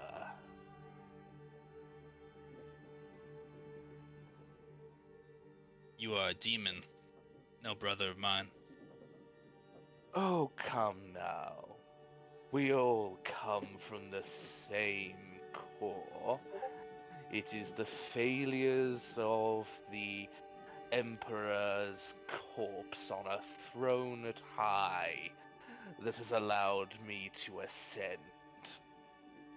And for you, dear brother, to be knocking on death's door, to be a battleground between a virus and an entity that invades your own body. You are a time bomb. Unreliable.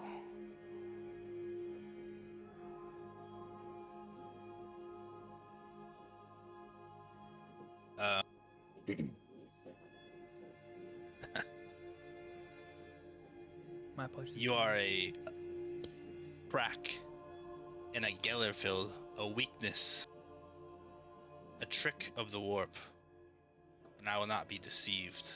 You are my doubt made manifest. Your doubt made manifest is all that is currently between you and obliteration. I have nothing to do with it. But I can offer you a solution. I can remove this flare virus from you. I can remove the pathetic entity called Omnus from your body. I can save you. I can help you ascend. Not what your Emperor has done, nor will do. Would you like to live, Brother Aegis? Would you like to be more than what you are now?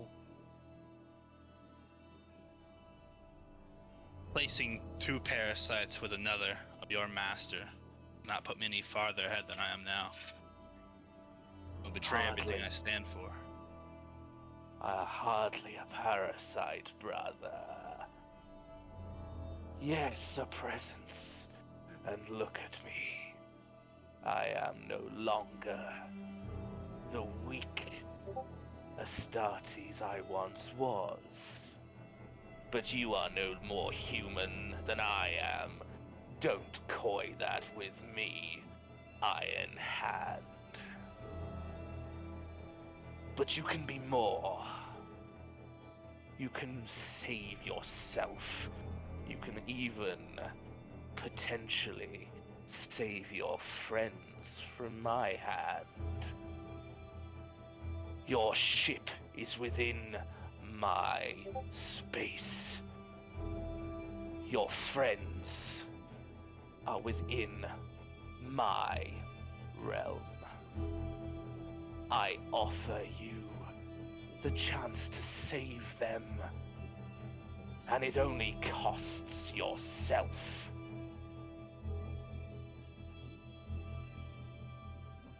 Yeah, what a small price to pay. Just myself. Infinitesimal. If you are so willingly going to give your life for your Emperor, you put your friends' lives at risk every second you persist. But with My the life. gift I could bestow upon you, you save not only your own life, but my hands from your friends' necks.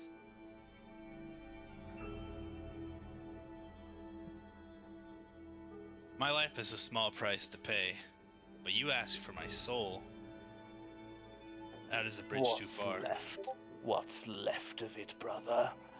Tell me, what flesh is there of you? I ask for only the morsel that remains. Hardly a king's bounty.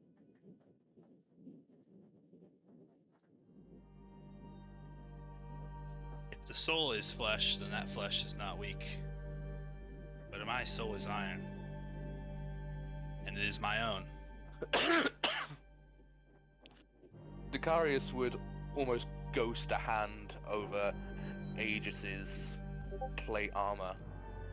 He's not. Aegis right now makes this way worse, but he's a child. Oh. Like his war, the vision of Aegis, I know. The vision of Aegis in the war is him being taken to Clan Tembara, the life he could have had. Shame then. Boys, we got him. Ladies and gentlemen, we got him. No, I'm committing. Then if you decline, every single soul will rot for eternity, no matter what you do. This offer to gift you survival and ascendance is a genuine one. You intrigue me, Aegis. Refuse, and they all die.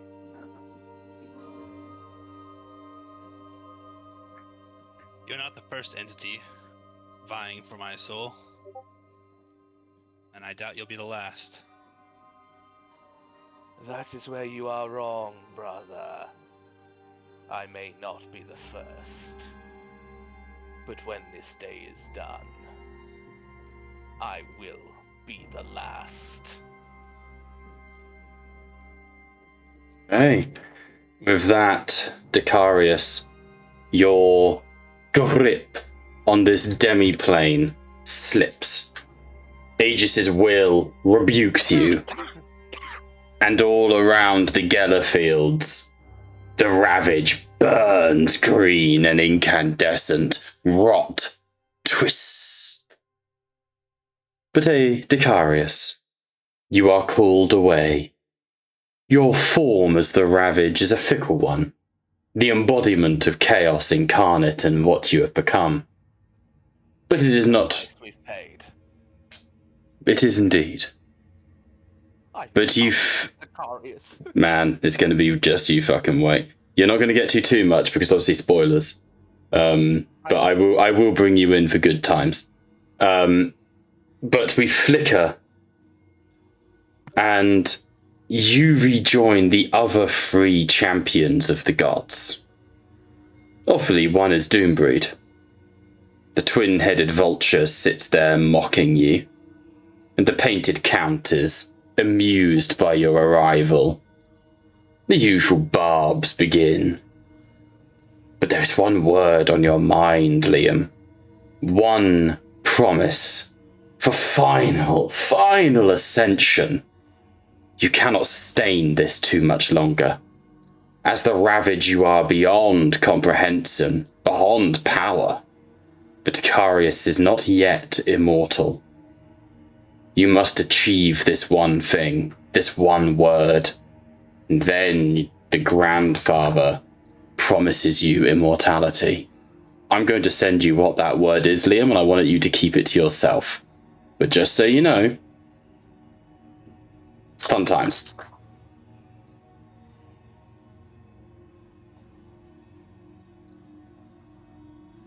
I hope I sent that to Liam. I did. Whoops.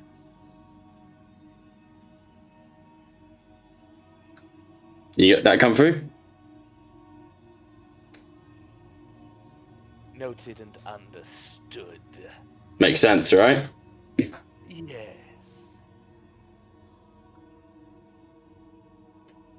Okay. And then finally, last but certainly not least, and you're getting your sessions worth here, Liam. Inquisitor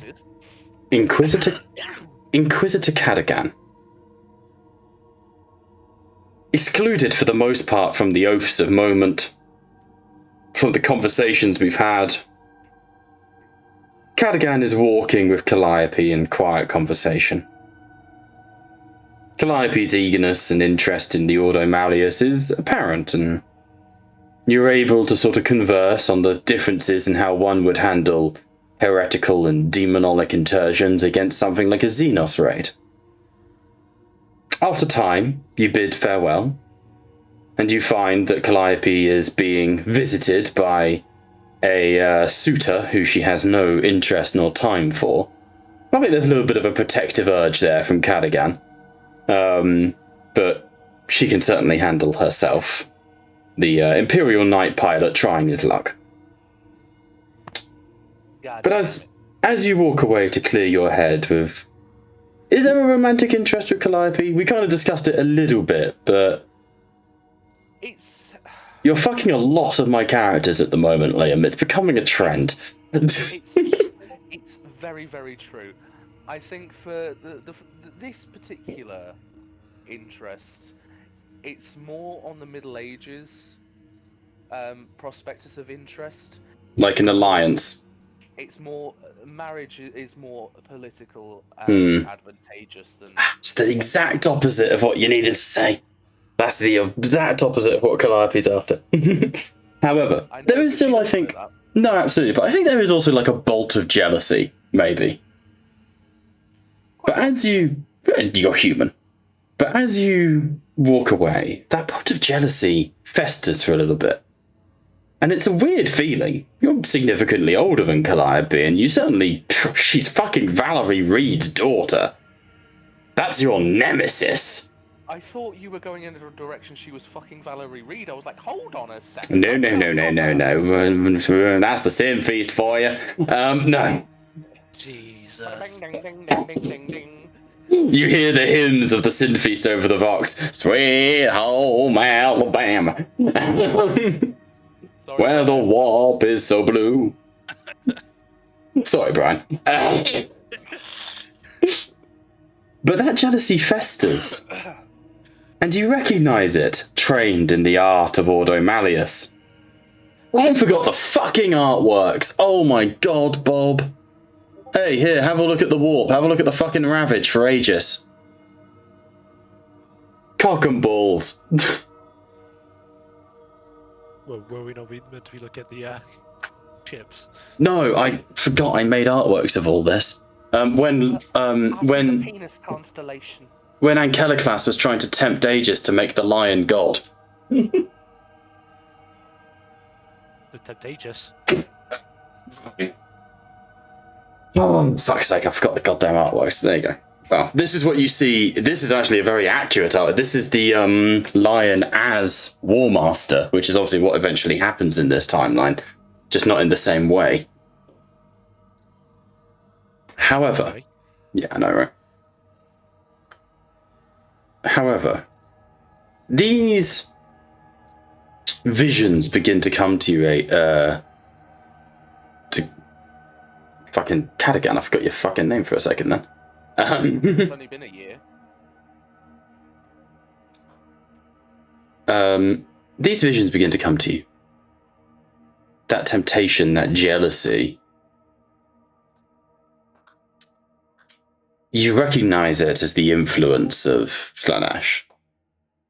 The influence of She Who First, and you brace yourself. You know that you are prepared for this. This is within your purview of manageable things.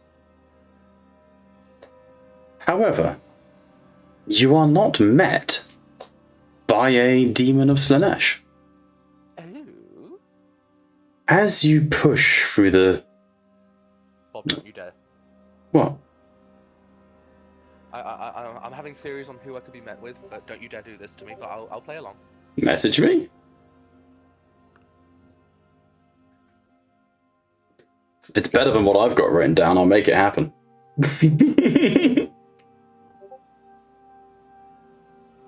Oh, no.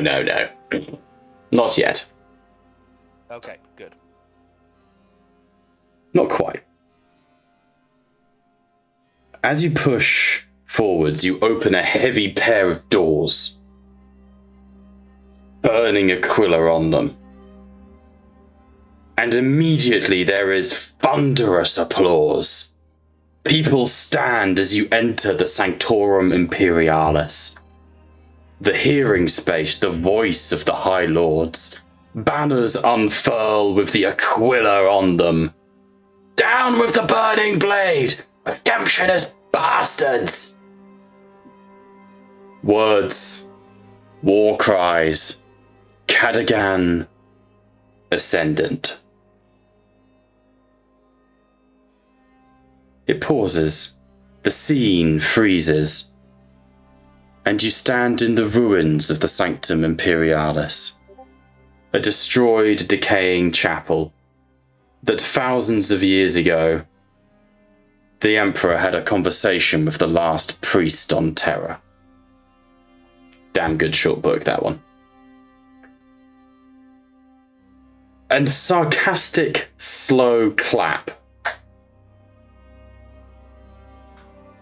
echoes. And Cadagan, you look around you, frozen faces of the other High Lords cheering for you. The youthful face of the young, blonde Pertinax Victorious, raising his blade to the sky in triumph. Somehow deep down, Cadagan, you know you are witnessing your Pertinax, Castellus, not Harkon. Does look like his father, though. You are witnessing your ascension. You are witnessing the day that Inquisitor Cadagan became High Lord Cadagan. The Bane Lord Cadagan. And still, that clapping. One figure in the crowd is not frozen, but he sits there in what you recognize as your throne. The largest, the most ornate one at the table. Supposedly a round table for the High Lords, but we all know they're there in your pleasure. He's got rolled up his sleeves in a way he never would have done when you knew him. Wearing the uniform of the Mordian Iron Guard. Adonis smiles at you. The Inquisitor Cadagan. It isn't that I lament the use of that throne whilst I am not using it, Adonis. But it is the fact that you disgrace it with your presence. Why are you here? I come as ally. I come bearing the fruit of your labor. This is not a warp trick. This is what is to come. Look around you. Look at the adoration of High Lord Cadagan. Look at the way they praise you and sing your name. This will happen soon. I have with me two. I am an ambassador of the Lord of Change. As I say, I come to you as an ally. An avatar of fate. With me is another, yet to take true form.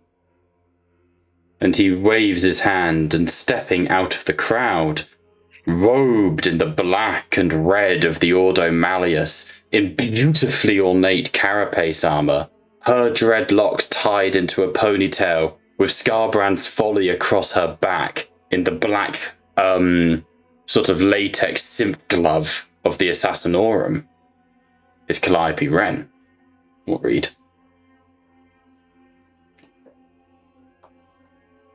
We come as a pair. One as an avatar of fate and the other the avatar of temptation.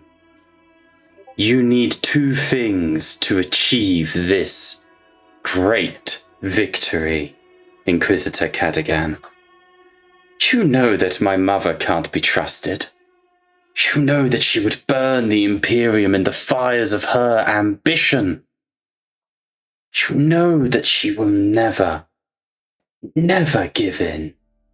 Not to you, not to me, not to the God Emperor of mankind himself.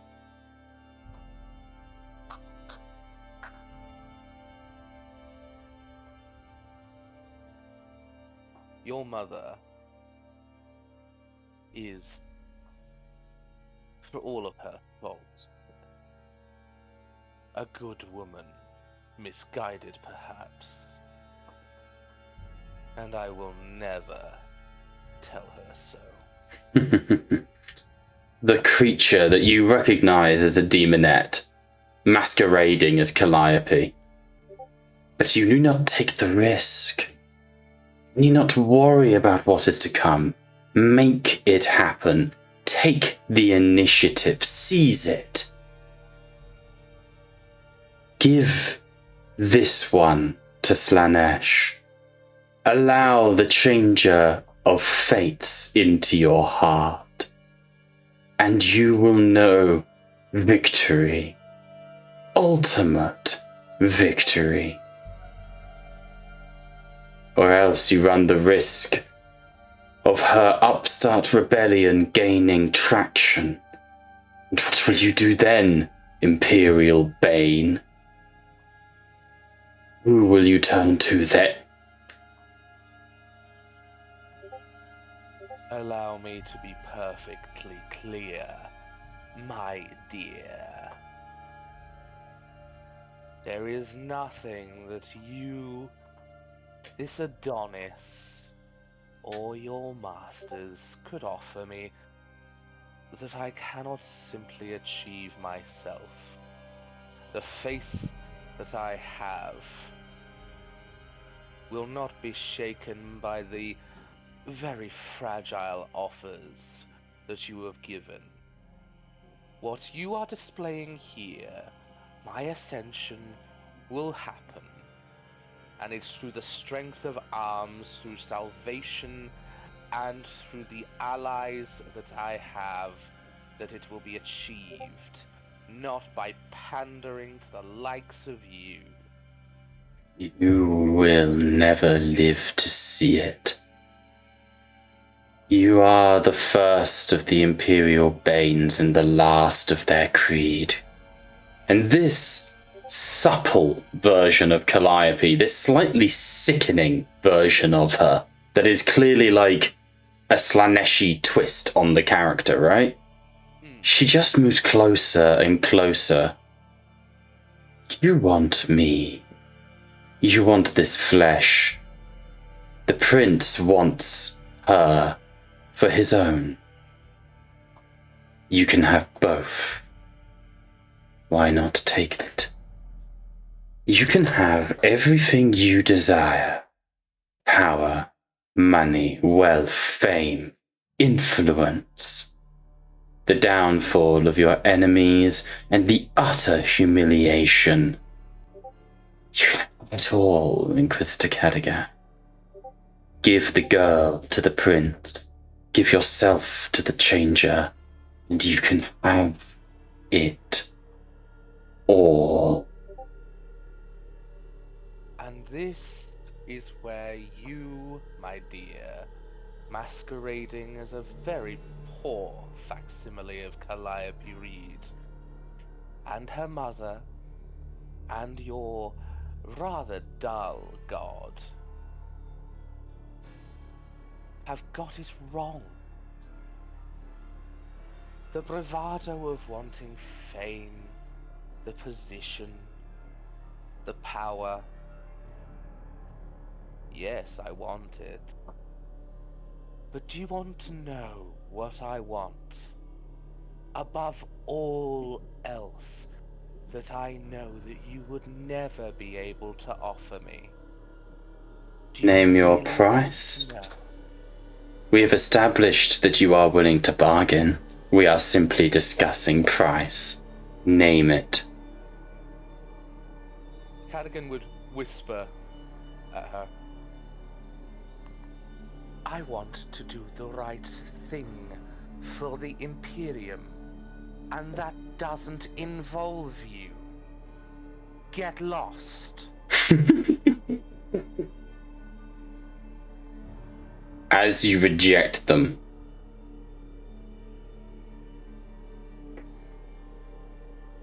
they turn away from you. Then you will all die and perish, one by one, worthlessly. And the false Calliope steps away. I look forward to the wars that are to come because of your choices, Inquisitor Cadigan. You will feed the warp. So much. So much. I die for purpose. If you die, it is simply because your god wills it. And that is why we will always be better than the likes of you.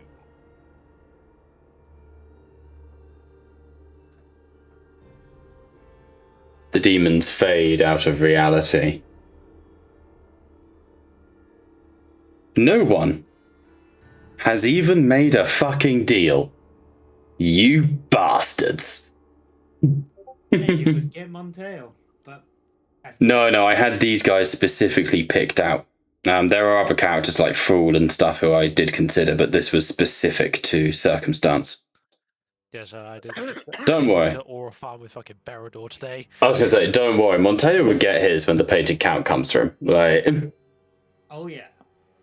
However,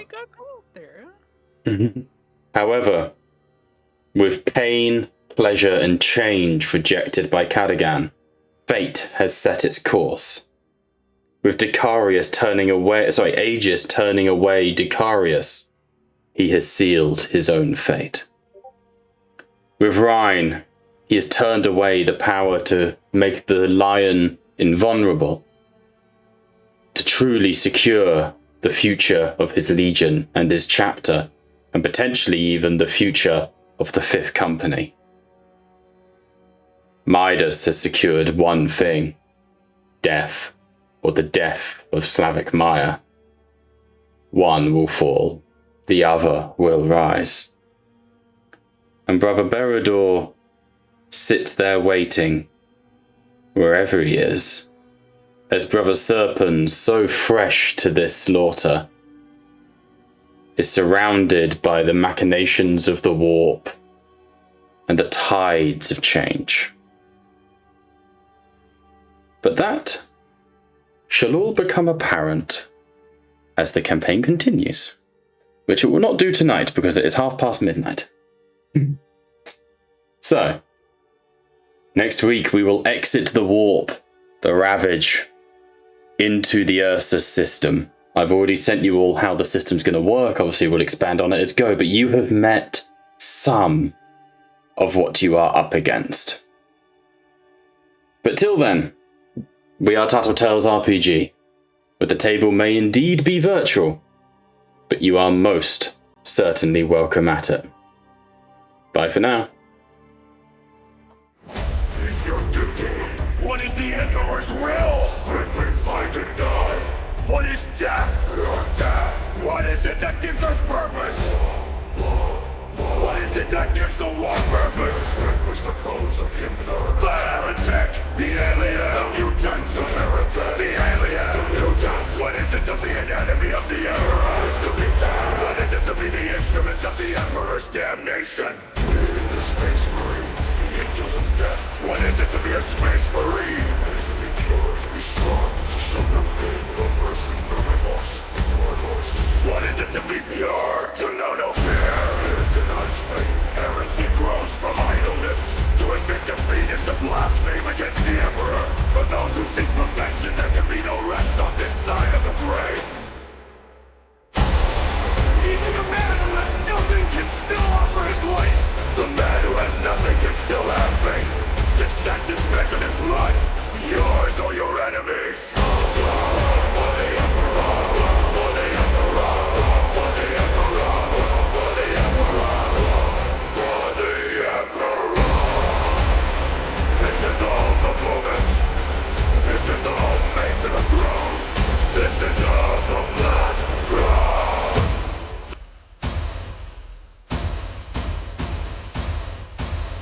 There's only war.